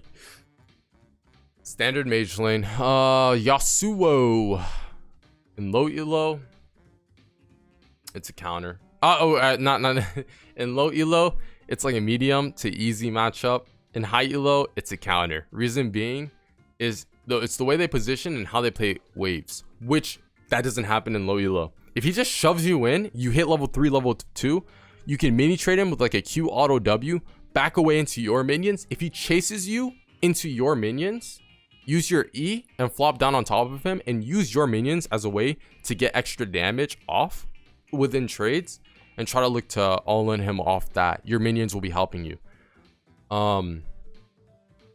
Yeah, don't Q auto W and then E down the long lane, because with lethal tempo and ignite, he'll literally he'll solo kill you without a doubt. With the lethal tempo and ignite, he's unbeatable. Post durability rework, Yasuo and Yon are among the strongest mid lane champions because of it. So that's that. Level 6, he can win wall your sharks. So try to land mid range sharks if possible, because the better they are at the game, the more likely they are to win wall at that. And that's about it. I mean, literally, yeah. Typically speaking, you out roam him better, and your 2v2s are supposed to be better. So yeah, that's about it. Nothing else to cover. That's how you play out the lane. That's about it. Yon, kind of the same thing. Get shoved in, turn level 3 under tower. Q auto W. Look for a mini trade into mini trade into all in, or mini trade into all in. Like that's basically the premise of things. You don't want a super long trade at first, because he'll just all in you. These two champs will all in you with lethal tempo and their ignite, so you have to be careful about that. And yeah, post level 6, when you shark him, he could R away. Yon can R away, so you just want to stand. When you R him, you want to Q on top of him, and if you can solo kill him, stand in front of his ult so he can't R away. And boom. Don't let him build Immortal Shield Bow, because that's when they outscale you. Next on the list is Zed. Zed is a lane. He's garbage right now. Not even gonna lie. He's really bad. Like really bad. Oh man, Riot Games, they need to do some balance changes real quick. I thought Zed was hard before. He was. Now he's too easy. It's all up to you, and it's all up to you dodging his WEQ combo. If you dodge his WEQ, you're chilling.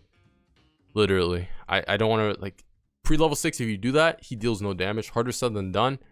You can E his WE and Q. There's 2 ways you can play the lane. If he starts refillable, you can start W and try to match him with auto attacks W on top of him to burst him, push him in, and just get a lot of control within the lane. And then yeah, just always win in trades that way, because refillable doesn't give him enough sustain. If he starts 3 potions, get shoved in, start with your E at level 1, let him shove you in, and once you hit level 3, that's when you want to trade back.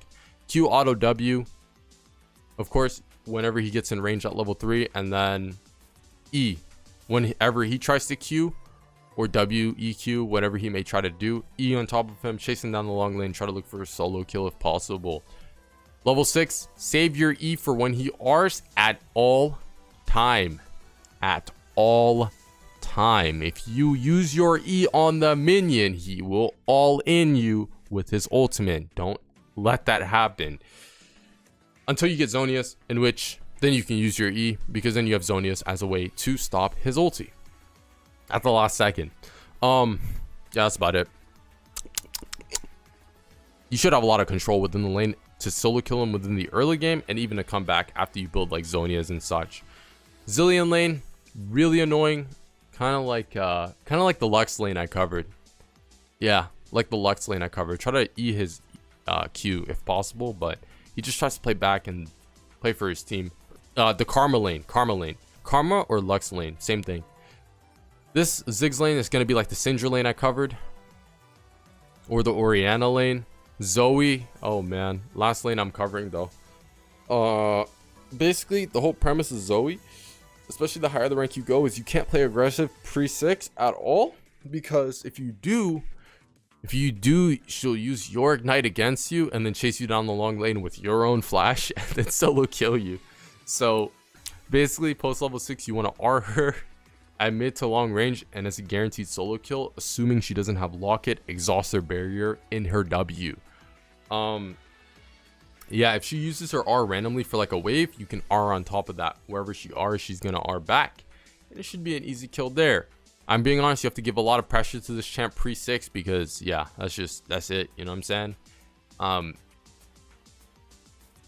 It's mostly as you get to higher elo, Zoe becomes like a really difficult matchup, but the lower you are, the more easy it is, because no one knows how to play Zoe and they suck with her. So yeah, that is what it is.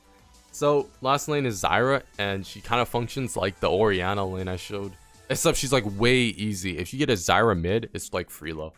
So that's it. That's all the matchups covered. Like, comment, subscribe. I'm out. Remember, comment what you want to see next, and whoever timestamps all the matchups gets pinned to the top comment.